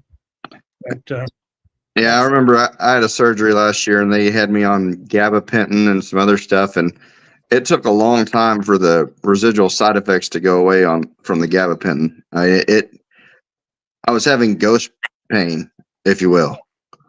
So, yeah, and I mean, the pain felt like it was there, but it really wasn't. I had to wean myself off of it, and when I finally got off of it, I didn't have to take Tylenol, aspirin, Aleve, anything. So that stuff you can get hooked real quick on any of those, and your body thinks you need it, but you really don't. And so it feels like you hurt, but the other thing is, okay, it might hurt, but it doesn't matter. You're healing, so just get over it. No, I did very little of it. The first one, I think the first D I did, like I used 18 of them, and the second one I think I went through 10, but only the first couple of days, and after that it's fine. But in fact, mine was the regular Oxy without the Tylenol in it, and so they said you can take Tylenol at the same time. Yeah, what's funny is like some of the medicine, most people will take every bit of their pain pills and then try to get a refill. But when it comes to antibiotics, almost everybody never makes it through that first full bottle. They think they're already good to go, and then they'll never finish that bottle. But they'll finish a bottle of painkillers and want more. Yes, so White Wolf just said, when I'm talking about time zones, don't forget, I was talking about, the American continental contiguous states of 4 time zones. Actually, North America has more than 4. North America actually is 6 time zones, at least. But no, I certainly would not forget about our friends in Labrador and Newfoundland, which is on Atlantic time. He's just a private contractor, man. Who cares about White Wolf? Hey, Does Guam have a different time zone than Hawaii? I'm trying to remember. Oh, it has to. Yes. Yeah. So, I mean, technically, if you want to count Guam, Well, I mean, if you're counting, well, he was saying we're talking North America here. right? Just continental. We add on Atlantic, and we add on Alaska. So we have you have basically Atlantic, Eastern, Central, Mountain, Pacific, and Alaska time. Yukon's in the middle there, but was in the middle. But Alaska, they got to the point where they were tired of having the state capital being 2 hours away from the the biggest city, and so they basically split the difference and put, Anchorage used to be on Hawaii time, 5 hours different, but they shoved them over an hour, so we're now 4 hours ahead of Alaska. Except for there was no girls to pull me in the tournament. No, what? I'm sorry. Go ahead. There was no girls to pull in the tournament, so I pulled the guys. And did they compliment your bow before they pulled you? Actually, one guy was like there was some guy in the background. He goes, "If you win, you get to the red bow." Like he was saying that to the guy, but they were just joking. I tried not to wear it. I tried to do like a nice comb over, but I didn't want to deal with it, so I put it in anyway. But it was pretty fun. My son got second in amateur, and a bunch of little kids came, and that was fun to run the bracket with them. The kids were pretty fun, and it was like a last minute, just this last week free tournament, and so many people came. It was really fun. I don't think that I've never been to a free tournament before. Well, I'll tell you, I was to the Michigan States last week, and I have never seen a tournament with so many teams. I don't know how many they had all together, but they went on, and they went for a couple hours. Wow. Yeah, the teams were, now Bill Sinks runs a tournament with tons of young kids up in Vermont at a state fair or county fair every summer where they have like dozens and dozens, but up to like age 12. Where this was some real little kids too, but the bulk of them were, teenagers. They had a crowd of them. Yeah, my youngest is 12. She was not learning very much about being I don't like it that she got mad that she got second. Like she just sat there with this look on her face, and it's like, what the heck? Is this even my kid? She didn't act like a poor sport or anything, but the look on her face was like you could not like what? So the girl you lost to is way bigger than you. Who cares? But it surprised me because she doesn't really train. She only trains strict curl, and she actually had some technique and a little tiny hit with her skinny arms. But it was a fun night, and I'm gonna DoorDash in a few minutes, and I wanted to come on and say hi to you guys. And who is this new guy in the middle down here? Matthew. Can you zoom in? I can't even see your face. My flash. So far away. I just spilled my drink, so here I am. Oh my god! Oh my god! Andrew, what is the meanest thing you said to anyone tonight? The most funnest passive-aggressive comment you had? Tell me your favorite one. There are 5 things more concerning than Russia. Okay, that's really boring. Yes, and Phil Wood has just checked in from the UK saying sunrise. And by my world clock, it says it's 5:29 a.m. in London. But, cool. I said something about hot loading tungsten birdshot with after I filled the cavities full of wax in the load. That's I wish sometimes, Andrew, you say things I don't understand. Like you forget that I didn't graduate from high school. That doesn't mean that I didn't graduate from high school either. So it's not like I don't have a good vocabulary, and I've read a lot of books, but maybe some of the things that you're interested in, I don't get. I just thought maybe you'd say something funny. Like I was waiting for you to be entertaining while I'm waiting for Matthew to put his face at the camera so we can see him better without spilling his cocktail. I got it. You can't see me? Can everyone else see me? Yeah, we can see. Yeah. I'm like, you're just so far away. Like if I saw you in person, I might not recognize you. I can't get any closer. Where are you an arm wrestler from? Where are you from? I'm from around the Lima, Ohio area. Ohio? Yeah. Yes. Cool. Yep. I love it. I mean, with a passion, I love arm wrestling. I will do anything they need of me once I get in a team to get strong. I mean, I've got the passion's there. I've done it my whole life. I just never got to commit to it in a more formal setting, which I'm looking really forward to be honest, because, you know, it's fun to arm wrestle people at bars and stuff. But as I'm sure you guys know, they're not trained. They don't know how to make those micro adjustments to get into positions where they can exercise their power more firmly. And I do. So I'm sure I just can't wait to learn all sorts of stuff that has been missing my whole life, probably.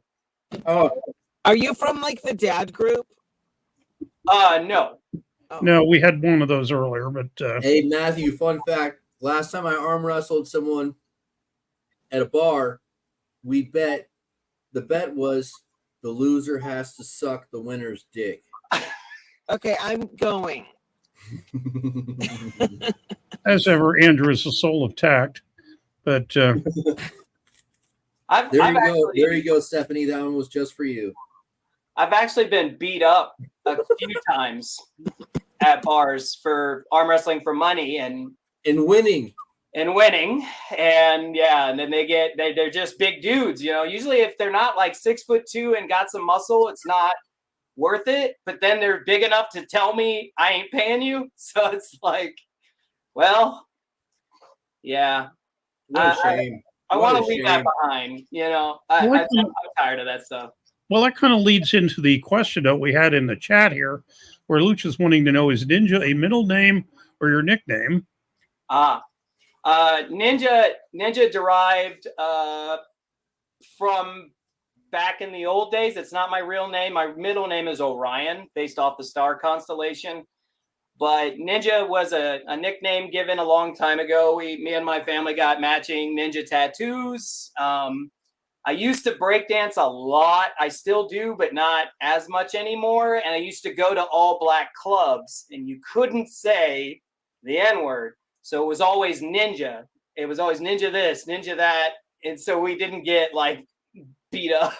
You know, you can't say it. So Well, I was just wondering though, that with the ninja, if you had the ninja skills, that when that 6'2" muscular type said he was going to pay you, do you give him smack him upside the head or? Yeah. Mm-hmm. Yeah, that was a bad one. One of them was I was at Fort Knox, Kentucky, and I was just coming into a bar to get some games of pool in, and I had some arm wrestling matches, and before I know it, the guy wouldn't pay me, and I didn't realize at the time that everybody in the whole bar was Mexican but me. Mm-hmm. And I didn't realize it until it was too late. So once it was time to pay up, once it was time to pay up, I mean, the bouncer scooped me up. I had like 3 people hitting me. I'm tiny, man. I'm not even a big dude. Like, why are they all just to not pay me? So yeah, that kind of lifestyle, I'd rather go into a team, you know, where it's more professional. I don't got to worry about that stuff anymore. Were you talking about like prison gang or something? Well, what is your current weight then? Well, what weight class are you going to come in at? I am sitting firmly at 168 right now. Okay. Yeah, because basically most, as you probably know, generally speaking, they go by metric, converted into English. So you're talking 154, 176 are the, Yeah. And my weight is going down a little bit more. I'd imagine I'm going to stop and probably peak out weight loss at about 163, 165. Around there. But yeah, I don't mind. I think if I start lifting, I might put on some more muscle, maybe gain some more weight and get into a category that best suits me. Were you like 5'5", 5'7"? I'm 5'6" on the money. Yeah. Yeah. So as long as you're right smack in the middle of the 176. Yeah. Yep. Generally, will work. Occasionally, you'll see, of course, 154, 176. Yeah, they always pick on you little guys. That is true. You guys always get fucking used as an example. Well, and occasionally you'll find a 165, but I'd say the 154, 176 is more traditional. Yeah. But you will find some 165s. But actually, it's more of a Western thing. And depending on how fast you get into things, the national championship, the IFA national championship, is again going to be in Dayton this year. I was there out over it last year, Dayton at the Hollywood Casino in Dayton. If I do end up getting surgery, like I'm gonna guess, I don't know how long the recovery time for that could be. I'd imagine 6 months minimum for a. Well, the national championship is in March. It's 2 years, and then you can change the schedule to make it faster. But yeah, like 2 years sitting on the couch and you should be better. Or it's like 18 months with like minimal PT, or like 12 months because you're like a star athlete. You didn't even slow down for the surgery, so your recovery rate was still supplemented by your physical output. Right. What Or surgery is it? Or you're like enhanced and you're taking like a lot of gear, and 6 months out you're 100%. Or you just get a lot of stem cells, Right. that'll help. Yeah, and then you're 3 months out.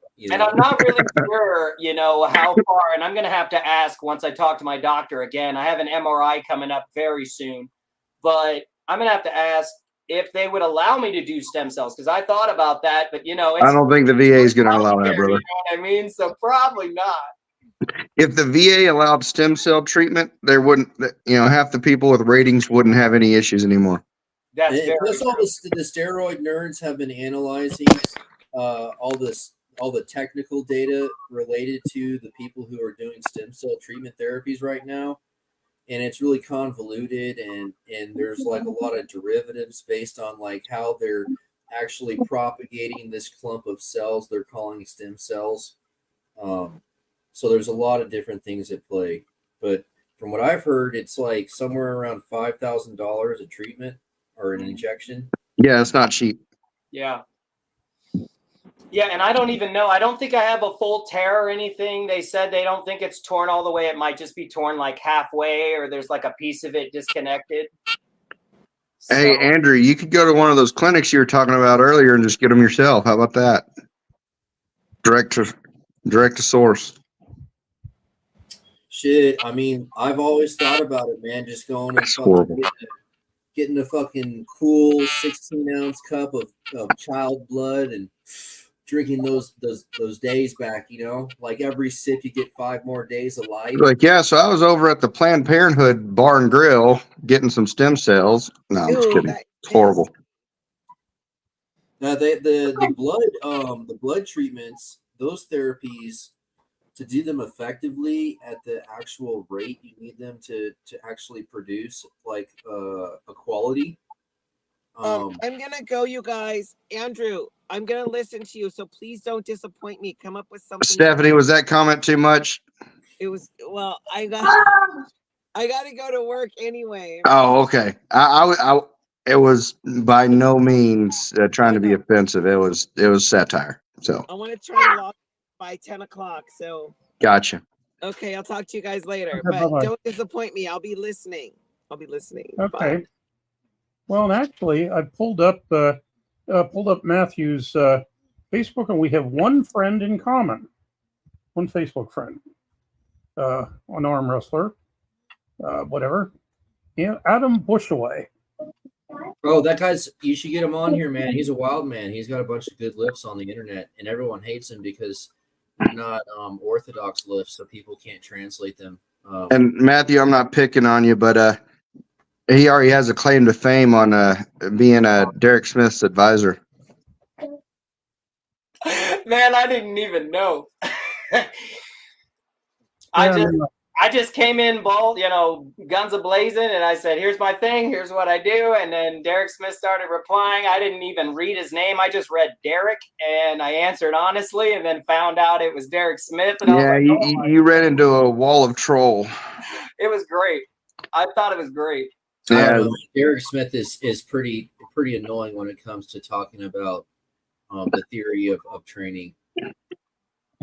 Well, and actually, where I'm looking at, like I said, I'm looking at Matthew's thing Matthew's profile here, and would you believe we now have 3 out of the 4 people in talking this are Texans, so to speak. They claim Ohio now, but he has Texas written all over his profile. But, yeah, the guy I'm on friends list. Like once I usually don't add anyone I don't know just right out the gate. If I don't know you, I'm not adding you. But I put that post on the Facebook page, and I got like a bunch of friend invites, and I was like, I can't. I don't know. I just added him, I guess. Mm-hmm. Some may or may not have had the best intentions. Mm-hmm. I didn't think so. Yeah. Yeah, there was a point in my arm wrestling socialization where I went through a phase where every single person who was arm wrestling within like hundreds of miles of me was adding me. It's like I think that's like a thing that arm wrestlers do. Yeah. Like, there's a difference, Andrew. With you, there's a difference between fame and infamy. See, you have to realize though, I don't have either of those. I'm actually under a pseudonym of a dead singer. That's a dead singer thing. I know. Yeah. I think people need their cages shook every now and again. That's just the truth. Yeah. No, but like I say, no, keep really, keep joining us, keep in touch, and like I say, because Ohio, if you've been in it that long, that you want to get into it formally, I'd say Ohio's has quite a bit of activity. Really I hear good. the Amish are building a bunch of tables out there. That would not be surprising. Sorry. Yeah, there is a lot of Amish here. That is very true. Yeah. Mm-hmm. I know. I watched the Amish Mafia series. It was real informative. I've never heard of it, but it sounds fantastic. Yeah, it was horrible. I think the Amish would transition very well into arm wrestling with working with their hands their entire damn lives. We'd probably get our arms ripped off by Jethro. Okay. That's fair. I mean, I've seen a group of them pick up a whole freaking barn and move it from one side of a road to another, from a farm to another farm. They literally had 100 people pick up a whole freaking barn. Yeah. And move it. It's awesome. No quitters allowed. Yeah. No quitters allowed. Like, listen, Jebediah, you're not pulling your weight. Stand up taller. Mm-hmm.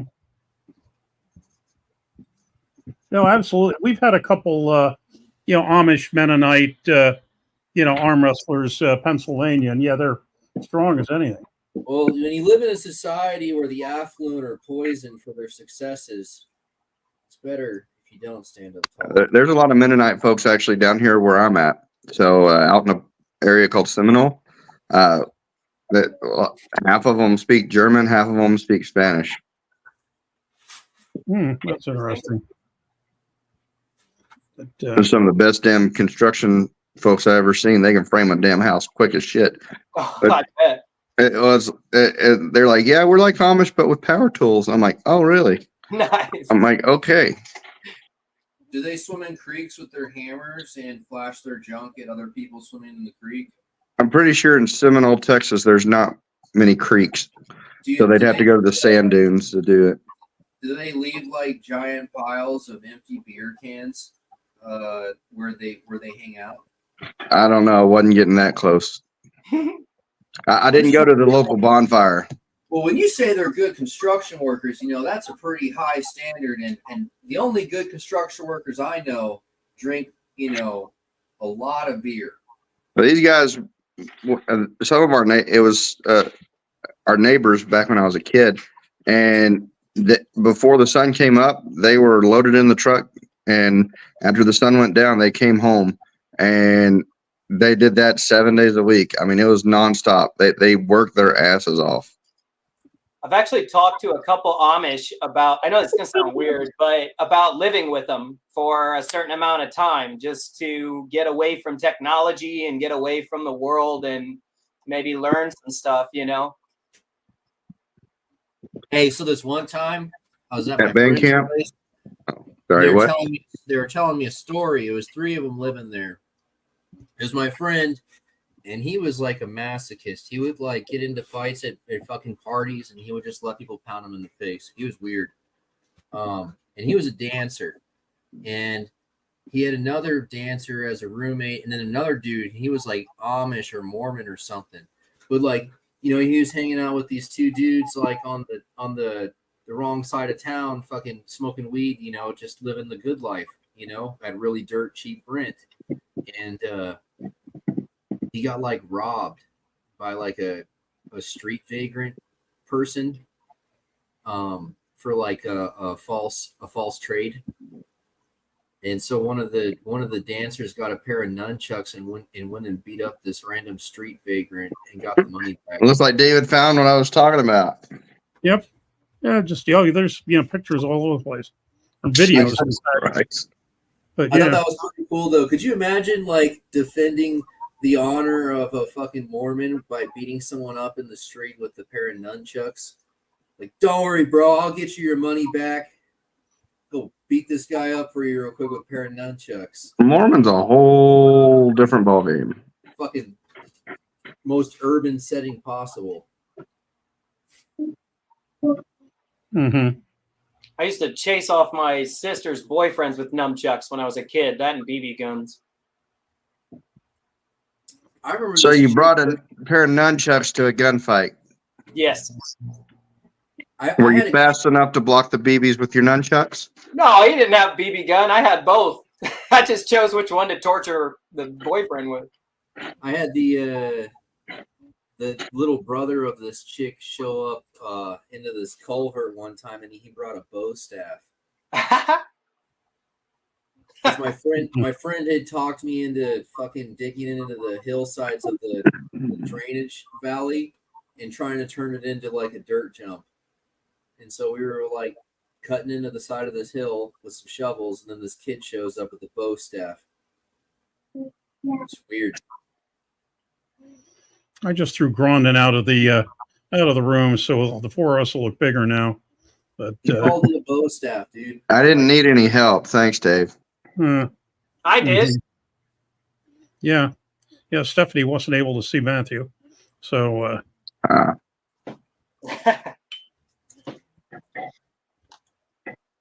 Yep, crazy life. I've had a freaking crazy life, man. 19, right? In the Army. Freaking, you're Navy, right? When did you go in? I was in from 06 to 15. Oh, shit. We served the same years almost. I was 06 to 12. Yeah. I was in Kings Bay, Georgia, and then Virginia Beach most of the time. Oh, okay. I went to Fort Knox.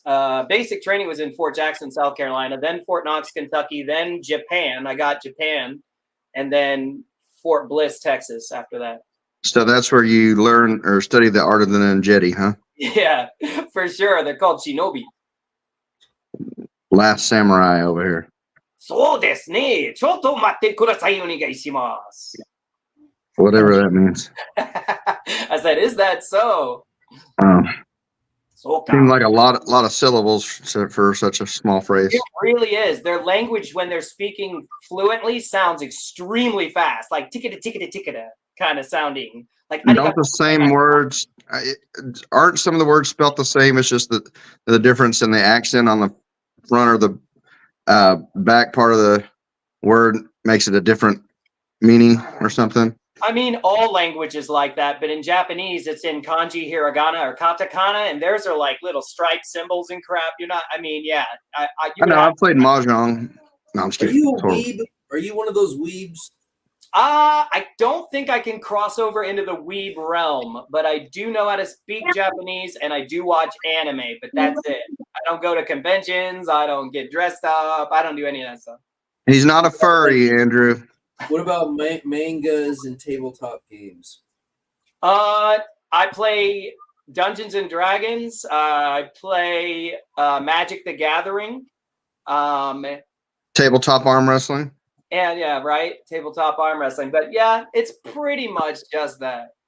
I usually host a gathering like once a week. People come over, we play cards and stuff.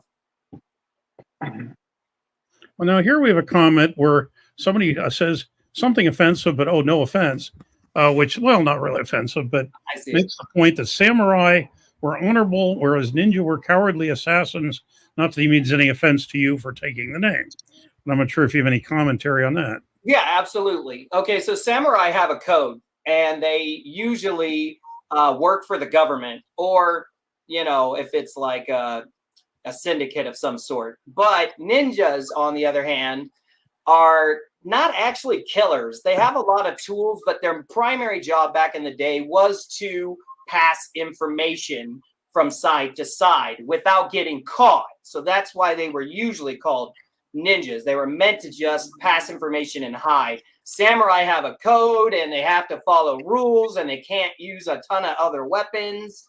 Ninjas can use pretty much anything under the sun in order to get it done. So yeah, ninjas can have a bad rap, but really all they are is samurais that were sent to do a mission and not to get caught, and they're trained in a slightly different fashion.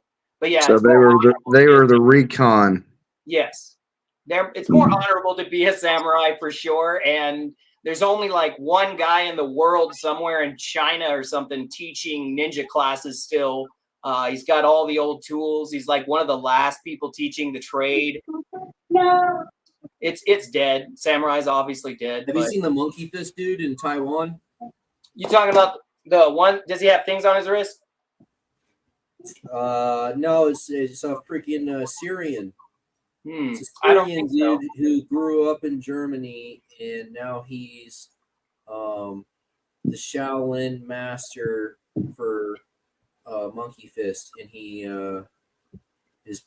trains out of Taiwan. I haven't heard of him, no, but I'm sure he's easy to find. A lot of those disciplines that come from ninja background, samurai background, because we don't do swords really anymore. When I was in Japan, there was a sword maker. I asked him how much it would cost. Did you just say we? We? Did you just say we don't do that anymore? Oh, maybe I did. I don't know. I'm just sorry. Go ahead. Oh, you're fine. But everyone wants a real sword. They're like, I want a sword. You make them, right? I want one. He's like, it takes like 10 years, he said, to do it. He said it costs around $26,000 just starting out to even get one. Yeah, it's pretty. What is he doing? Growing the tree from scratch? Well, you literally fold it. Manual fold it like 1,000 times or something weird. Yeah.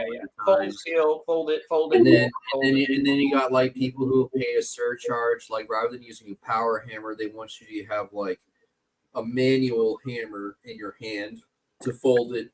If you're hammer forging 1,000-layer blade, then yes, that's going to take some time. Yeah, it's so much. Like I mean, I don't know the politics or the stuff of it, but you probably have to buy pieces from different places. You have to buy very specific types of metal on top of that. Like I'd imagine it's a nightmare to try and get one done. But yeah. Did they arm wrestle? Huh? Did they? Yeah. No. Okay. Japan is what you see is what you get. They were extremely docile. Stick fighting, club fighting, sword fighting, they all have a lot of translation to arm wrestling techniques because of the hand and wrist control and the pronation and supination, especially in sword fighting, the pinky, all that supination, all that cupping. Right. So, the stuff that we see here at 98 to approve to put on the page where people turn in the arm wrestling matches or whatever, I really can't say I ever see that much Japanese. Mm-hmm. We get things from the Philippines, a little bit of Chinese, not much there, but really I'd say Philippines more than anything. Of course, maybe that's just because the English language that they would tend to gravitate towards because a fair percentage of the folks in the Philippines speak English. So I don't know. Japan, nearly all of them. All of them speak English. But we really don't see anything. I mean, I don't get anything really that I see that's Japanese arm wrestling. I think it's the culture.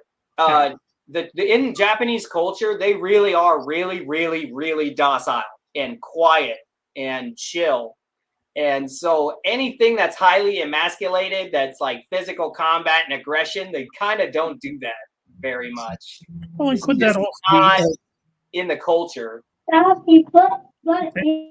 could that be a factor too with the aging of the population? That's one of their big problems there in Japan. What do you mean? Just Hey, I gotta roll out. See ya. Okay. Nice to See meet you. you. See ya. Fuck that guy. Affectionately, of course. No, from what I understand, Japan has a severe problem with the population aging, and generally speaking, the demographic for arm wrestling would not be older people.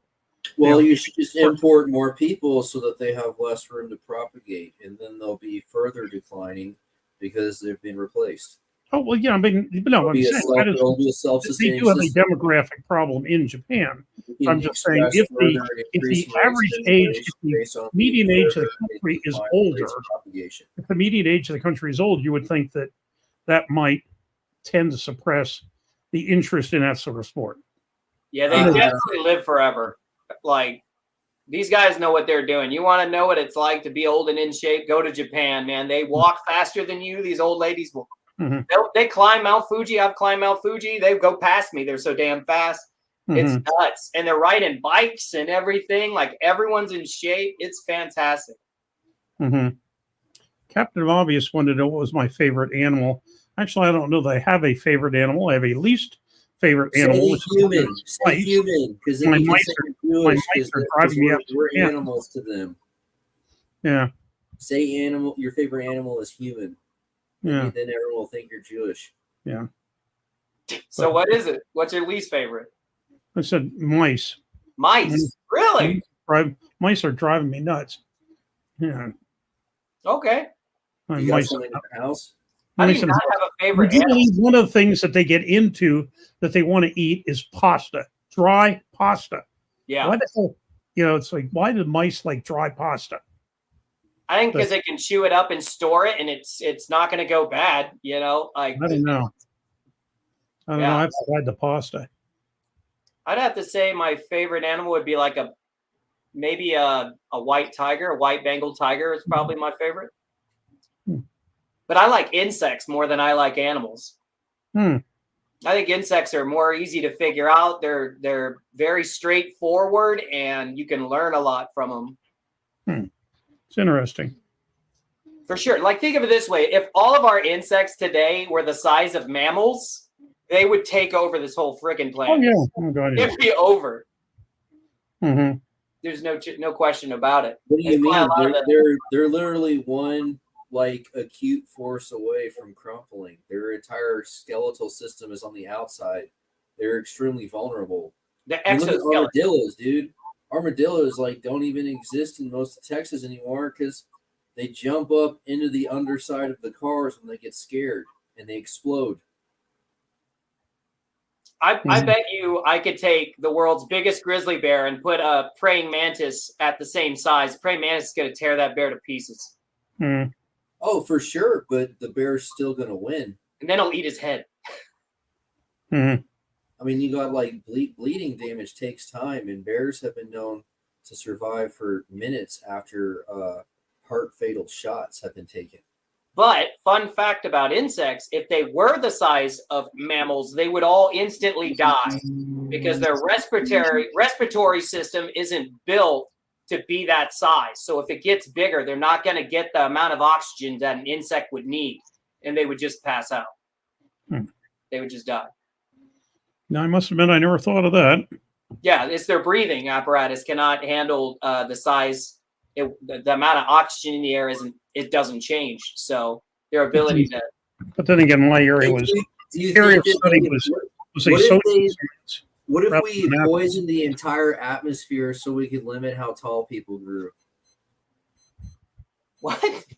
Like, people would be more controllable if they were only 5 feet tall. So we just poisoned the entire atmosphere to stunt their growth because the survivability of humans, just like the insects, would have a scale based on the atmosphere. I mean, why not? I mean, it'd be much easier to control. What if you could maintain a really high nutrient atmosphere for yourself and your people, and then heavily pollute the atmospheres of all your competitors? You're basically talking about chemical warfare. I mean, it's just nothing more than because we can do that. We can put stuff in the air that's going to make it unbreathable. Like it's just against the rules of war.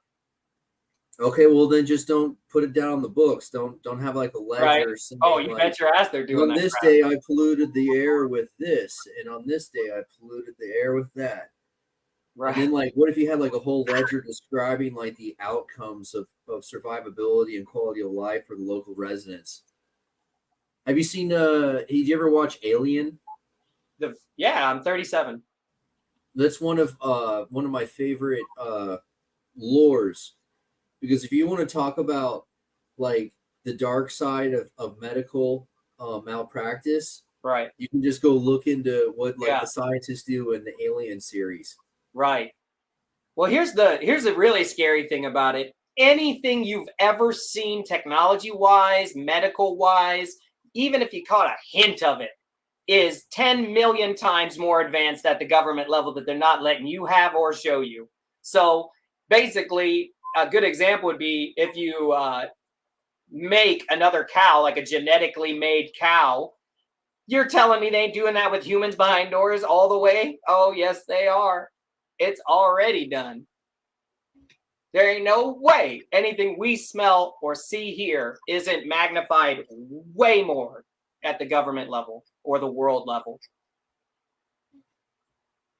That's you have an interesting combination of interests there. I think because with all this natural science, when I look at your profile and your two area studies were computer science and psychology, which is kind of a interesting juxtaposition. So it's almost like a pre-programmer to help create parameters for systems to run by. Hey, there's a way.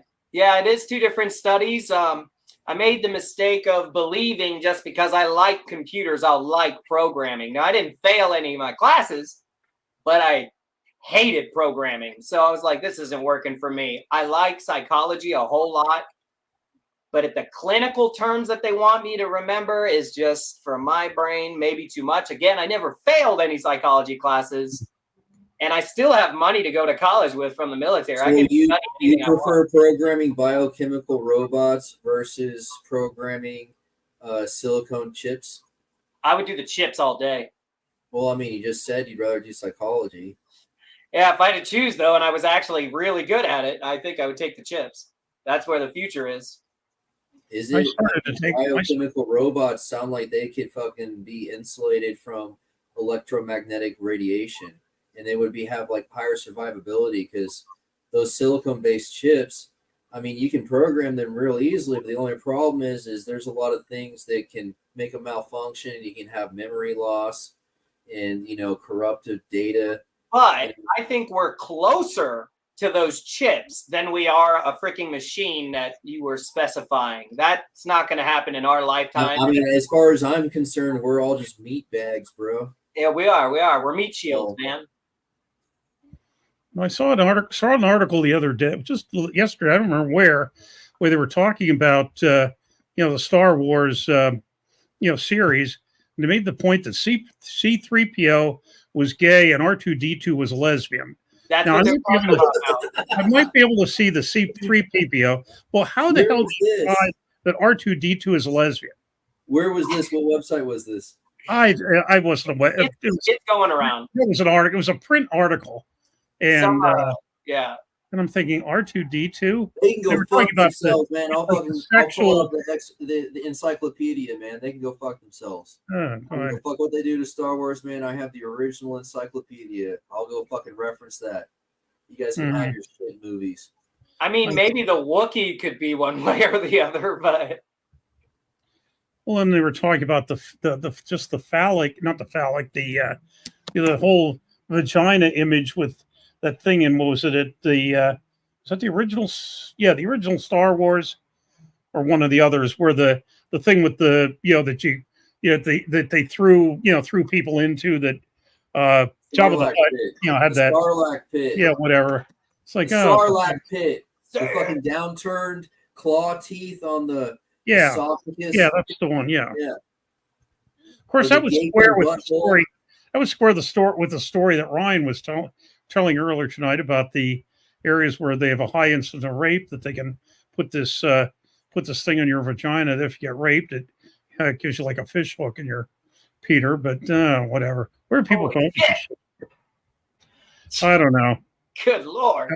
I'll tell you, to get back to the computer thing on something that's not quite so gross. Started taking one computer class in my collegiate career, and oh god, the guy that taught it, I'm ashamed to say his name was Shell. Hopefully, no relation. He was so fucking boring that I got out of it really fast. But I'll tell you, I was once again showing my age here. That was in the era of the punch cards. We had the big craze of fucking punch cards to program. I saw Punch Card like 5 years ago, man. What's your deal? I'll be right back. This was 1970. Well, they still use punch cards. You acting like they don't exist anymore. Well, I was not aware that they still used a program with trays of fucking punch cards. Well, there's still, I think like Dell and all of them are still trying to get contracts with the state of Texas because they're still using IBM computers from the 80s for a lot of their systems. Well, some of the they perform the task. They're not malfunctioning, and they still have access to the system data, so they just leave it. Well, and some of the oldest computers in the country are being used by various federal agencies who are just not up with it. I remember now. Here we're talking, 20 years ago when Newt Gingrich was Speaker of the House and made the point that at that time the biggest purchaser of vacuum tubes in the world was the FAA, because they were still using vacuum tubes in their fucking air traffic control crap, 20 some years ago. FFA, Future Farmers of America. FAA, no, Federal Aviation Administration, not Future Farmers of America. But which yes, I know about the FFA. Because I used to substitute teach for a number of years, and I generally actually try to teach when I go out so the kids can get bored. Except, one subject I obviously knew nothing about was vocational agriculture. So whenever a teacher knew he was going to be out for that, he always, ran in a video or something, a movie. I remember went out there and we're showing a movie on, what was it, mastitis. You know what mastitis is? I didn't know what it was a disease. I didn't know if it attacked cows or corn. But actually, mastitis was a cow disease, as it basically attacked the teats. So that's the only thing I remember about my VOAG class. But, so about this, I only kind of came across this by accident. Like I got sent a link, and I was like, I'll look at it. Do you guys do this like once a week? Every Friday. Every Friday starting at 8:30 Eastern. Yes, sir. You are welcome to join us at any time. What will happen is you'll see the you'll have to go looking for it on YouTube because you'll look on YouTube, and then what we will do, we will post the link for the StreamYard at the top of the YouTube or throughout the the YouTube chat. But to get on face to face as you've done, you have to start with YouTube, and then unless somebody, like you say, if somebody that already knows the link sends it to you. Okay. But pretty yes. cool. You guys have any rules that I don't know of since this is my first time here? Yeah, we're not allowed to say the N word apparently. Well. And don't show us your butthole. Yeah, well. We had a guy that came on here and he showed us his butthole. It was kind of weird. Well, we threw him off because he, it wasn't for the butthole. It was actually because he couldn't keep his mouth shut with the N word. But no, as a practical matter, no. We have a wide ranging set of topics, as you can see, everything from insects to Japanese to whatever the heck. Yeah. And I got a lot of stories, man. I got a lot to talk about. So no, I mean, obviously, what's on your mind? What you got? No, obviously we try to, at least centered around arm wrestling or arm wrestling training, but right. Strength training. But no, there are not topics that are, off limits. We try not to be in too bad a taste, but no, that's not really true either. A lot of our shit is in bad taste. But any restrictions on smoking weed?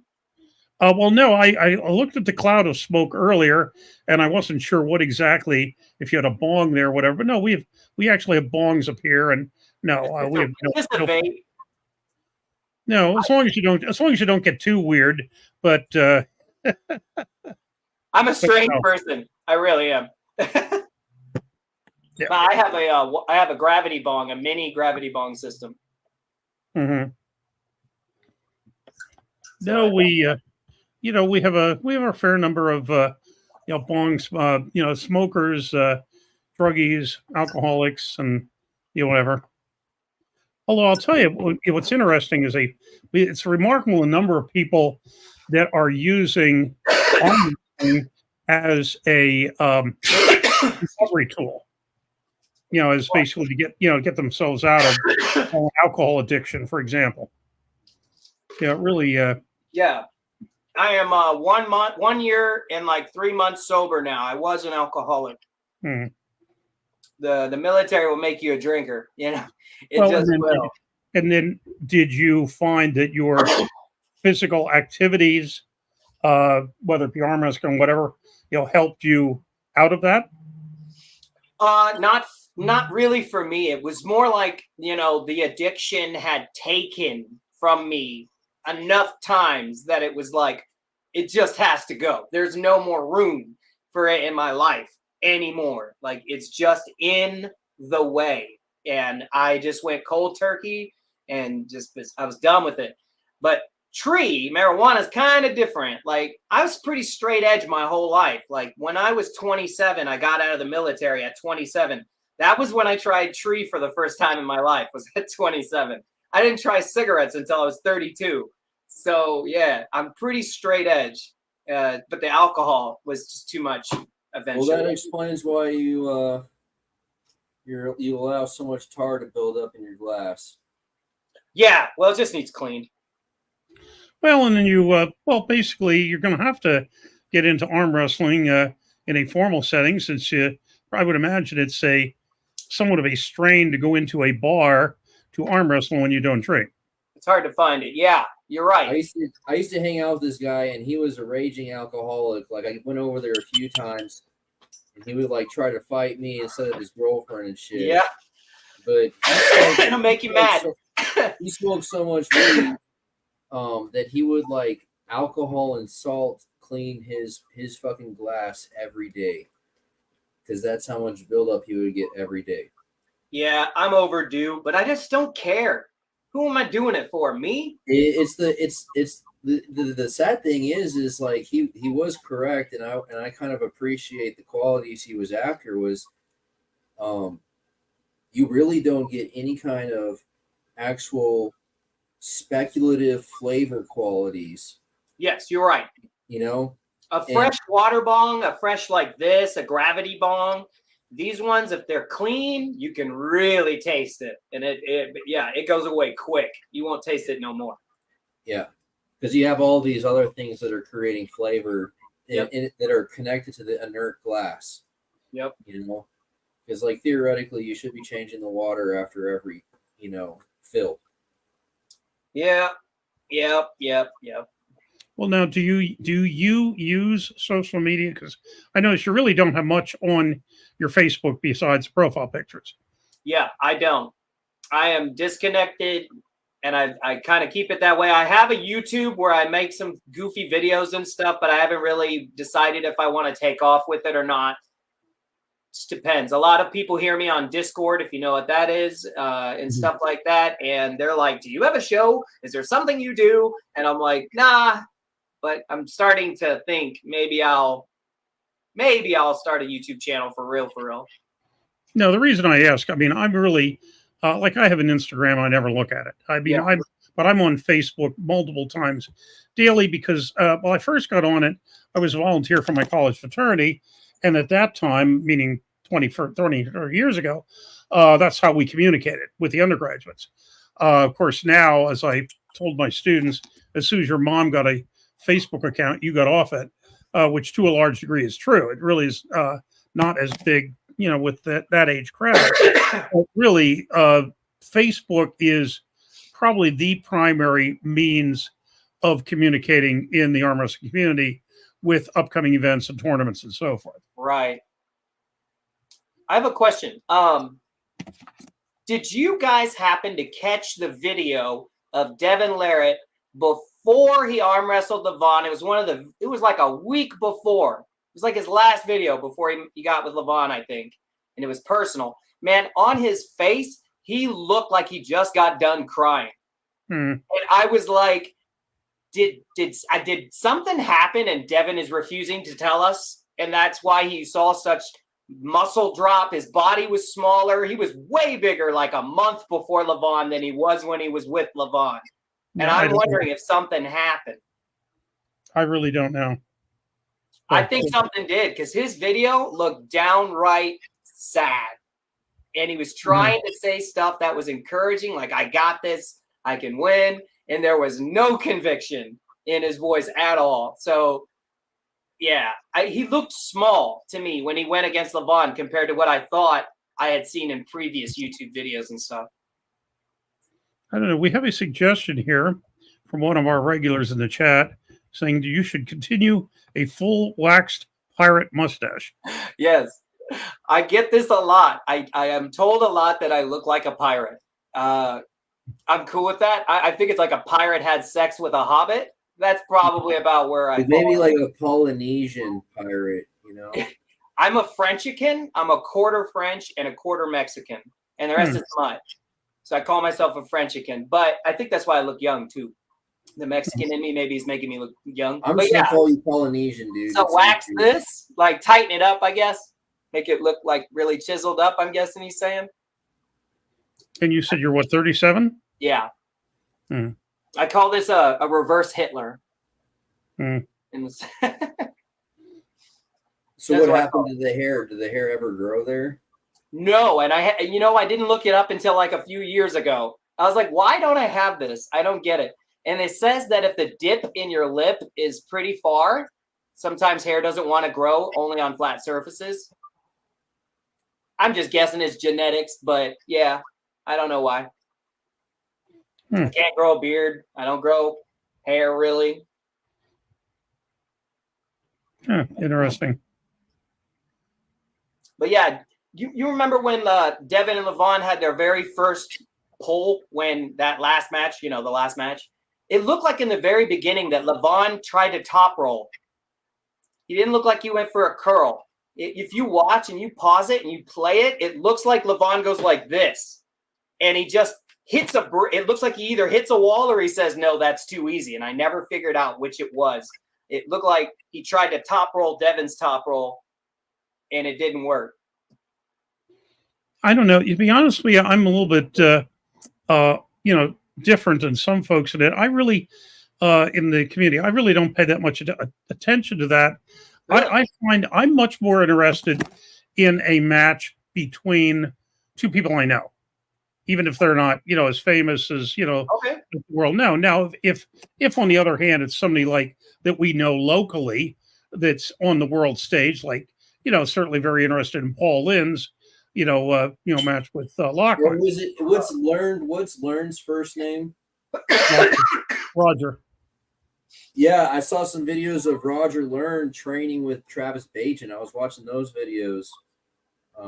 Well, Travis is now in the Panhandle, the Eastern Panhandle of West Virginia, but he did a lot of his early training in Pennsylvania, in the Northeast. Well, there's like a year ago, there was a whole section of videos Roger Learn posted, where it's like one-on-one training with Bajan. Yeah, Roger went down there, but yeah, Travis is. I've been to a couple of his tournaments and a couple of his. So I mean, basically, like I said, I'm getting around. I just put a lot of miles on the car. Getting around the Northeast. Bro, you've been talking about these 30,000 miles. Like what 30,000 miles, dude? What were you expecting to happen? Like a fucking, you're going to get a goddamn prize and like a fucking. No, absolutely not. No, I'm just saying that this is my main activity. This is my only point. This is my main activity. Driving 30,000 miles? Because what else? No, do you arm want to wrestling. do? You're driving Arm that- wrestling and various hitting various practices and tournaments, whatever. Well, I mean, I'm just saying 30,000 miles over 365 days. And like, let's say you're doing 60 miles an hour. I mean, that is your primary activity. It's not arm wrestling. It's driving, apparently. Well, no, I mean, first place, I'm not, I'm just out most weekends. There are very few weekends that I do not have an arm wrestling activity. Now, a lot of, generally they're not overnights. They're, 3 hours here, 4 hours there. But, no, I mean, I've pulled in 20 some states, either practice or a tournament. So I mean, I'm known, and, we all have our role in this sport. And my role is definitely not crushing my enemies and drinking blood from their skulls. I suck. Hey, so what's your take on catalytic converters? I had a friend tell me I can get rid of a bad catalytic converter by putting fuel additives. To be perfectly honest with you, the last time I gave any thought to a catalytic converter was never. Well, all I'm saying is like, why not just replace it with like a glass pack and just like put a bung in, so you can still put a sensor in the glass pack, so it's still reading something. So I make lots of noise and draw attention to myself. I'm not the attention-seeking type. There's fiberglass in there, so it's not just a straight pipe. I mean, it's a glass pack, for God's sakes. You're doing something. Mm-hmm. And it's just the catalytic converter. It's not the muffler. It's the muffler. I want a reliable vehicle. I have 3 requirements in a vehicle besides reliability. It has to have air conditioning, has to have cruise control, and my fucking table has to fit in the trunk. Period. Have you seen the Ford 300? It's like only sold as an industrial unit now. I would imagine no. First place, I've never owned a Ford. Not that I hate Fords. It's just by chance I've never owned a Ford. But no, I want something reasonably economical because I'm running all over the place. And Ford 300 just sounds like it basically sucks gas. Yeah, it's a tow engine. Yeah. Anyways, it sounds like you need like I don't understand why. The last fill up on my way home from filling up in Ohio, because Ohio is much cheaper gas than Pennsylvania. Filled up in somewhere in the Ashtabula area before I crossed into Pennsylvania. Made it all the way home to Allentown, and I thought, shit, I'll probably be getting kind of low by the time I get there. And I wasn't. And holy shit, when I filled it up at BJ's, 35 miles to the gallon, which is about the best I do. Usually I'm about 30 to 32. Man, I can get 35 miles to the gallon while doing 120 and popping wheelies. Yeah, on 2 wheels. Yeah. I'm talking about a motorcycle Elantra. I've been wanting to get like one of those old Mercedes inline 6 diesels. You can get like a 3-liter inline 6 diesel if you go through a Mercedes, and people have been converting them to put in trucks. But I mean, I'm right there with you, Shell. Like 5 liters, I don't need that shit. I just don't want a 4-banger because the harmonics suck, But it's like if you want anything under 3-liter displacement, you have to get a 4-banger. It's disgusting. Yeah. Hey, Tim Lewis, Captain Obvious, said put 100K on his Buick LeSabre. Actually, well, Tim is the ultimate road warrior, but he was in his last vehicle wasn't a Buick. It was one of those hybrids. He was in a hybrid. Oh shit! I can't think who's the big hybrid. But anyway, he doesn't have that now because somebody smacked him. So Tim Lewis is basically in the vehicle market at the moment.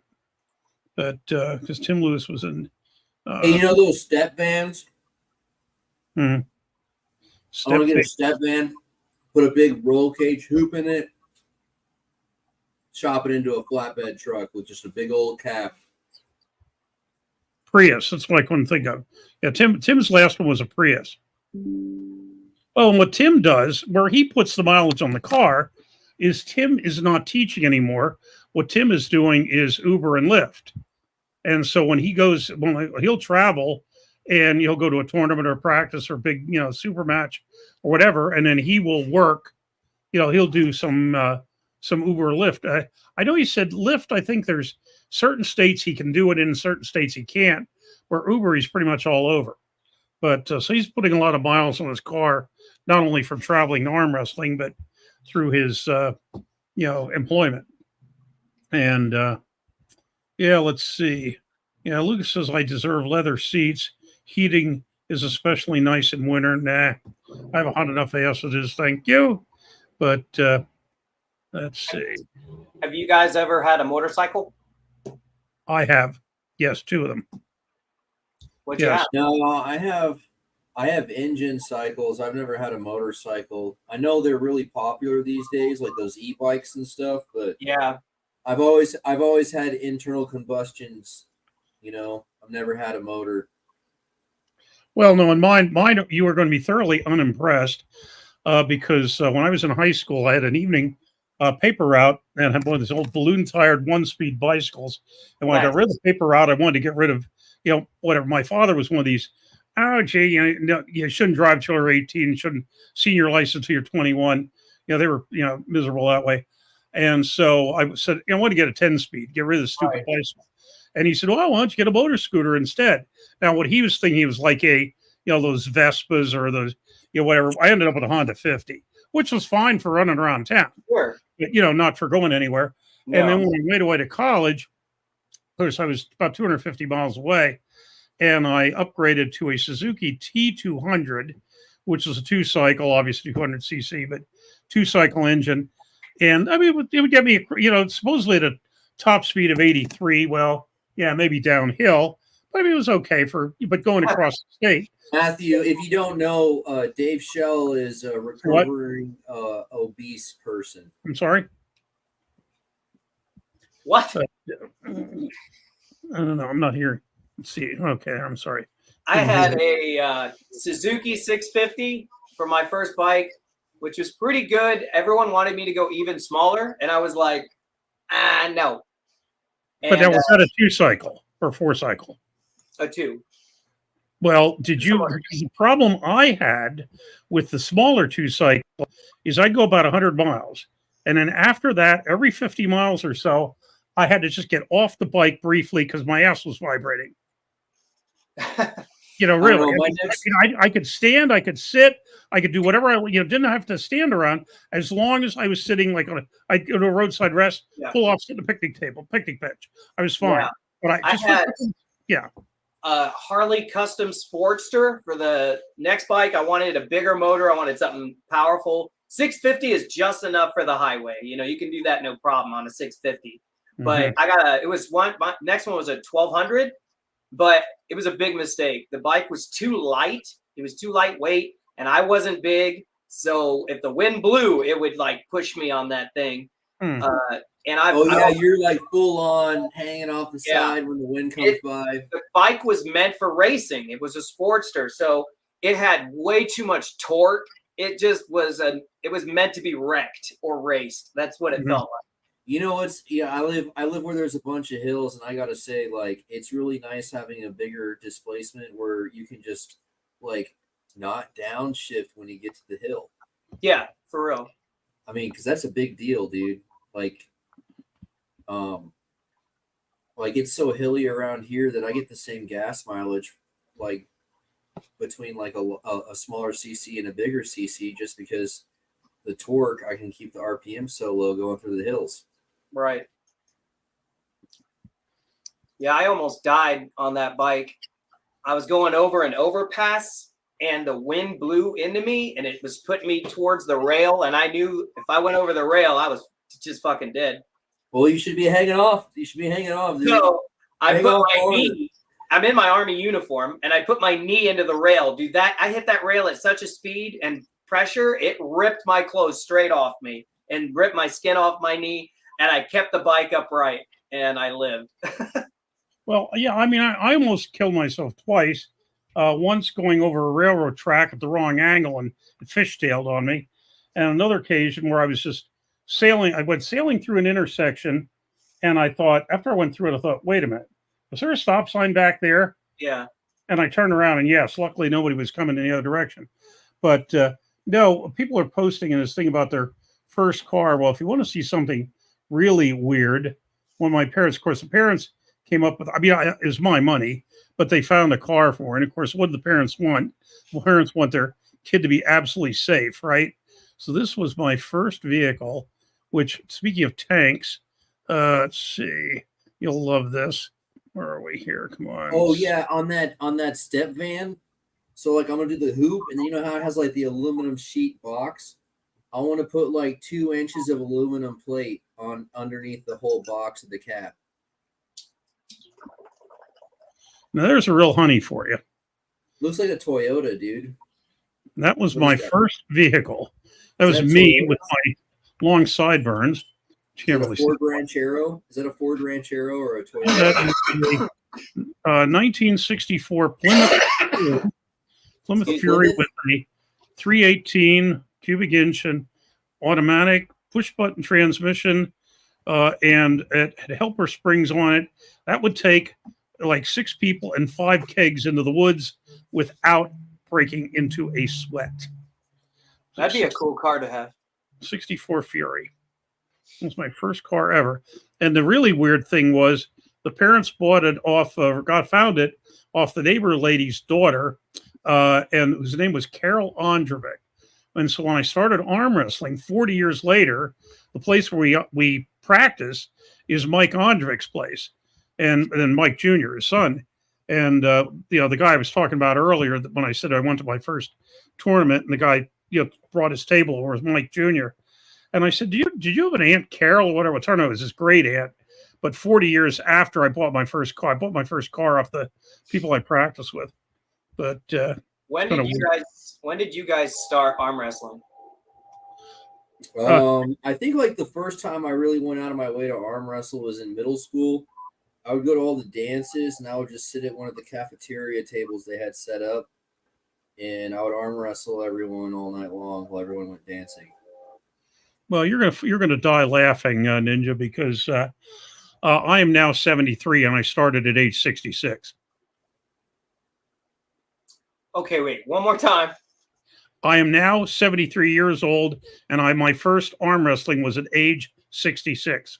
And when was your first arm break? When was your first arm break? 4 months in. Damn. Yeah, I started in fact, I'm probably going to put up, it'll be 7 years on the 24th of this month from when I first went, my first tournament I went to. I had never been to a practice, never been to a practice at all. And people said, oh, you got to go, you got to participate. You can't just go and watch. So I participated. It looks absolutely, I have the video, and it is absolutely wretched. The guy that I pulled at my very first time ever stepping up to a table sent me the video a couple of years ago. And I think on the 7th anniversary, on the 24th this month, I'm going to put it up for laughs on my Facebook page. But I started at like 10, and my brother and I were doing it. And then we got a friend, and all of us were arm wrestling like all the time. It was what we did. And so it just kept going from 10 to all the way to now. It never stopped for me. We just always arm wrestled everyone. It started in high school too. My goal was to beat every guy who was strong in high school. And I did eventually. It took a while, but I did. And then after that I was in the Army. So I was arm wrestling soldiers all the time, and I was always looking for a match. And I still, to this day, I'm always looking for matches. I get them because I work at a gas station right now. And if they, sometimes they don't have much, I'll be like, I'll give them a free donut maybe. And I'll be like, let's have a match. And so I'll have like 2 matches a day, even at the gas station. Yeah, good. No, it really is. I'll tell you, I was teaching history at a couple of community colleges, part-time at a couple of community colleges until a couple of years ago. But really, this is running, helping Ryan run 98 really is my main activity now. And honestly, like I say, there are very few Saturdays that I do not have something arm wrestling. I mean, and our team practices twice a week, Wednesdays and Sundays. And we're just fortunate here that if I wanted to, I could find a practice within, say, about an hour 45 every night of the week except Friday. I have to go Nice. farther Friday. But you got there's the somebody knowledge. all over the place. And so I will have at least 2 practices a week, often 3. And see, that's the other thing. I just, like I say, I never got to newbie pains, and I'm not that strong, so I don't win that often. But I'm not strong enough for supers. But on the other hand, I never get tired, and I never blow up. I never get a pump, and so I can go to 3 practices in 24 hours, and I'll be just as fresh as it was at the beginning. Nice. Your equipment is dope. Yeah. Yeah, really thanks, man. People have always been really rude to me when I had ideas growing up, and they said, "Make it yourself." So I feel you. Finally got around to making it myself. I'm a super creative person, and I can respect creativity. I don't know if it's really creative or not, man. Hell yeah, it's all based on suggestions from other people. So what? That's everything. There is nothing you can choose to do in this life that's going to be completely original. It's impossible. It's always based off of what you learn, you know. That's just the truth. I was talking to someone who makes machines kind of like this one, and he was like, "Well, I'm sorry to say it, but your machine's not perfect." Yeah, it's like, fuck off. And I was like, "Yeah, bro. I think it's great. I don't have anything. That's freaking really cool. I was like wishing I was there. I was like, I want to turn shit. Yeah, man. I think so I made like the rotational arm, and I had it hinged. Yeah. So that you could like string it up to a cable pulley, so the hand could like be pulled a certain direction while you also had the hinge load. Right. And then like this Russian dude was like, "Dude, why don't you use a spring?" And I was like, "Oh, like a back pressure spring." And then like when I made it, I was like, "Well, why don't I have like a down pressure spring too?" Yeah. You know? Fuck yeah. That's awesome. Good for you. Okay, Major Mason, good seeing you as always, and or not good not seeing you, hearing from you always, and fine. We'll be seeing you. We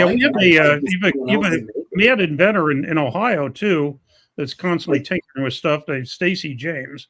Well, he's on Facebook. I don't have the capacity to manufacture these machines, but it sure would be cool to see someone else make one. Hell yeah. You need to go on Shark Tank. Shark Tank. Well, basically, you don't even need that show. You just gotta get your ideas out to the right people. Get a nice video of your contraption. That's what I do first. That's where I'd start out. Is a really nice video of someone just walking around you and watching you pull on it and explain it. Yeah. That's step 1. Step 1, huh? Yep. Because if you're gonna sell it, you better be able to show it to them, right?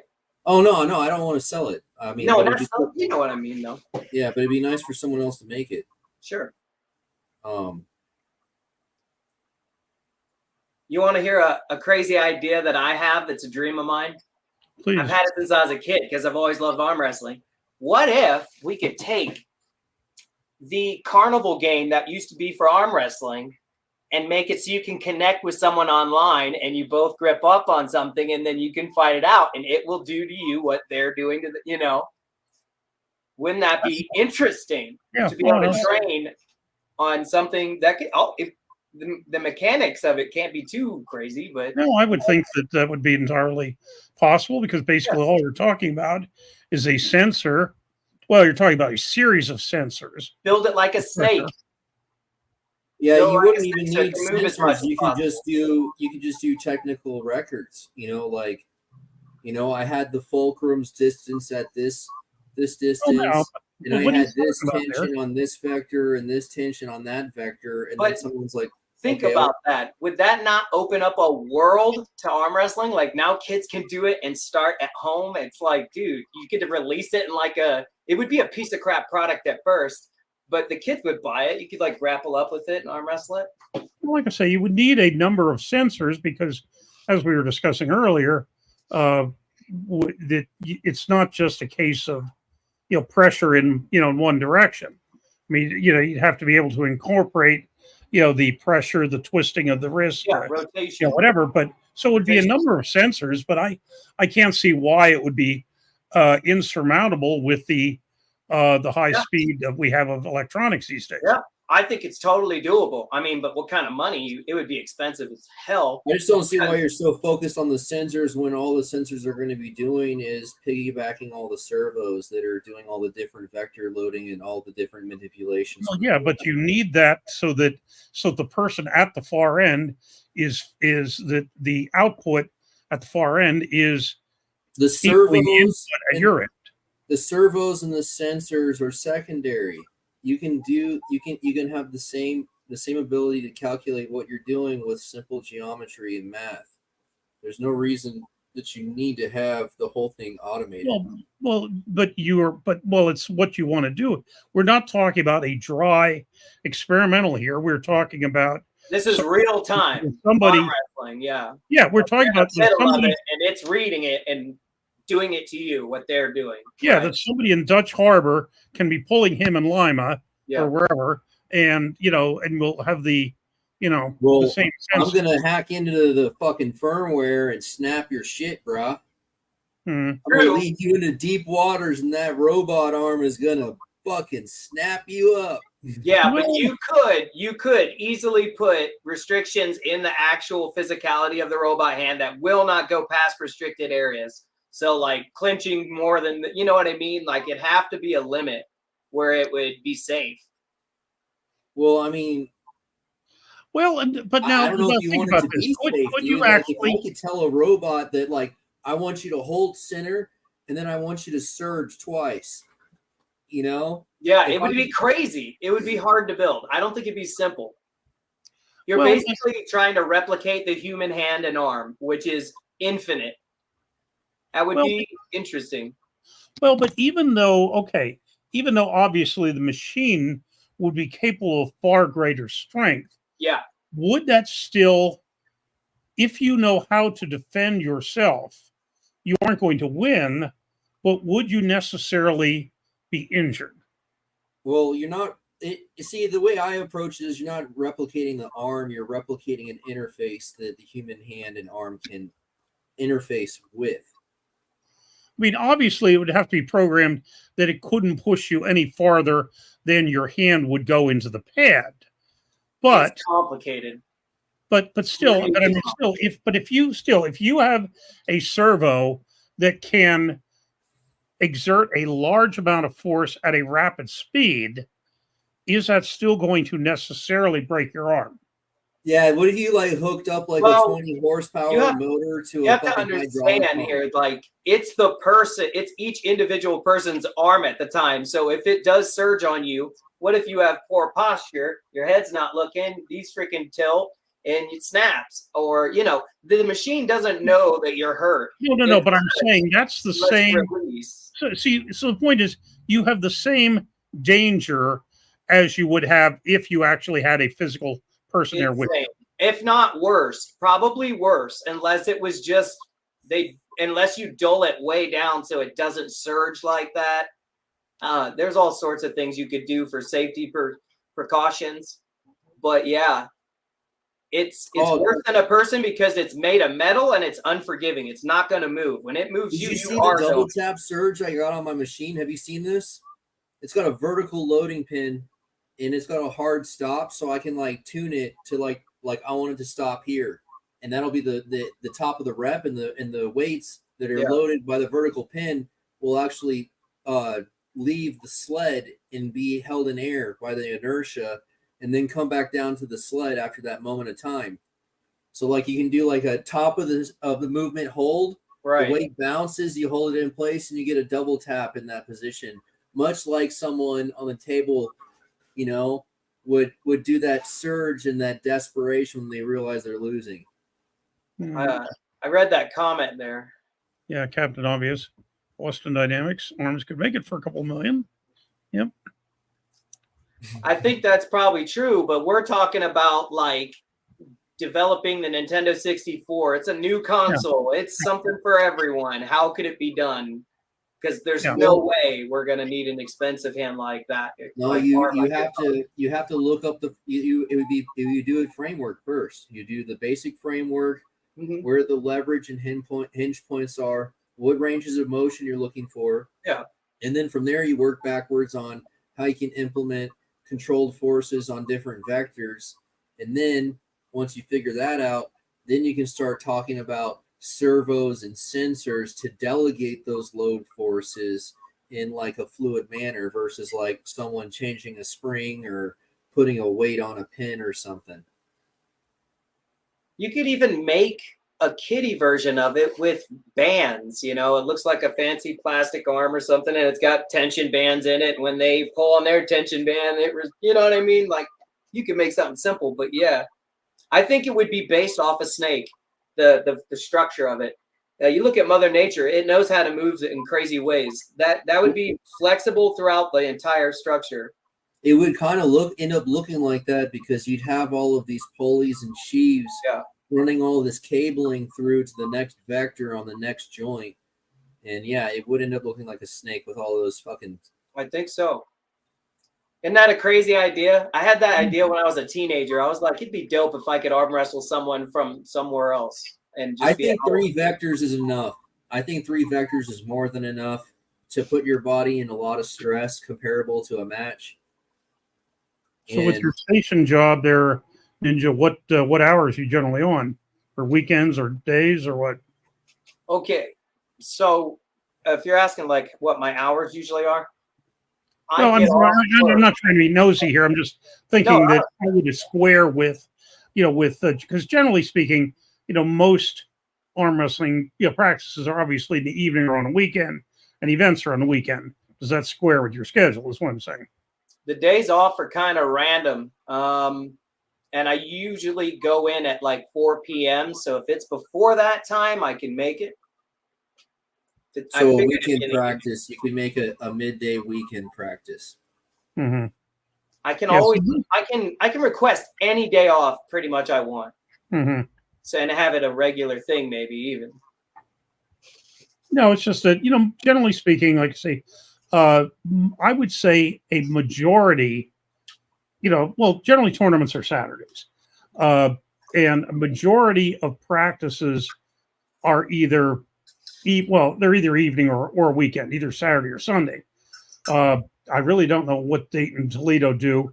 Cleveland used to be set Sundays. They moved it to Saturday afternoon.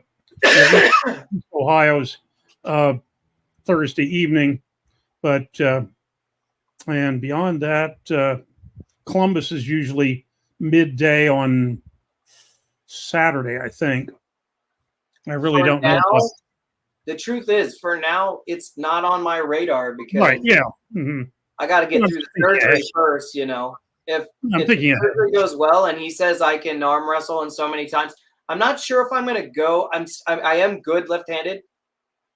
I'm nasty. You know what I mean, left, but that's regular people, not arm wrestlers. You know what I mean. My right is the one I like. So like, I don't know if I'm going to go to the club and go left only. Is that where you need the repair? Is the right elbow? Yeah, it's torn right there. Mm-hmm. It's the size of a dime.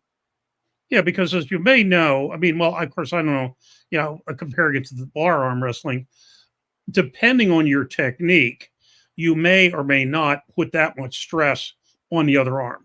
Have you heard of BPC 157 or TB 500? That's what somebody told me about for my situation, but even the people who say they're natty arm wrestlers like still inject this shit and they call themselves natty, but it's basically like a SARM peptide bullshit. It's farther upstream than general fucking steroids and growth hormone and all that. Well, now that's an interesting question.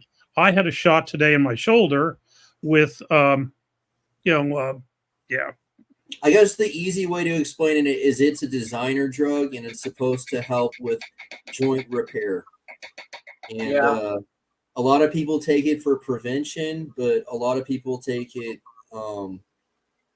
they take it as part of their stack. Like they're taking all sorts of steroids so they have muscle growth, muscle speed increases and all that shit. So part of their supplements so their shit doesn't blow off the bones is BPC 157 and TB 500, which is supposed to be good for it's like a designer drug repairing connected tissues.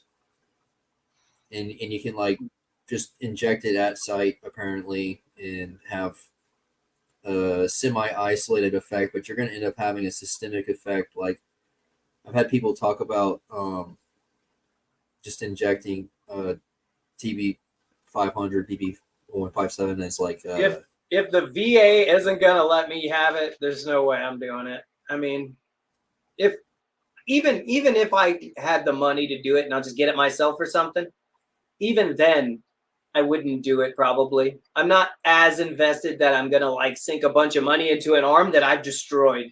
I mean, it's not just a tear. Like I've got a bone lock, like my elbow I can't straighten out any more than that. I can't reach behind my back, but like this far, man. The torn muscles in my shoulder and shit from matches when I was young, and it healed over without any surgery or nothing. So now I can't even like reach back at all. I'm just jacked. I would just I'm just saying there's all sorts of designer steroids these days, and they got one for everything. So if you actually want to like repair a tear and you might not get surgery, so it might still be torn. You know, I haven't done it. I've done the fucking shitty way where you sit around for years on end and hope that it heals. See how that goes. Well, let's get to that. I yesterday afternoon, I had a cortisone shot in the shoulder. Those deteriorate joint connections. Does that mean I'm no longer natty? Well, yeah, those are really bad for you. You're still natty. That's nothing. Those cortisone shots have been proven to the deterioration of those joints. Like that's not gonna take away natty status at all. People who get cortisone shots have tears in their connecting tissues. No, mine is not a tear. That's not a tear issue. My problem is one bone in the shoulder. Yeah, you get cortisone because you have acute inflammation because of deterioration, and you're trying to hold it over. But the problem is the cortisone ends up causing other problems because it weakens it's providing a surplus chemical of cortisol from an outside source. So your body tempers to that new source of cortisol. And what ends up happening is that can lead to long-term weakness of the joint. Well, every so often, basically it's going to be a process. It's going to be multiple months and, whatever. And I went to the gym today just to see, what difference. I mean, it's the third time I've had a shot. I'd one last July. And last July, they're only supposed to give you 2 cortisol shots a year, bro. No. I'm sorry, you're wrong there. Yeah, no. There are two types of shots. There are two types of shots. The one I am getting can be every 3 months. It is true you can upgrade, and I don't know what the other one's called, but it's 6 months. But no, this is an every 3 month. I got a cortisol shot once, and I went and did shoulders for 4 hours straight afterwards. And you did what? I'm sorry? I went to the gym. Yeah. And I did something like this for 4 hours straight after I got a cortisol shot in my shoulder. Well, like I say, the first time I got one, which was last July, it really did make a difference. I got another one then, not until December. And that one, to be perfectly honest with you, really didn't seem to make much of a difference. Now, I had this one, like I say, Thursday now, and went to the gym yesterday, Friday. It's now Saturday, thank you. It did make a difference, but my right, this is in the left shoulder, my left arm, because of that, is far weaker. I mean, I've won more matches left than I have right, but not that I won a whole lot of either. But no, hey I'm about to head out. I had a question though, if I might. Yeah, please. Before I go. So you guys are part of the Facebook group, and you're what? I don't even know. Do you guys are moderators? Are you 98% arm wrestling? Yeah, That one. Okay. Was one of you the originators of it or something? Well, I'm one Ryan of the Grondin. originals. Ryan Grondin, who left before you got on here, is really the head of the organization. But Oh, okay. I think I can, in all fairness, say I'm his number 2. Cool. And Andrew? I'm just the schizo poster that He's just like me. He's a hanger-on schmuck from Austin. We love him. Dope. All right, guys. Well, it was really fun. I enjoyed it. Yeah. What I'll do is, if you want, I'll send you. I'll send you my link. I put a lot of stuff up, including from Ohio, that at least you'll be able to see what's going on, and I can join. Have you ever heard that? You do like 1 to 10 reps for strength. You do like 100 reps for blood flow. You do 1,000 reps for joint health. Well, anyway, but good meeting you, and I hope to meet you in person. Not across the table because you probably crushed me, but I'm sure we'll meet eventually. All right, guys. Appreciate it. Nice meeting you. Good night. Sayonara. Mata ne onegaishimasu. And you as well. Okay, and I am going to put in a friend request, so at least you can keep track of whatever's going on here. But yeah,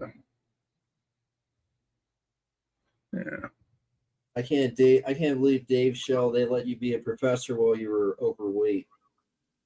What? I can't believe they let you be a professor. I can't believe you're allowed to be an educator while you're overweight. Why? I wasn't a gym teacher. You're an educator. You should. Yes, and what the fuck does that have to do with whether I know how to teach history or not? What kind of curriculum are you teaching? You're teaching the obese course? I was teaching American History 1 and 2. I was teaching Western Civilization 1 and 2. The 2 courses being, so you mean while everyone learned about the heritage of the Western world, they had to stare at some fat white dude? Well, first place, they weren't staring. Second place, this is utterly ridiculous. Third place, you're being an idiot. And fourth place, I know you're trying to get my goat, and it's not going to do any good. So right here, fuck you, Andrew. No, hey, but did they have to? No. I made the point that, look, I said to them, the feds make me take attendance because I need to know who is in class for the scholarship money. So what you're saying is fat people are willing to work for the do anything feds. about it. They make me take attendance, but they don't care what I do about it. And I said, my attitude is I will take attendance, but if you could show up just for the tests and quizzes, turn in the other work, and you never come to class otherwise, I am not going to dragoon you into being in class. I want you to be here because you're getting something out of it, not because I said you have to be here or else. And so I pay. If you can show up for the test quizzes, and they were always announced in advance, and you can pass the class, you can get in the class, you get an A in the class. I want you to be here because you want to be here. So that was my attitude towards that. Well, aren't you special? I can't, I almost sounds like a good system the way you implement it. Mm-hmm. But honestly, teachers should be required to ace the physical fitness test before they're allowed to educate children. Why? Well, first place, we were not talking children. We were talking college. Number one, college, and number two, why the fuck? Look, Shell, there's nothing responsible about allowing people to perceive an obese person as someone they can learn from. Well, but okay, and if they listen to said obese person and find that he or she knows what in fuck they're talking about, which I did, thank you, what difference does it make? Well, look, you might be good at history, but obviously there's some pieces missing if you figure out the part about what happens when you get fat. What does happen? How does that in any significant way impact my ability to communicate historical facts, interpretations, and methods? You're a representation of the methods you're explaining. So if you're fat, you're the reference. I'm a representation. So if I talk about So what you're saying is I can't teach about D-Day unless I am sufficiently fit to jump out of the landing craft tank. Is that what you're telling me? You are a representation of the society that was uplifted and prospered because of that day. And for you to be representing that society as obese. But I'm not representing society. I'm not representing society. I'm communicating. Yes, you are. How are you not a representative of society as an educator? That is the sole purpose of an educator.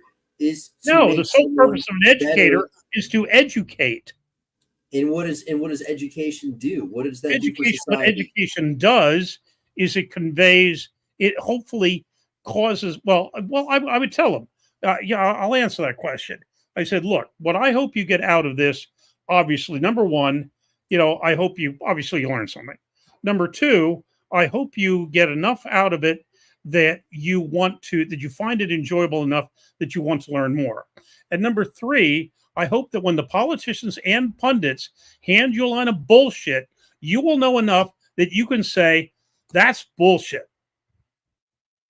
There's none of those three things need to be svelte to do it. Hey, Shell, I was ad-libbing food as the noun, the possessive noun for everything you just talked about. Mm-hmm. But all three of those, one does not have to be. Yeah, I know you're trying to get my goat, but fine, I'll tell you where to go.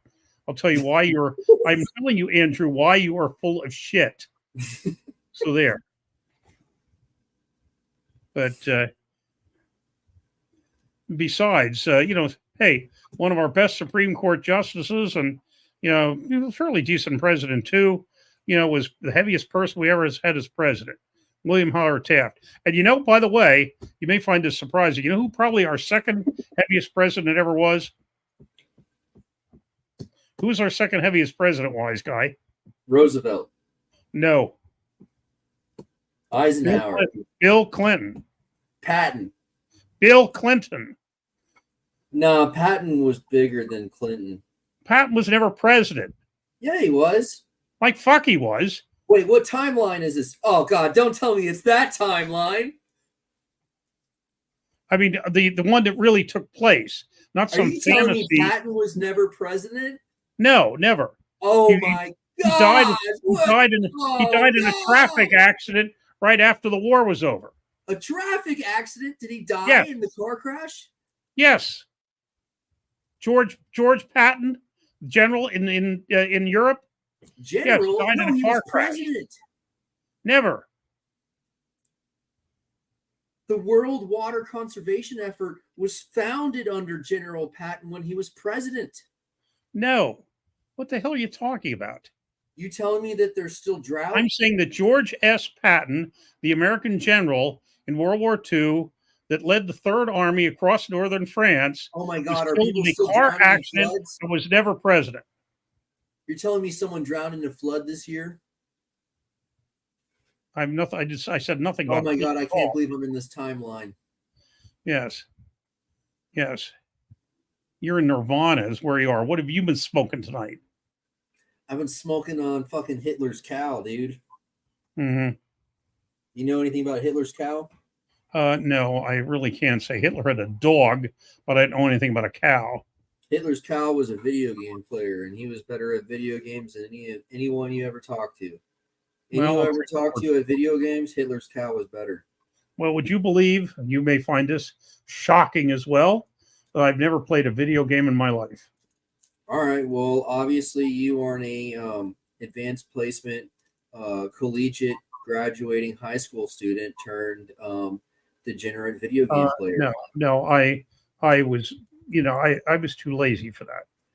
Whenever they bring out psychology, people would bring out inside psychology class, they would program. Of course, they couldn't put your name up, but they would program class ranks against IQ, and I was always horrible. My class rank was far lower than my IQ should have placed. Well, this kid was like one of those analyzers, And then when I went, studying for fucking geography for 12 hours a day, he was studying video games and he was studying quirks and mechanics, and he would play video games so meticulously that he would find broken bits of programming. And obvious, you may be correct about that. At one time, Clinton was the heaviest, second heaviest, but you're right. Those might be old statistics. Trump might have him beat. It's very possible. But I mean, I don't think of Clinton as being particularly heavy. When you learn, whatever. And you have to be fairly slender to look like comfortable in a dress. If you're actually willing to get a picture taken of you while wearing a dress, you got to have a fairly slender figure. Which Clinton are you talking about? I'm talking about Bill Clinton, right? That's what we're talking about. Yes, right. And I can't say I've ever seen a picture of Bill Clinton in a dress. You've never seen Bill Clinton in the blue dress? No, I've never seen Bill Clinton in a dress. Just type into the search right now. Alternate timelines again. Type in the search right now and type Bill Clinton blue dress and see what timeline we're on. Well, what it'll do will come up with Monica's blue dress. Look, I'm just saying, just type in Bill Clinton blue dress and see if you get any pictures of Bill Clinton hanging out in a chair with a high back. with Monica's blue dress and a company on it. Is it a high back chair that Bill Clinton's in while he's wearing the blue dress? I haven't the foggiest fucking idea. Well, look it up real quick. Come on.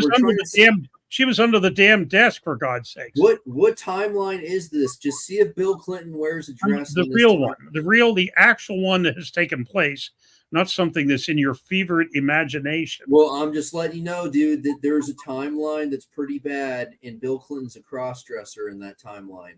Well, I wouldn't doubt that timeline. Let me know. Just check it out, because I feel like the multiverse is collapsing. Mm-hmm. You may very well be correct, but I'm just in the actual normal real life timeline, not some backjob fantasy. They destroy a universe with every atomic explosion. I see. That's very interesting. They've already had dozens of atomic explosions go off, maybe even hundreds. As I said, this is basically why, I can say I've never played any video games, because I probably would have gone nuts. Bill Clinton in a blue dress is not a video game character, is it? I've never heard of that video game. What video game are you? No, I've never heard of any of your video games. I'm pretty sure this is real life where Bill Clinton wears the blue dress. I don't know. Did you look it up or not? I did not. Well, type it out. Right, for God's sakes. Hang on half a minute here. I'm going to put you on an FBI friend list. They're all going to come and check you out now that you're looking up Bill blue dress. They know you're woke. You took the red pill. You didn't realize it. Clinton. Imagine telling people years later that the red pill you took looked like Bill Clinton sitting in a blue dress. Okay, painting of Clinton in blue dress hung in Jeffrey's Epstein home. What the fuck? Reportedly, oh my God, it is the timeline. Whatever. You're telling me that we're in the timeline where Bill Clinton's a cross-dresser and Patton got killed before he was president? Yeah, that's the one. This timeline's so fucked up. Mm-hmm. Can you share a picture of Bill Clinton in the blue dress? I want to see what it looks like in this timeline, just to confirm which timeline we're on. Mm-hmm.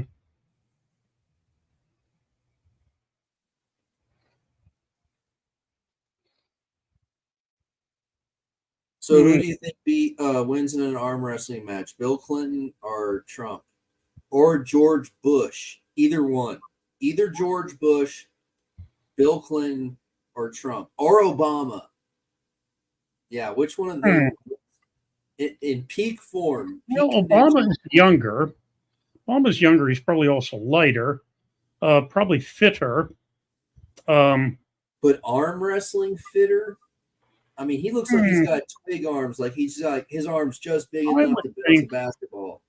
See, of those four, I would say, who's it again? Bush, Clinton, Obama, and who? and Trump. Bush, Clinton, Obama, Trump. I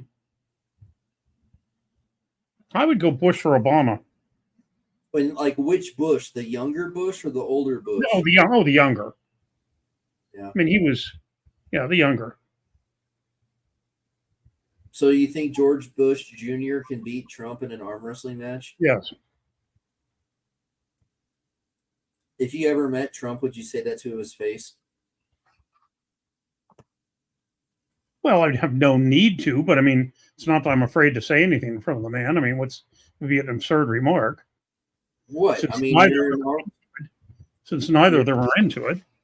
You just like, hey, Mr. Trump, by the way, George Bush Jr. would beat you in an arm wrestling match. Yeah, no. Here, I would say, Lucha said Trump crushes them all, whatever. And Obvious, though, says George Bush Jr., underrated athlete. Yeah, I mean, yeah, he was. I mean, he was, basically, well, he was part owner of with the Rangers, but yeah, he was actually, who was a very athletic president that would probably in his prime would have crushed all of them is Gerald Ford. Gerald Ford played football for Michigan and was quite the athlete in his day. Yeah, back when the helmet. Well, Teddy Roosevelt. I mean, Teddy Roosevelt probably, but Teddy Roosevelt or I mean, if you could pick any, well, you know who was the wrestling champ? Which president basically almost never, ever, ever lost in wrestling? I don't know. Teddy Roosevelt kind of had Napoleon complex. Nope, wasn't him. He went out of his way to like do all these extra things just because. Okay, folks in the chat, what president almost never, ever, ever lost in wrestling was known for his wrestling prowess? Not while he was president, but when he was younger. But Andrew Jackson was known for shooting people, wasn't he? I don't know if he was. Well, Andrew Jackson. Yeah, Andrew Jackson actually got shot and survived. Well, actually, I take that back. Andrew Jackson was the one that suffered an assassination attempt, but the gun jammed twice. Now, it was Theodore Roosevelt was the one that took a bullet and insisted on finishing his speech. Dude, I'm telling you, he was always doing weird shit, man. He was always doing extra shit. Teddy Roosevelt was weird, man. Like, and he was supposed to there's like pictures of him in a dress when he was a little kid. He was weird, dude. He had I think he had a lot to prove, and that's why he was always doing like big game hunts and shit, and he created the national parks. I think he had a lot to. The votes are coming in for Trump here, and David Marr. Congratulations, David Marr wins the gold star for the history lesson of the night. Oh, Abe Lincoln. The other poor Abe president. Lincoln was the wrestler. Absolutely. Was Abe Lincoln really a wrestler? Yes. In his younger days, Abe Lincoln almost never lost.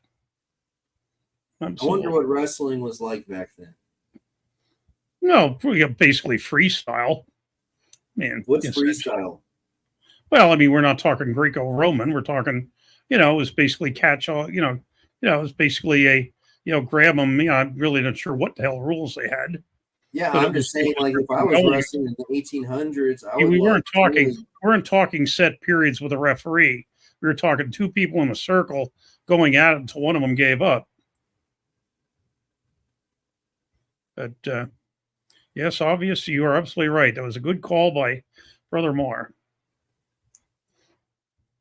But anyway, Abraham Lincoln sucked. Why is that?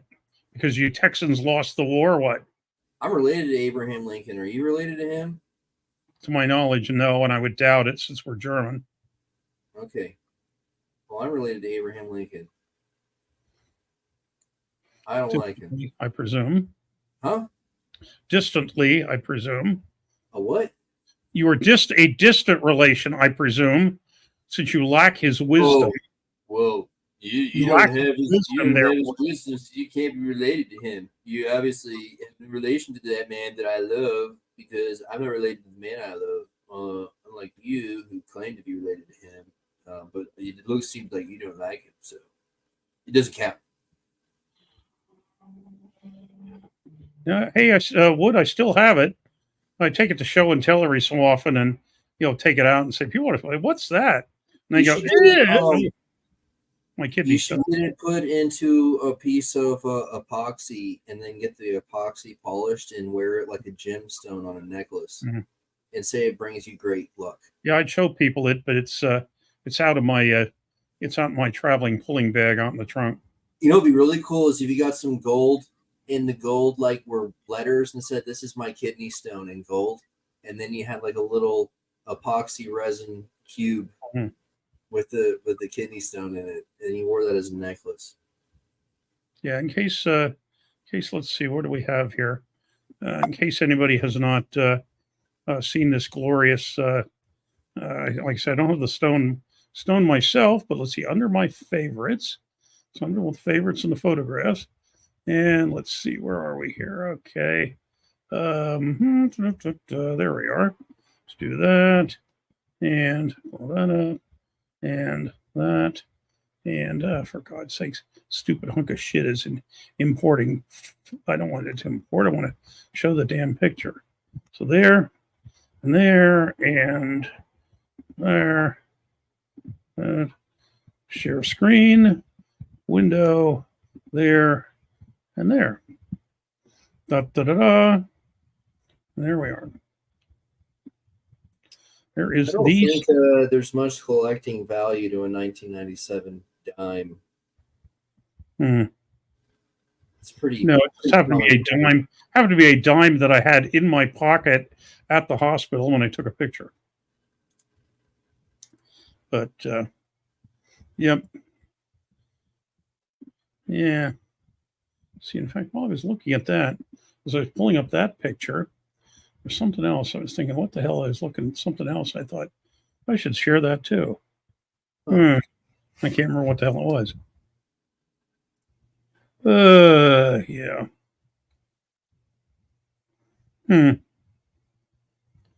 Whatever. Yeah, that's what I gotta say. You know, when some obese person tries to tell me about my people's history, I'm just like, my people were not obese. Why is this obese man trying to tell me? Well, then are you? Well, then what you are doing is you are identifying, quote, your people by body type, which is ludicrous. Well, I mean, are you trying to call me racist for saying that my people aren't obese? No. Well, what does race have to do with that? You can have fat people in any color. I'm discriminating people in any color. People, I'm sorry, I don't go running for the woods. I don't go running for the woods, and I don't mean Andrew would either. When people say racist. Well, I'm just saying that fat people shouldn't be educators. It's a fundamental issue. And you have yet to give me a good reason why that is so. Because you're representing the knowledge and the theories that you're trying. And knowledge is not directly correlated with girth.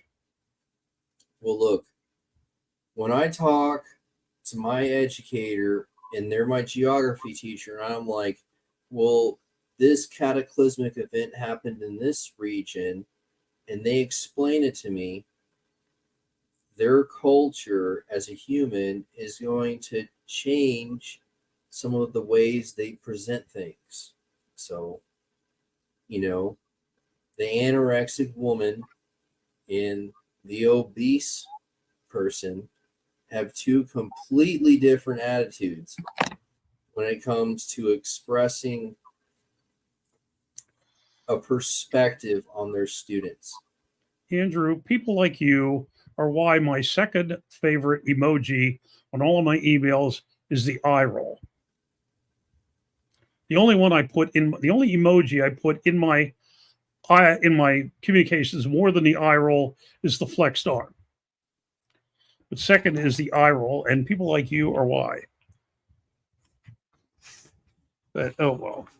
Well, you ain't gonna lose weight eye rolling. What is this? A coach, a therapist, Andrew would have a point, not with a professor. What does that even mean? And I'm not even sure. I just read 3 sentence fragments at once, and my brain's trying to put them together. Well, he's saying no, and I agree. A person who is yeah, a person is well, even there, it depends on what the person is coaching. Could you, because I mean, certainly some of the best, for example, the best football coaches in history were not people that could have stepped onto the field. Now, it was not necessarily because they were fat, but whatever. But therapist. Here once again, what sort of therapist? If it was a therapist that was dealing with weight loss, I absolutely agree with you. Shell, the point of what they're saying is there's a difference between a professor and a general educator. Any effective adult in society has the capacity to share the information necessary to be a general educator, versus a professor is knowledgeable on a certain field's theories to an extreme extent. Well, okay, it is true that PhD is often referred to as piled higher and deeper, meaning that you are studying a very narrow field intensely. I was never that, and I didn't. That was not the nature of my job, because the nature of my job, teaching general courses at a community college, I was not teaching specifics. General educator, anyone can do it. No, oh God, no. I mean, no. What I'm saying is, though, you're making the point that someone with a PhD is a specialist in a certain area, and that may very well be so. But I was not teaching specialized courses. I was teaching American history in 1877, American history since 1877. I was teaching ancient, medieval, early modern history. I was teaching modern European. The only course I ever had in the 16, 17 years that was in any way specialized is a couple semesters I taught a Civil War course. Hey, Shell, who were the tribes of horsemen who would have a single competitor combat series to decide who the ruler was? I have no idea. I mean, in many ancient societies, obviously they did not necessarily go by Wakanda. They did not necessarily go by who the lineal heir was, because if a lineal heir was a weakling, they would not have survived. And so there were many of the nomadic societies. It was whoever was the fittest, by whatever term you're using, fittest, okay, so to lead. What regions were these nomadic tribes of horsemen prevalent, and can you map them throughout the centuries as the proliferation of horseback riding expanded into different territories? No, I mean, it sounds like you're describing the Mongols by and large. Were the Mongols the first to ride horses? Most likely not. No, because the Mongols. Let me think. No, the horse. The horse was better. The only people who were late coming to horses is, as you noted, they were not in the New World. What was the largest domesticated animal in the Americas? I want to see if Mark comes up with this one too. What was the largest domesticated animal in the Americas before the arrival of the horse? The bison. That was not domesticated. Yeah, they were. They were really docile. No, wild. We're talking bison are wild animals. Bison. I'm talking about something like a horse, a dog, or something like that. I'm not talking about bison. I'm not talking about grizzly bears. I'm not talking about polar bears. I'm not talking about wild animals. I'm talking about an animal that was domesticated and used by men for, basically for beasts of burden and that kind of stuff. Before the horse. In the Americas, yes, sir. I don't know. The Spanish imported pigs at one point. Well, but once again, that wouldn't be. It wasn't all that big. Pigs can get up to 1,000 pounds. Yeah, but whatever. Domesticated animal used to carry things around. Now, would it make life easier if I said that this animal was in South America? A llama? Bingo! Okay, Jesus Christ, dude. That was like pulling teeth over here. Holy shit. Yeah, llama. Llama was never gonna get that. It was the largest. That's why you have to say something right. Now, it was the largest domesticated animal in the New World before the Spanish showed up and the horses escaped. And I'll tell you, it's like this. There's 13 people on. You are yawning. We've been on for 5 hours and 55 minutes and 3 seconds. And so maybe what we'll do is another 4 minutes and whatever the heck, say something useful, and then we'll close down at 6 hours, which will be like at 2:30 in the a.m. Eastern Daylight. I don't really like driving my elbow forward. I really feel like I can feel like some extra tension on my bicep. So like when I'm training, I like to keep my elbow like really far back and like tucked to my side because like it's just easier that way, you know? Like I hear people say you need to drive your elbow forward and like rise straight up, but I mean that just seems like a lot of posturing when I could just like keep my elbow at the back of the pad and it'd be way easier. Jamie James wants to know what's up. Well, Jamie, it's like this. We're about to go off the air. No. Professor wants to quit. I'm still hanging loose. The only problem is Professor's got to go to the bathroom, but he wants to turn the stream off to do it. Well, we're about to go off the air there, Jamie, since we are about to be on 6 hours.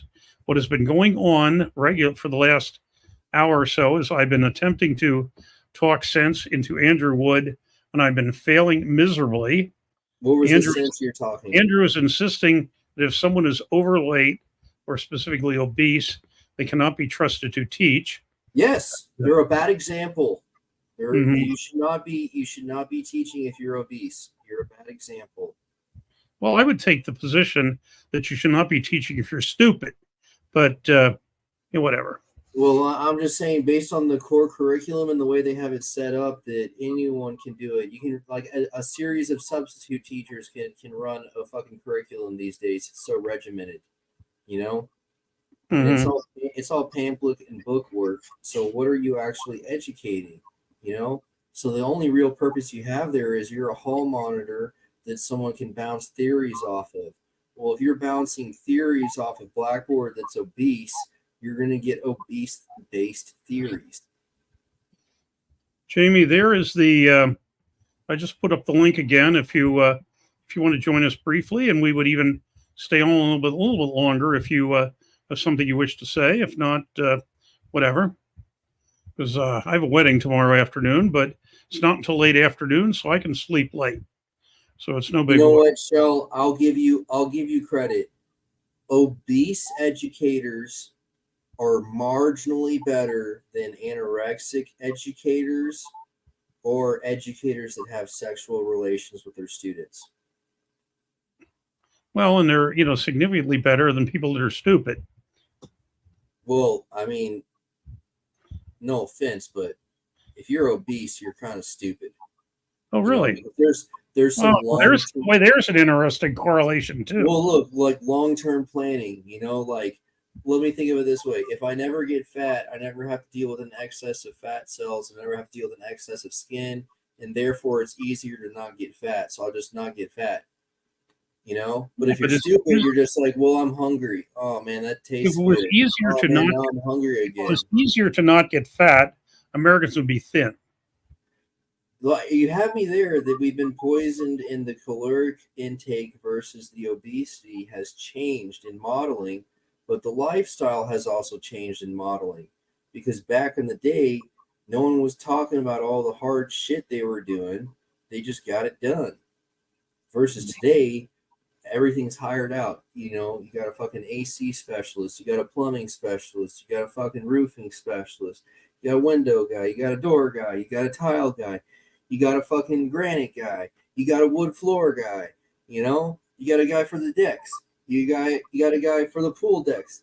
You got a guy to trim the trees. You got a guy to mow the yard. It's like no wonder the calories. Like no one's burning them off, dude. Everyone's got it outsourced to someone else to do the work. Well, I'll tell you, this has all been fascinating, people. What do you, David Shell, if I had an obese dog, what would you think of me? I would think you were probably overfeeding it. And how is that any different than an obese person? Because basically, most likely, the obese person was feeding himself. But the point is, that if just because you were overfeeding the dog would not mean that I would think that the dog was necessarily stupid. So what you're saying is, so would you say that there's more sinister qualities to an obese dog than an obese person? There's more what? Sinister qualities, because you allowed your animal to get sick. Okay. The point is, what function does the dog have? The dog's function is not intellectual necessarily; it is physical.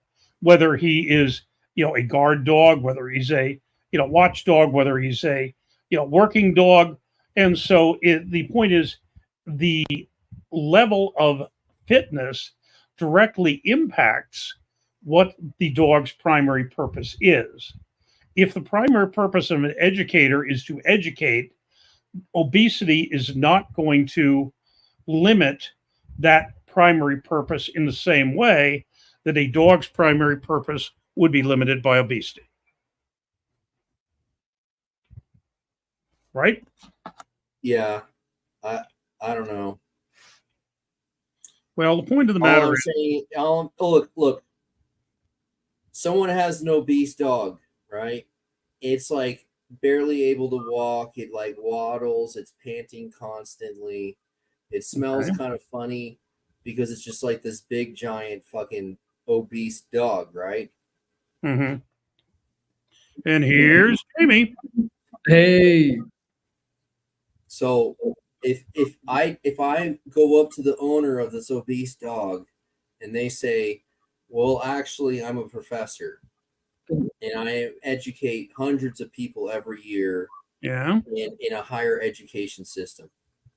Yeah. How do you get a little messed up? Well, how did they get to a place of educating other people when they're dragging this obese dog around? What does the fact that they have an obese, once again, we're talking about two different things. We're talking about whether they have an obese dog or whether they themselves are obese. And well, I'm just saying the only reason that your professor's dog is obese is because they bring the obese dog to the school.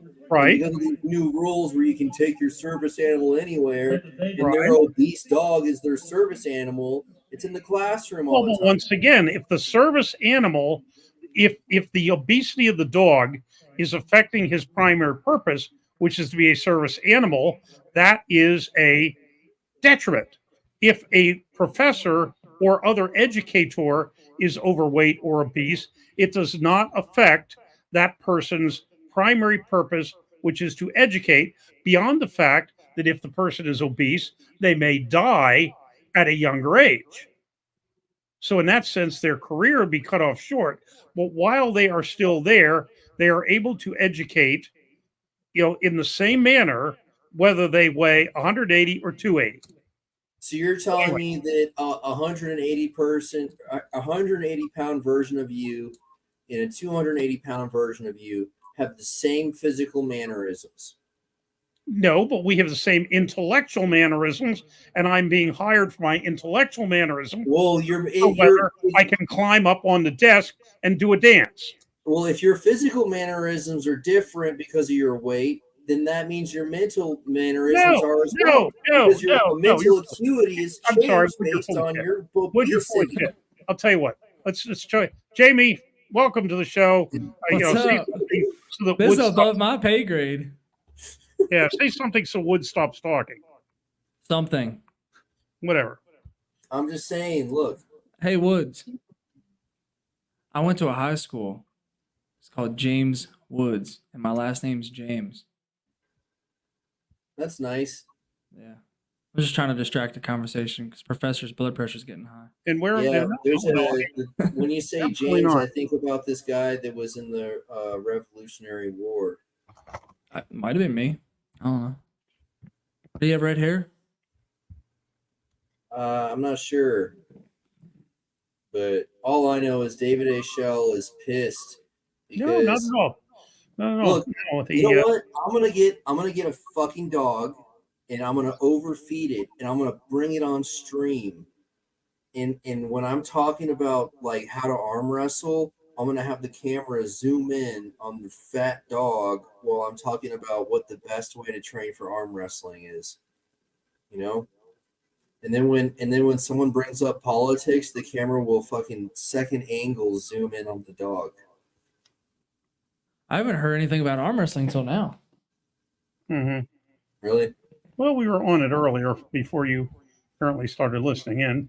Yeah, I heard you guys have been on for like what, almost 6 hours? Yeah, 6 hours, 5 minutes. Sheesh. Yeah, I was literally about to go to bed, and then I just hopped in and saw y'all. I was like, hey. Well, but no. Now you will notice, well, maybe you can't notice here. Yeah, you probably can't see it.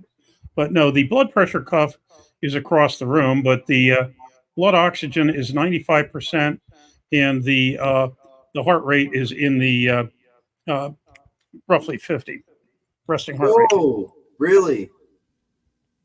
Jeez. Old man over here. Hey. Hey, older the berry, sweeter the juice. Mm-hmm. No, my blood pressure is usually 120 something over 70 something. Hey, you know what they say? Don't hit me in the twig or the berries, or we'll fucking hang you with the noose. 127 over 72, or something like that. But I like that one. That's one of my favorite rhymes. I just made it up. Hey, Shell, have you heard this rhyme? No, speak. Don't hit me in the twig or the berries, or I'll hang you by a noose. It doesn't even rhyme. But anyway, Jamie, what's up? Try saying it, dude. Try saying it. And tell me it doesn't rhyme. Well, Jamie, what's up?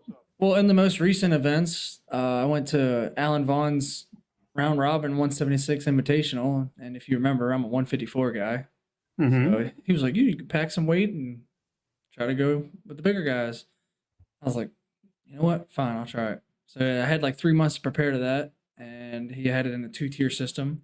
I got up to like 168, just eating, drinking, working out as much as I could.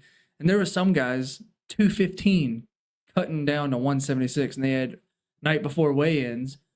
And I was like, damn, man. So they were able to put back on. There was a guy walked in there 198, if not more. I was like, shit. But I ended up getting second place out of that round robin. It's pretty cool. Excellent. I had a lot to prove and a lot to lose in that. So I don't know. It was a pretty cool experience. I knew a guy who cut to 176 and he ended up winning nationals. It was really weird. I can't believe that dude won nationals. Still, what did he cut from? I don't know. Probably like a year or two prior. I think at one point he was like 210. See, I'm cool with if you want to cut the weight. Hell yeah, go for it. To a certain degree. I mean, if you're like 215, cut to 198. You are around that weight. Well, I mean, I think he did. I think he like cut to 198 and then water cut, like did a full week-long water cut cycle and got down to 176 for the day before weigh-in, and apparently won the whole fucking deal. Damn. Yeah. See, I guess what I'm trying to say is the way opinions are like assholes. So my opinion would be, if you walk around, say 212, your next weight class for one cut would probably be 198. Just do that. But these guys will just cut and cut and cut, and they'll go for 176. I'm like, dude, you're nuts. So I got a better idea, and I'm gonna throw you a curveball. All right, put on your tinfoil. All right. Put on your tinfoil. So, frame-based matches. Instead of weigh-ins, they measure you. They measure your leverage. They measure your height, and they put you into a frame-based category. And it doesn't matter how much you weigh. You never even touch a scale.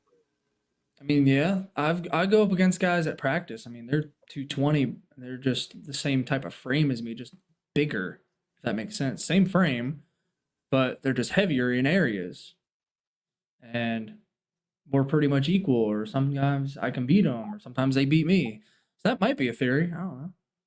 I think it's better. I think you have better efficacy and better match enjoyment, better match quality.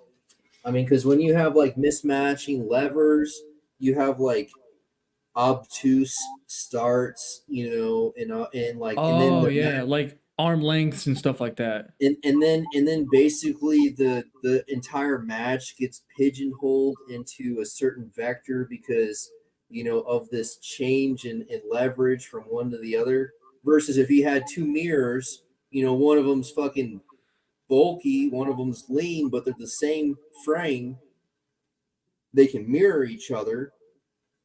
And Now, are you have, saying like almost basically identical, or like yeah, within like within a certain amount of measurement, like no more than 3 inches of a taller leverage, or yeah, so like your elbow is in the like your elbow to wrist length is in the 10-inch range or in the 11-inch bracket or the 12-inch bracket. That would be interesting. Or and then you also maybe measure hand size and finger size, and you calculate that whole deal because the whole point of the table is based around those triangles. And like if you ever talk center this way, center this way, it's everything's a triangle, and like structurally speaking, when you start to make those angles look a little bit more extreme, one leg of the triangle is going to be a lot stronger than the other side, right. So that is an interesting theory. Maybe it's not so much a trialed theory because it's just a lot to it, but I wouldn't be opposed to it. You see it every once in a while. It's called a really good match where people in the same weight category who have the same frame end up facing each other. Fucking, it's happened to Gennady a few times. Was it Berzink versus Irakli was a really good example. Dude, Irakli's nuts. He's now become my favorite. Well, I think he's damaged, so I think he's gone. Is he? Yeah, I mean, when did that happen? No announcement or anything, but on the proximal side, as David Shubich was said, I saw a chunk missing from one of his biceps. Regardless, that dude's a monster, especially for his size. Yeah, he definitely fucking risked the gyno and pushed all the numbers and like world-class lifter. So I'm not good with kg to pounds, but what would he be in pounds? Because he doesn't look like that big of a guy. He can't be any more than a 198 guy. He's a 198er, isn't he? Or like a 210er? Do you know, Dave? 205, 198? Yeah, maybe 205. Yeah. I think he used to be like a 176, 190 polar years ago before he got bigger. Him and he Georgian? Italian guy. Oh, Hermes Gasparini? Yeah, I think. Hermes used to be way smaller.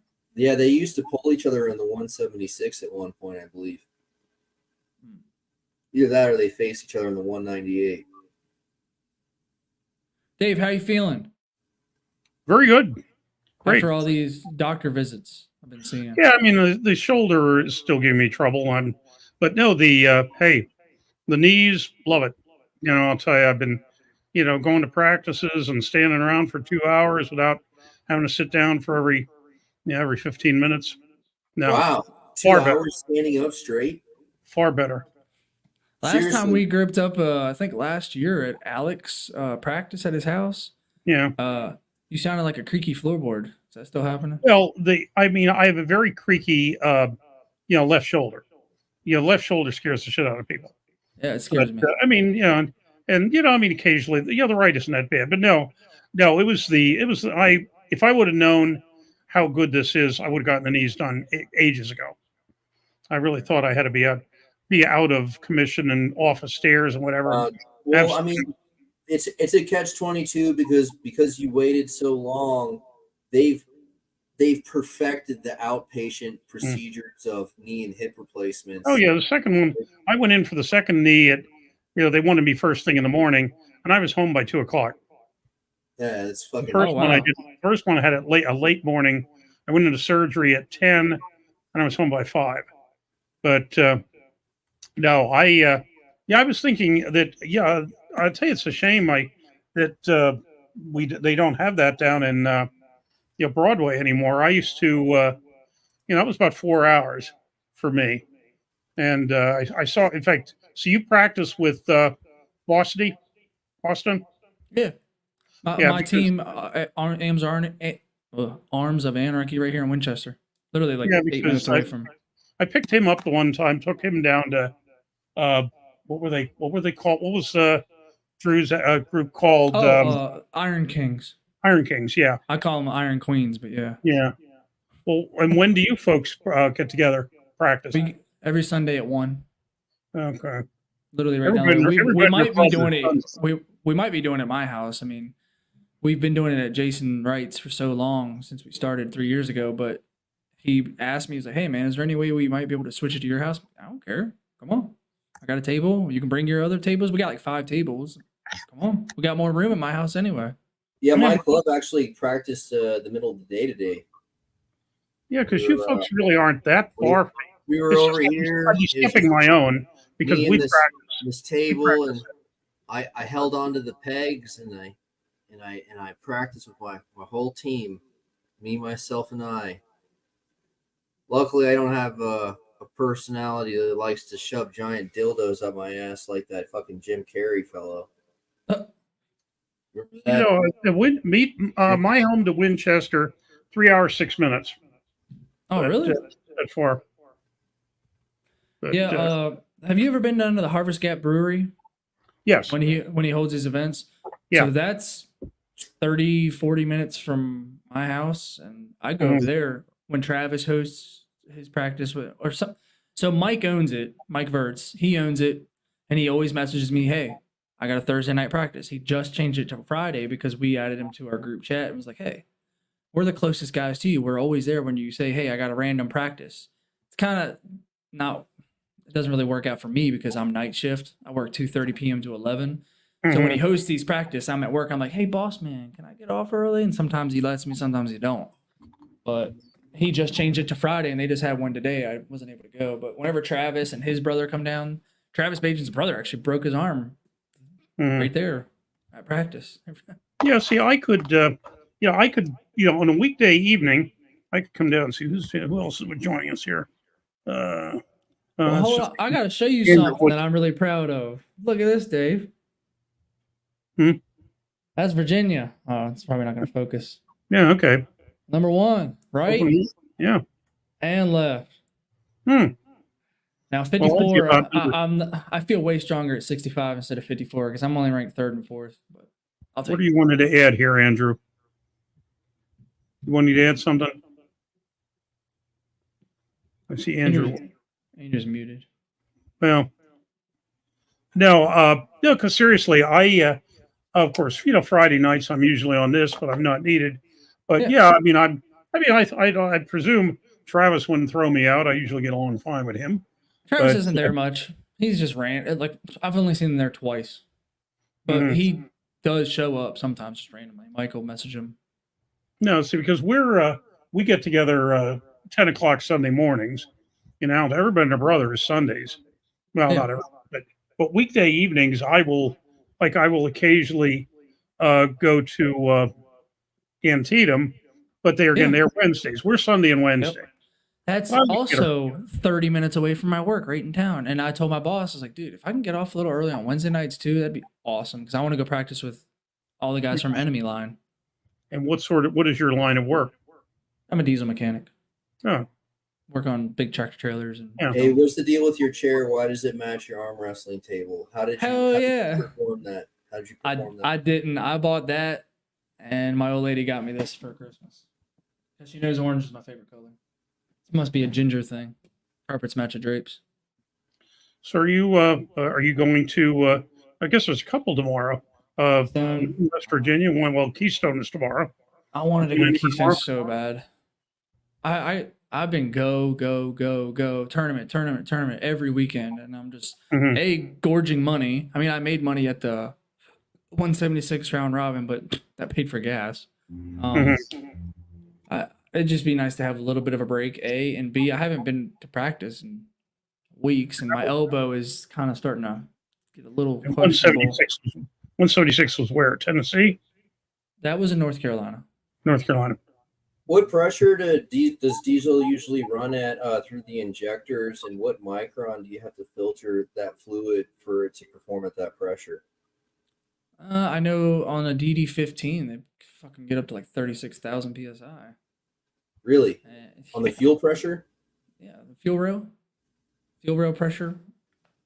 Wow. Fuel rail pressure can reach up to 36,000 at max, but after literally 100 miles, it'll never reach that. After factory floor, it'll never reach that again. You'll see 26 max.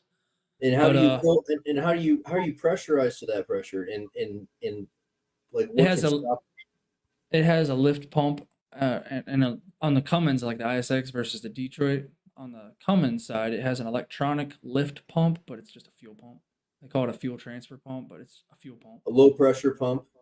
Low pressure, yeah. It's about 3,500 psi just to get it to the rail and just pressurize the rail. And then on the back of right behind the air compressor because on the big diesel engines, all the timing gears and where the pulleys would be on the front of an engine on a car, they're all in the back of the engine. So pretty much under your feet if you were sitting in the seat. And the timing gears, the fuel pump runs off the crankshaft. So that's what turns it. So the more RPMs you give it, the higher pressure you're going to go. It's all mechanical.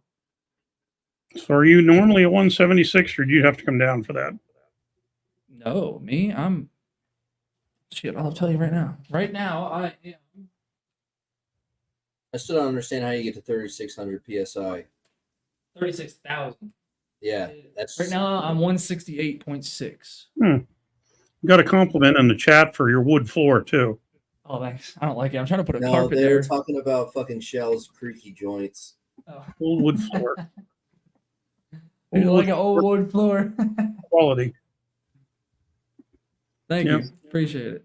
It's my landlord's. I'll let them know. I'm trying to buy this fucking place. Honestly. They'll never sell it. Dude, I know. And it's like, he's like, oh, well, I got other properties, but my kids were born and they brought home in this house. I want to save it for my daughter. I'm telling you, fucking property ownership, the way it's been propagated into modern society is pretty fucked off, where everyone's profiting off of lowering the quality of life and the ability of other people to own utility. It's crazy. Dude, I pay $1,950 in rent. If I were to have a mortgage on this house, it might be $1,000, $1,200 max. Like, I want that. I'm putting money in other people's pockets. Dude, I'm telling you, the people who rent properties admit to it too. Like, they've been doing it since the 90s. They buy up properties just to fucking rent. And like they only put like 1 month's rent a year towards property maintenance, which is basically nothing when you think of like a 10-year lifespan for a fucking appliance that's part of the rent. Yeah, I mean, I told him if he ever changes his mind. I mean, his daughter's 3 years old. And that's who he's saving it for. I mean, a lot can happen. Never change, dude. 20 years. It's a steady income, and there's like very low liability for them to be slumlords. I mean, here in Texas, for example, like if you're renting, you probably got black mold. I mean, I'm telling you right now. Yeah, I got a few spots. I already know it right now. If you're renting in Texas, probably got black mold. Oh yeah, and I'm not even in Texas, and I got it. It's a bunch of slumlords, dude, and it's a shithole country because I'll be honest. Out of all my landlords, this one's pretty dope. He'll come over and crack a cold one with me, and I remember one time he drove by the house because the babysitter's right across the street from me. He's like, "Hey man, I noticed one of your shingles." He texted me and let me know. He's like, "One of your shingles is coming off." I was like, "Huh?" He's like, "Yeah, man, I'll come over and fix it." I was like, "Oh man, you gotta do that. I can do it if you want." I always offer to help. Like a gate broke in the backyard, and I fix it. And he was just like, I try to have that good relationship with him, so he's not like a dick. But I don't think he could be a dick. He's a great guy. Couldn't ask for a better landlord. But I really want to buy this place. I'm trying to like get buddy with him. I've already fixed his vehicles for him, and I've got kind of a relationship with him. But I think it's more of his wife, the mother of the kids. They're like, "No, you saved the house." Like you're saying, like She said, "Why would we sell it? It's making us money." I just don't think 2x4 walls should be legal, and especially in a renting status property. I just think that it's unethical for someone to charge someone else money and they're going to have to pay a surplus energy fee because your shit is not as effectively insulated and sealed as it could be. Okay, and on top of that, if you're renting, you probably got fucking contamination in the water lines, and you also fucking it's just. And the crazy part is you're paying a surplus fee to rent, and then you're going to pay a surplus fee to air condition the fucking property that's not properly sealed or insulated. So now you're paying a double surplus, and someone's profiting off the fact that you can't afford it. Yep. Unfortunately, yeah. You got to have money to make money, though. And you got to start with money to be able to get what's really sick property. Is they go on the news during the summer and they say, conserve energy. Conserve energy, guys. Like, really? Well, then why don't you get these fucking slumlords to insulate and seal their properties so the renters actually have money for Christmas and they're not spending it on heating and cooling because the shit's leaking out into the atmosphere faster than the fucking thing can pump the conditioned air through it. On another note, I forgot what was Yeah, they're wanting to know, are you another Texan? We could have a record tonight. No. I'm not sure if they're getting that from the accent or whatever. Not that I know there's an accent, but Virginia. So look, I got a fucking plan. If I ever buy some property, I'm converting it to a double 2x4 wall, and then I'm gonna have it replanned at a smaller footprint, so that my taxes are even lower because it's got a limited square footage because of the spacing the double wall takes up. Hell yeah. Have you ever seen a double wall house? No. Can't say I have. The theory is you have an actual air gap, so you don't have any. You're not actually using the 2x4 structure as part of the insulating value.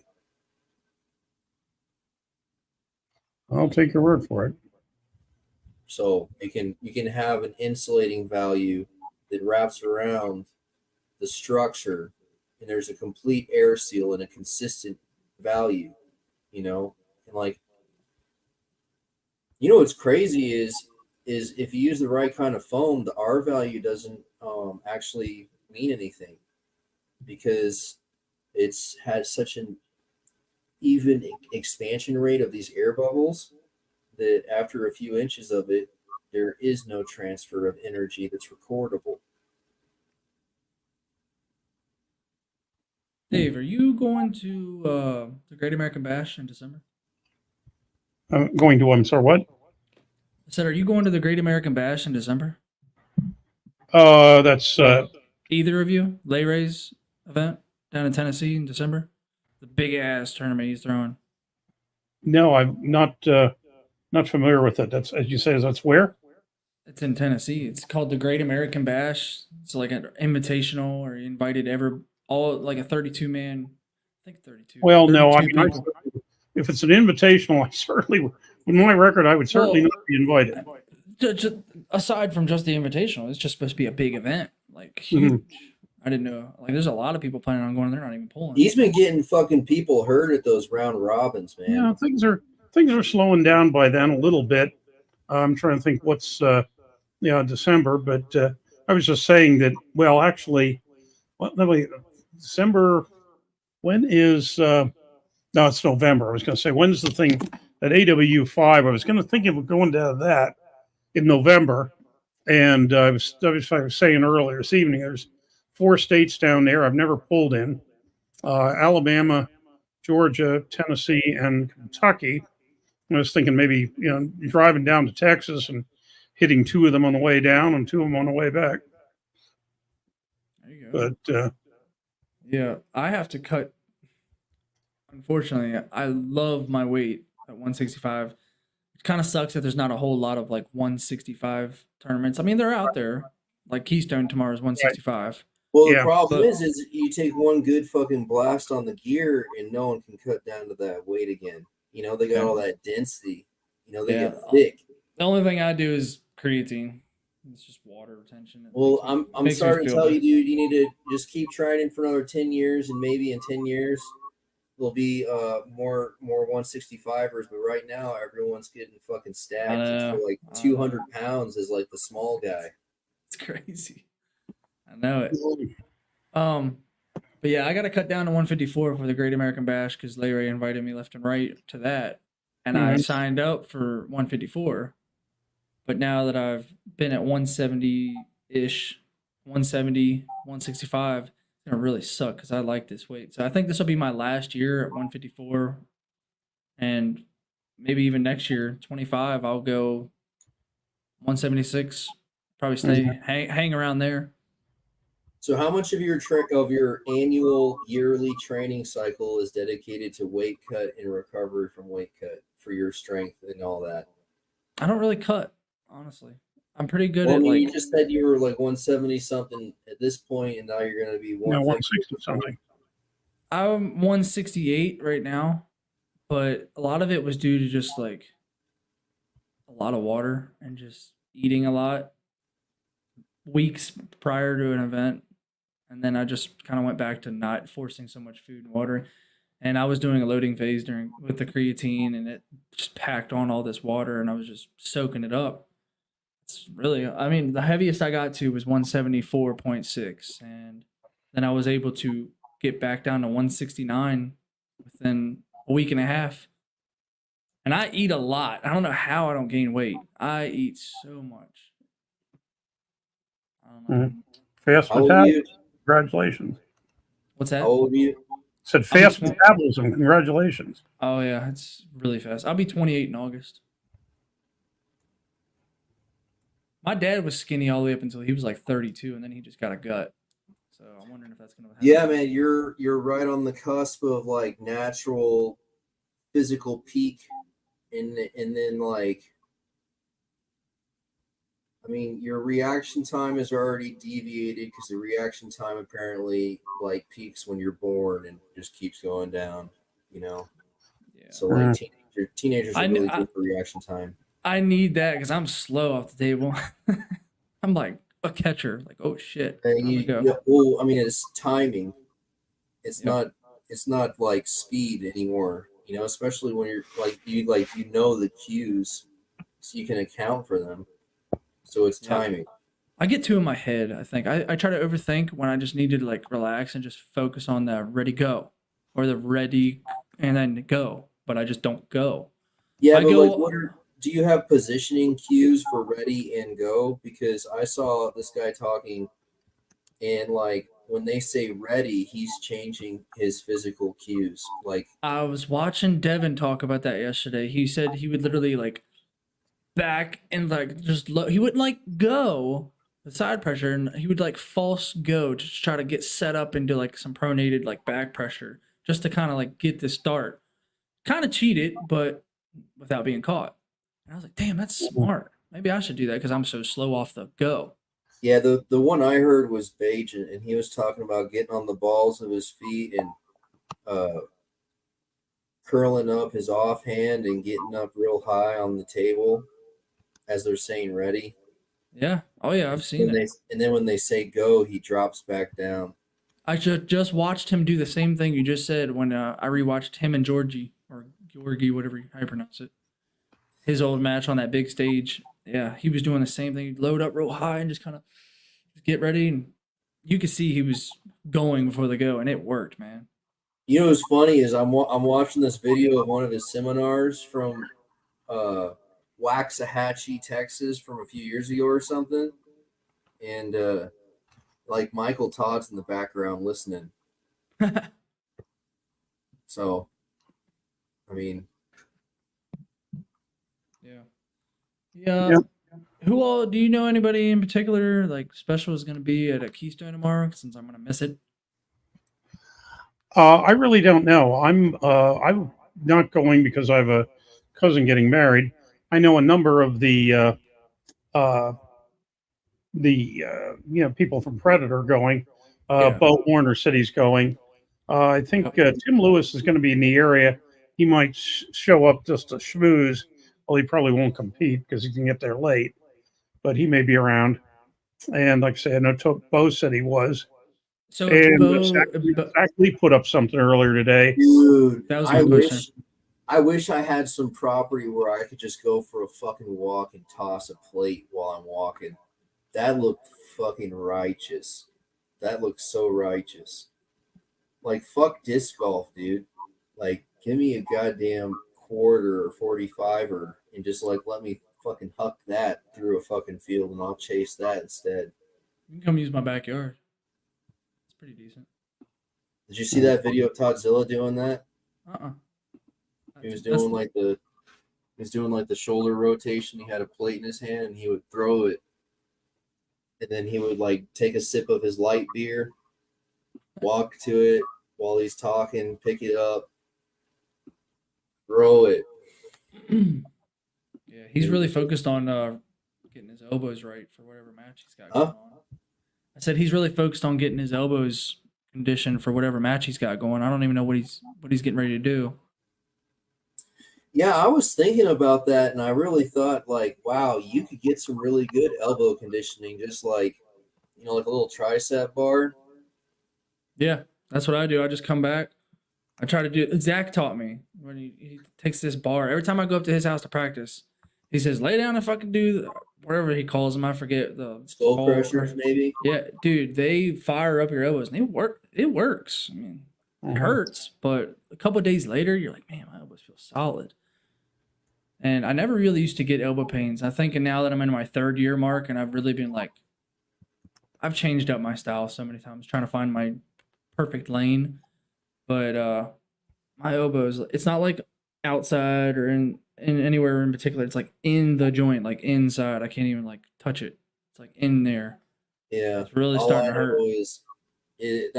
I think I popped that thing you're talking about one time. And I have a bad problem of cracking it. Like, just be careful, man. Just be careful because it's nice to have that thing still connected. All I know is I like to do a lot of pronation work going out. Me too. Because at least then you can say it's training, because like there is a technique where you jump out and you pronate to try to open their hand up in some desperate move. Like, oh man, they're way too strong. I can't just pronate through them. Maybe if I blast outside, get a little bit farther out on their fingers and then pronate, But that outside pressure does a lot of compensation for the balance of your elbow. I've been really trying to like study and like really pinpoint where I'm bad.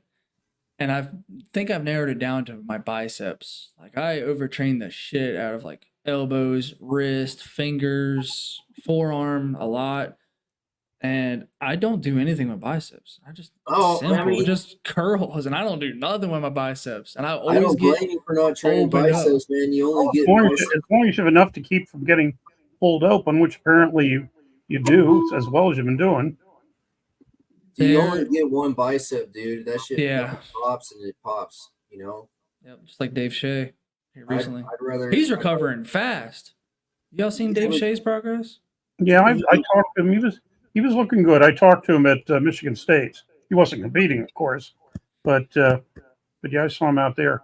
Yeah, they just gave him a 1 month from today. 1 month, he can go back to light training. I was like, damn, that was fast. It's already been 12 weeks. I was like, whoa, where does time go? Mm-hmm. Well, it will have been 12 weeks in a month from today, 30 days. Yeah, and I was there when he did it too. Really? At Virginia in Dayton. Did you hear it? What did it sound like? Did you enjoy it? Do you have memories of it? I did not hear it. I saw that. Do you think about it often? Some people say it's not like a arm break, it's more of like a clunk. like a not a weird. I So don't know. I'm half deaf anyway. So Huh? now You ever break apart a tree by hand? You know, like a cedar tree you could build like a bow out Yeah, of. it's got that like twisty crunchies. Yeah, Almost like squeezing a pine cone. there you go. Yeah. Oh God. Have you ever broken anything on the table, Dave? I did. You did? Yes. What'd you break? Your left arm, humorous. I remember now. Yeah, well, and they always say, watch your hand, don't turn away. And of course, I was very new. I was a couple months in, and the other guy, it was his first tournament, so he was new. And we were on a side table at a tournament. We were on a side table where nobody's really watching us. And what I was doing, don't ask me why, I was doing a flat press. I was pressing down, and he was just resisting. And I don't know if the arm was out too far or whatever, but snap all up. So you were like this outside of your arm, like just pushing. Yeah, just pushing down flat press. Yep. Probably must have just got outside of your shoulder. That's what casuals do. They don't get up to the table. They lat drag. They get their tricep involved, and now they're doing a press. They're kind of looking at the ground to their side. Yep. Not paying attention to this, and then pop. Shoulders trying to go this way. Arms not going with it. Snap. Oh, yeah. Yep. Well, like you said, like some people, even if they're looking at it, the only problem that I can get my fucking arm pretty far outside my shoulder, and it seems pretty fine to me. When Katie, that's you. That's me. Hey, I didn't feel it. Damn it! I don't want it to import. God damn it! I'm showing somebody something. I think it's because of rock climbing that I've just been forced into so many awkward positions that there's a lot of strength outside my shoulder, because a lot of times you have to be outside your shoulder to get the job done. That looks like a fairly clean break, though. Yeah, it was. I'll tell you, it did not affect tendons, nerves, muscles, anything. It was just the bone. The surgeon Look how fat you are, dude. Look at that whole fucking outline where your tricep and delt are, and look at that big chunk of that huge valley of fat. Where that's the delt in the fucking upper tricep. Well, actually, son, at that time I was considerably thinner than I am now. Oh yeah, because the fat line's only as thick as the bone. Oh, shit, bro. Well, just hang on half a minute here, big mouth. Whatever, but no. Well, I'll come up with that in a minute. No, before I leave this though, let's see. Now there, that was, in fact, let me just. Yeah, dude, witnessing an arm break is way more earth-shattering. Now my innards now look like that. And see, the surgeon was concerned, as close as it was to the elbow, that I might not be able to straighten the arm, but I can. Man, that last pin by your elbow is like almost through to your other. Yeah, that, and then of course, what that's going into is that. Oh. Hey, I didn't feel it. Oh, is that hurricane lashing like for framework? Those hurricane strips, I've seen those before. Yeah, they keep the 2x4s together from the shearing forces of the wind, right? No, but let me just for big mouth wood. I keep meticulous records, and let's see on that particular. What are you weighing, Andrew? I don't know, man. Like 200. Dang. Where are you at? Oh, Texas, obviously. Oh. Dang. You gotta get up here so we can pull. I was getting headaches there, man. I stopped eating food for a while. Come on, get up to Virginia. I broke down and I ate chili and rice last night. I had like fucking 4 bowls of it. Let's see. Tracker file. My weakness is these. I got 2 kinds of beer in my fridge, and they've been sitting there for like a year or 2. I got a fucking unopened bottle of fucking single malt on top of my fridge. I think it's been there for a year or 2. Damn, it's ripe. I mean, I say this, but I almost poured a beer earlier. There's a lot of days where I almost pour a beer. Do you smoke, or do you just drink? Just drink. My old lady smokes like a damn chimney, though. I have to say that drinking is probably healthier than smoking. What do you think for the sport, though? Some people say they can't pull without smoking. The sport, what? For the sport, what do you think's better? You know, the bar scene for the arm wrestling events, it really kind of makes it a private thing, you know, because it's like, what, 100 people can show up? I mean, the bar has capacity, you know, so it makes it pretty intimate. At the same time, it is a bar, and all they have is bar food, and then they have bar prices on the drinks, and that's hit or miss. And it really is like, usually the promoter is friends with the fucking bar, and that's why they're doing it there, just, you know, greasing the wheels, you know.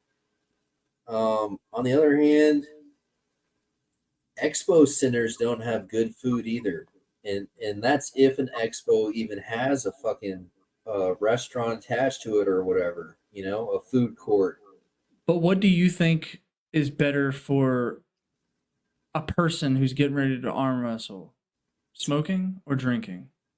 I don't know, dude. Honestly, like if I had to like choose a location to get ready for an arm wrestling event, it'd probably be like a food court at a mall, you know, because you got like anything and everything right there.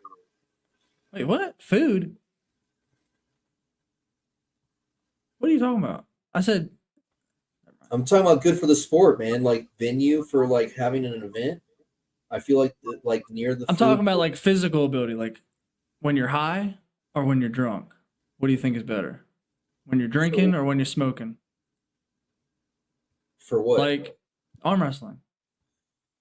Like some people they like to what's his name? Nunya, right before Paul Italia. Went out and smoked a joint. And then there's other people they'll like to get hammered like black guys. He likes to drink, so he just. So there's you have two competing theories, and they're both very efficient at what they do. I know. I just don't smoke though. That's why I'm wondering. So like alcohol is kind of like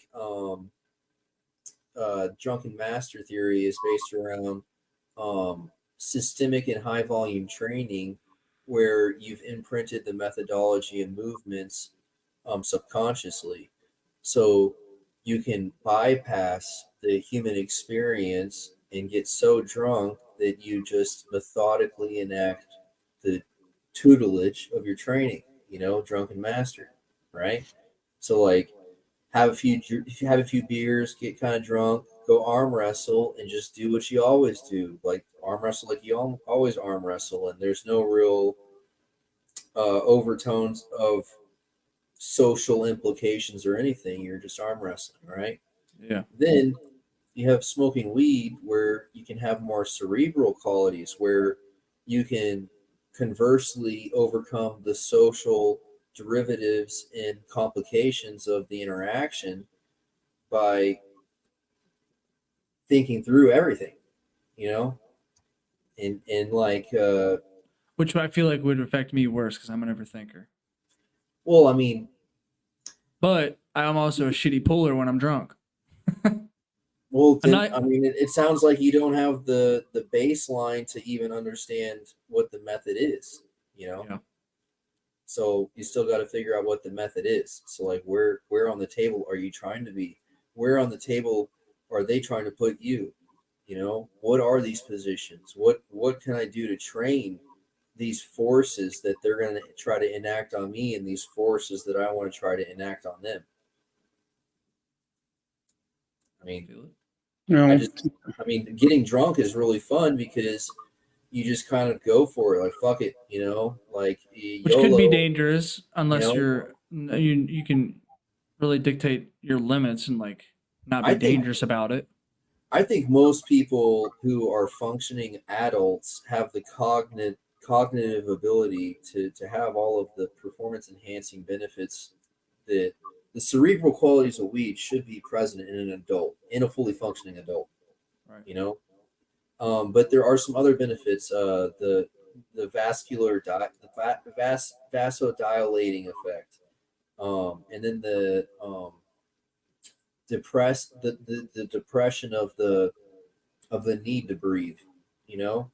So this general relaxant, you know, so that you're more efficient with your physical output because of this depressed state. I mean, the same thing with alcohol, where, you know, if you want to put forth 80% effort, but you drink alcohol and it puts you down 5%, that means during rest period, you have 5% less output that you have to overcome to recover. And you can try 85% hard and you only get 80%, you know? Yeah.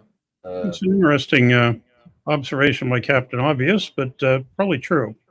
No, it's the wrong one, not the wrong one. Just keep put another one up before I could, you know, whatever. Person who doesn't break. I mean, if you're properly trained for the event and you got nothing to think about but just get ready to enact what you've trained and what you're prepared for, then I don't see why not have a fucking beer. Yeah, but no, but the one I was looking at though was this one, and he put it up just as I clicked on it. But yeah, it's probably true. The person that, you know, it was the person they were pulling, you know, not the person that broke their arm. And by the way, I did look at my record. On the day I broke my arm, I was 259, which is not svelte, but is not exactly the heaviest arm wrestler in town either. No. Most of it was off cock, though, right? I broke my arm once. It took me a week to convince my parents it was broken. So that because they found that they, in the past, you had been somewhat of a joker, and they did not want to believe you. That could have been it. Yeah, because I've joked about broken bones before. Holy shit, man! I broke this bone one time when I punched a door. Arm. Yeah, I mean, it was metal. Metacarpal. Why are you breaking your metacarpal? What'd you do?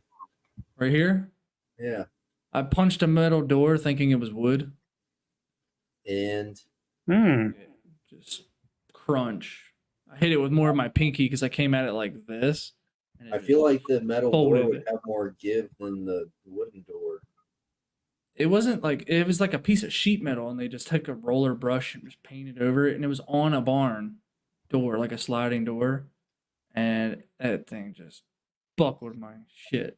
Yeah, I was like 15 years old. I was still young and fragile. And I had a friend's little brother. He showed me his fucking pinky, and he said he put a dent in a dumpster, but his pinky was pushed back like halfway through his palm. Oh, so his didn't even give; it just went back. Yeah, it just. See, mine. I think I must have hit it at like a downward angle or something, and this was still flexed right here and attached to the muscle, and this part right here just snapped off because it broke right here in the middle, and it was just a giant lump. They had to put me in like a 3-finger splint, or whatever you call it, for like 4 weeks. It was just covered this whole area. All I had was this. Only time I ever broke one of those or thought I broke one of those, I just went climbing on it and just kept a bunch of tension. Well, I'll tell you, when I broke mine, it was in October, I was lifting heavier than before the arm break by February. I competed with the other arm, which I broke the left. I competed with the right arm in March, and I deliberately waited until summer, like 10 months. 10 months later to compete with the left arm. But hey, that's contagious. Yeah, like I say, I was back. In fact, I have some videos of me pulling at the gym, you know, doing pulling a like a row, you know, doing a row with the right arm, with my left arm in the sling, because I said, we used to go to the gym. I'd hit the gym, 5 days a week at least, and I thought, the next couple of months I'm going to be, not able to lift that much. I don't want everybody to think I'm dogging it, so I showed up and basically was, because it's actually you do whatever you want with the other arm. even before it was the repair. Well, this- And one of the trainers said, "You're a psycho." I This said, one time, I high-sided a Harley Sportster going around a turn too fast, and I broke a bunch of ribs. Mm. Then I went to the gym, and I saw my probation officer at the gym while I was trying to do some lat rows. And I decided they were staring at me, so I should leave and end my workout at only 3 plates. Mhm. And to this day, I still remember that son of a bitch cut my shit short, and all I got in was 3 plates. Mm. Hey, that's something to be proud of. Not really, bro. 6 plates isn't something to be proud of. It's fucking. What lift? The whole system's pussy, dude. Like, get rid of the rubber, put on some fucking calibrated plates, put on fucking 10 plates aside, and do some rows. And then fucking be proud. Well, here once again, it depends on the machine, because it depends on how it's designed. But yes, I've done, one arm, the one arm, rows, one arm at a time, with loading as many plates as the damn thing would take, which I think was 6, but it was a hammer strength.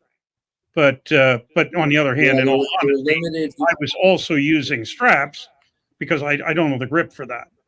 So I was strapped to the damn thing. But I'll be straight up with you. I don't train enough. I'm so inconsistent. I'm probably the most inconsistent person within a 200-mile radius. I used to strap a 7th plate onto the ISO hammer machines.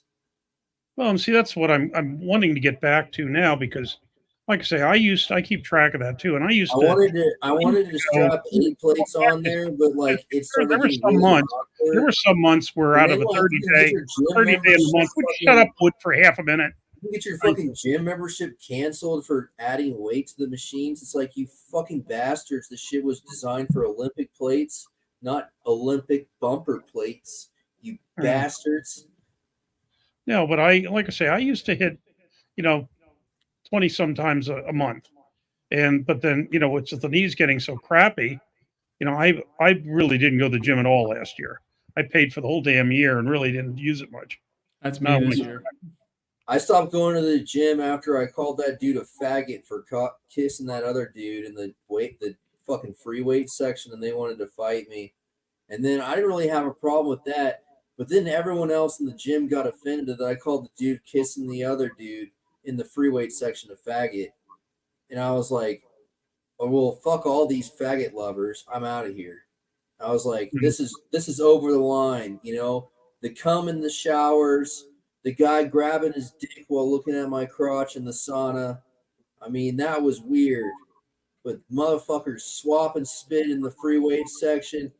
Fuck this faggot fucking loving farm bullshit, dude. I'm out of here. And I just fucking, I don't even get, you know what? Even if it fucking hurts my gains, I'm done, dude. No, that's what the comment was just made. Welcome to Austin. Yes, welcome to Austin, the liberal corner of the state of Texas. But, I'll tell you, when I was working on my dissertation, I was doing research at the Library of Congress, and I used to stay out in Gaithersburg and took the red line in and then had a switch, but got off at Capitol South. And when you come up the elevator, or the escalator rather, there was all the newspapers, not only the paid ones, but also the free ones. And one of the free newspapers was the Washington Blade, which was the weekly gay newspaper. And it was really kind of interesting because, there were 2 sections. The news part really was just like another newspaper. It was more news that might have been of interest to gay people, but it was a straight news. I don't mean straight as that's no joke. I'm not being funny here, but it was regular news. But then they also had a supplement which had all the ads. And that was when it was really interesting, because they had the various, they actually had a circle jerk club, which I thought was, I never went to it, thank you. But they had the circle jerk club. And then whatever. Or they had a full page ad, so they must have been doing rather well. But the other thing that struck me is that a lot of the gyms would advertise private showers. And I thought, okay, is this a private shower so that the straight people know they're not going to have somebody watching their ass? Or is this a private shower so the gay people can go in pairs? I never did quite figure that out. Yeah, which shower is the one where I have to wear sandals because of all the cum on the floor? Yeah, Which shower do well, I? now I'll also say this, and I think this was legit. I don't think this was a joke, but I saw a poster some years ago that was put up by the Student Affairs office, people that handled housing at the University of Pennsylvania, specifically telling you do not jerk off in the shower because viscosity clogs the drains. And I don't. Yeah, I don't that's why they leave it on the floor for you to clean I don't think. up. I don't think it was a fake. I don't think it was a No, fake. dude, that's sign. literally the courtesy of leaving cum on the shower floor, is so Yeah. someone can clean it up. Yeah, as opposed to wash it down the thing to, clog up the drains. Which I don't know. I mean, I could, whatever. But well, yeah, the Washington blade. I used to, pick that up when I come out of the, Well, I mean, the I gotta spider. say, I've clogged a few drains with all my cum before. It's happened. Mm. It's real. Hey, what are your guys' Especially like opinions?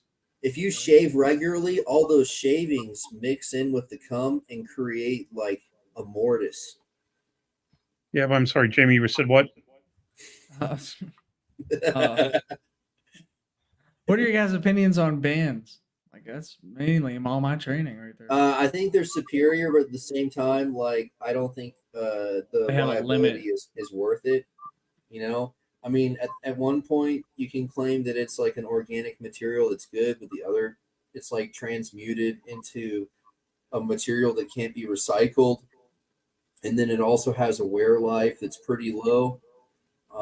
And when it does break, it can be catastrophic. So there's a theory though that people say that the elasticity is like being absorbed into the fibers of your muscle, so you're not getting as good of a rep than you are with iron. Is that true? I mean, you're still working. Well, no, the theory is you get a better rep because like when you're working with the pulley, you have a resistance factor.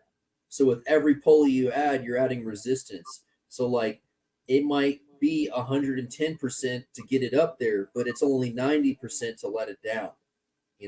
Oh, the band is both. Yes. Forward and back. It's the same strength all the way back. Yes. And So forth. everything I was saying condescending was basically detracting from the fact that rubber bands are superior, because of that the load forces being so consistent. The thing that used to kill me is all these people that say, "Oh, you just can't build muscle at Planet Fitness." I'm sorry, bullshit.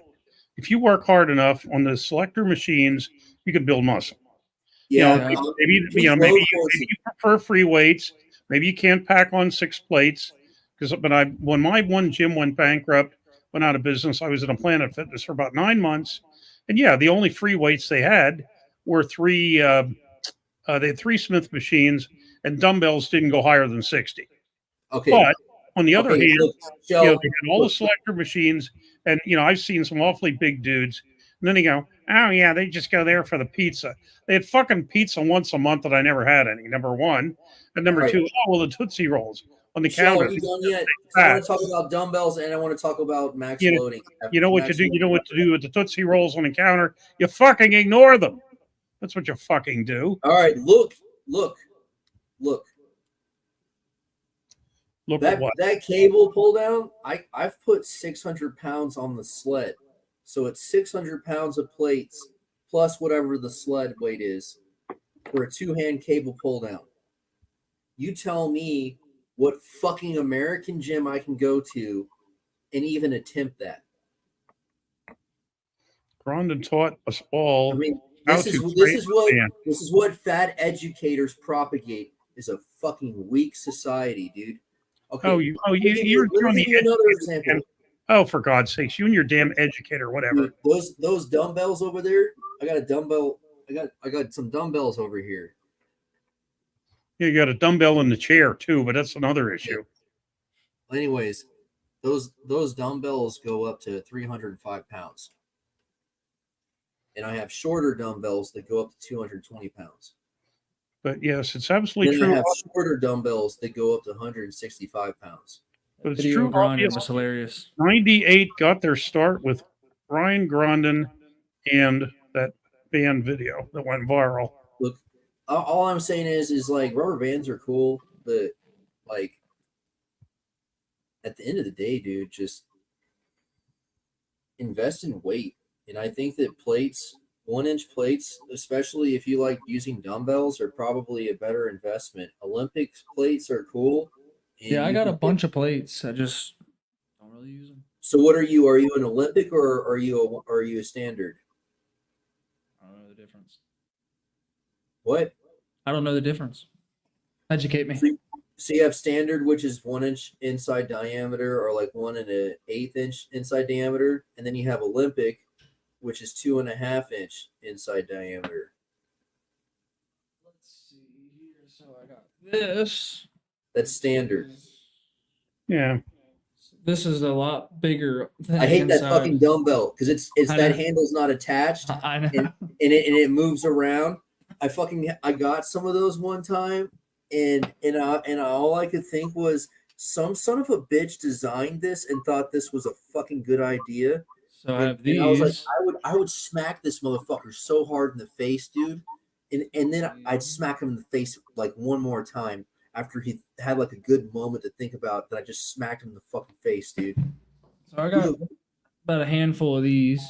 Don't really know much about them. So like, so you never even, so it basically you've been taught not to change the weight on that dumbbell, because if you change the weight on that dumbbell, it's gonna fucking do all sorts of weird shit. No, I just leave it there just because I just come in and grab and just hammer curls every once in a while. But I don't know, like all my weights are different. Oh, God. And they're See, those are Olympic. That's an Olympic. Got the big ass hole. But they're all like weird weights. Like some are like 27.5 or 27.2. I'm like, what? Like 27.2 pounds, 27.5, 12.5, like weird weights. I don't know if that's normal or not, but I use them. Well, it's just basically because of metric. You know, 27. Well, you have metric conversions, and then you also have different weights that you can have. Here's a loading pin before my old lady bought me that one. I made this out of a DD15 head bolt and a fat ass fender washer. I welded it together with a washer that I cut in half. It's pretty sick. I mean, it fucking worked. That is proper. You still use it? Hell yeah. I don't ever use that one. That one's just for the podcast, just for show. My other one's right. Well, this one was over here. I do all my workouts over here unless I'm doing bands on the table. I just girth hitch on a dumbbell handle.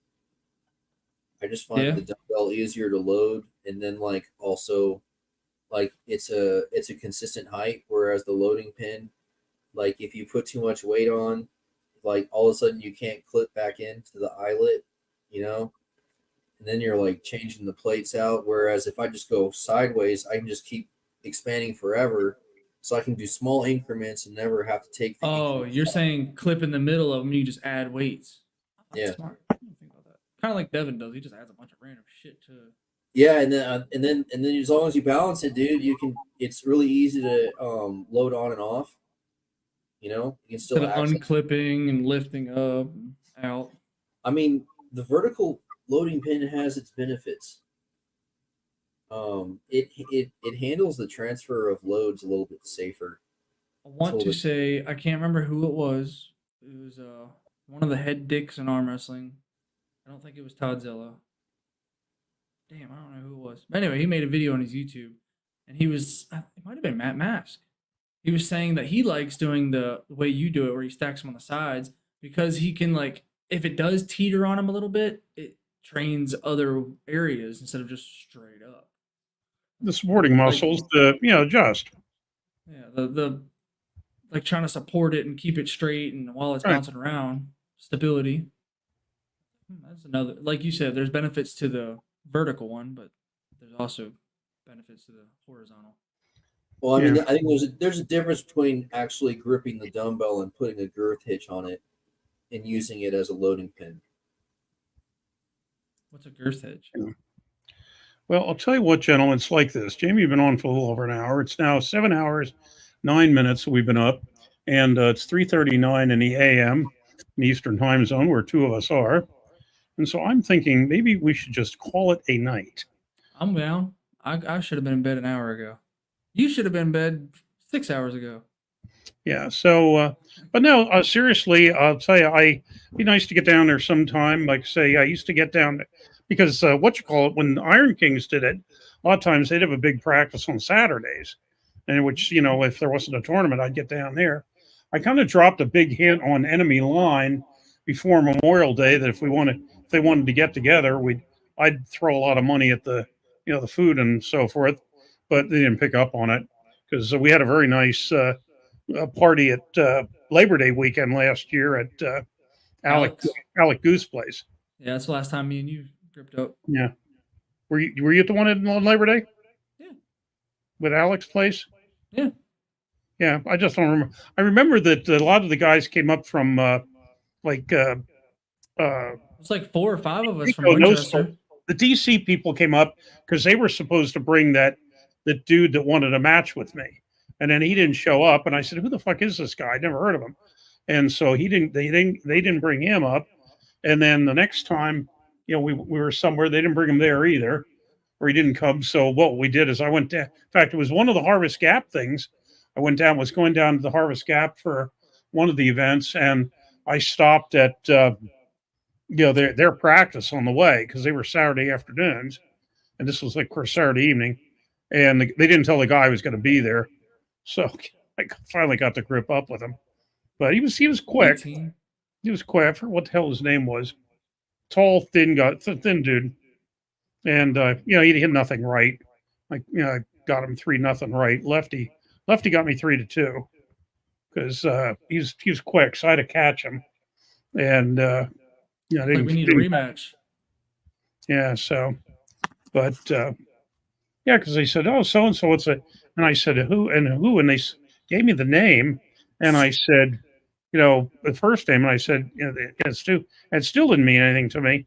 And then finally, what happened was, like I say, I got that. I guess Khalil is now over in Europe again, but from what I gather, but so I don't know. But Nico, Khalil and Nico and what's his name, Jerry, and those folks I get to see every so often. But yeah, well, in fact, what the hell was his name? Where the hell was that? Like I say, hell. Got some 28s off eBay. They don't make them anymore. I ordered them back in the 2000s. They don't make that? What you just showed? Oh, this is new. I got this like 5 years ago because I'm not strong enough to be fucking around with 28-inch handles, so I got some 24s. That's cool. I'm not grab that. What are they called? Just dumbbell handles. Yeah. So I figured. This one that I have is just probably 16 inches, if that. And I just got the standards are 14. Probably what that is. Those 18-inch handles, like if I put 12.5s on there, you can load it up to 150. The 24s go up to like 220 or so. And the 28s go up to like 300. Dude's name was Luke Renshaw. I know the name. I'm better with faces though. Luke Renshaw. I don't understand why they even sell 14-inch handles. They're so disgusting. I feel like a fucking 18-inch handle should be standard length, It's just obscene that they think that the most you would ever need is a 14-inch handle. Yeah. Now, the deal with Luke was, like I said, this guy wants a match with you. And I said, who the fuck? And then he said, in fact, I probably have a picture here. You might recognize him. And they said, Luke. I said, Luke who? They said, Luke Renshaw. I said, Luke Renshaw who? I never heard of the dude. And it turned out, actually, what they were doing is, it wasn't he was really asking for a match. It's they thought he was dogging it too much at practice. And they basically, essentially what they were trying to do was, I guess they said to him, you think you beat the old guy? He said, yeah. And so then they basically stirred it up.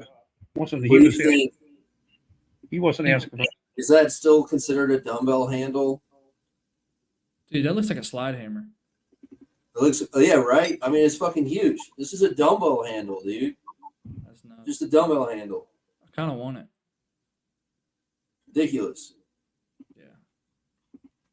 All right. Well, before we get wrapped up in too much more conversation, Yeah, here's the this is Oh, let the me dude see. here with the dude here with mask is I don't know if you've ever seen him at anything. That's Luke Renshaw. He looks familiar-ish. I think Yeah. it's Oh, I think okay, it's cleared New up. York Barbell that does the extended He's length like dumbbell 6'6". handles. Right now, they've been around for a really long time, apparently. But no, seriously, if some of the, like I say, Sundays, I'm usually with my own group, but let me know if it's something coming up that's going to be decent on a weekday night.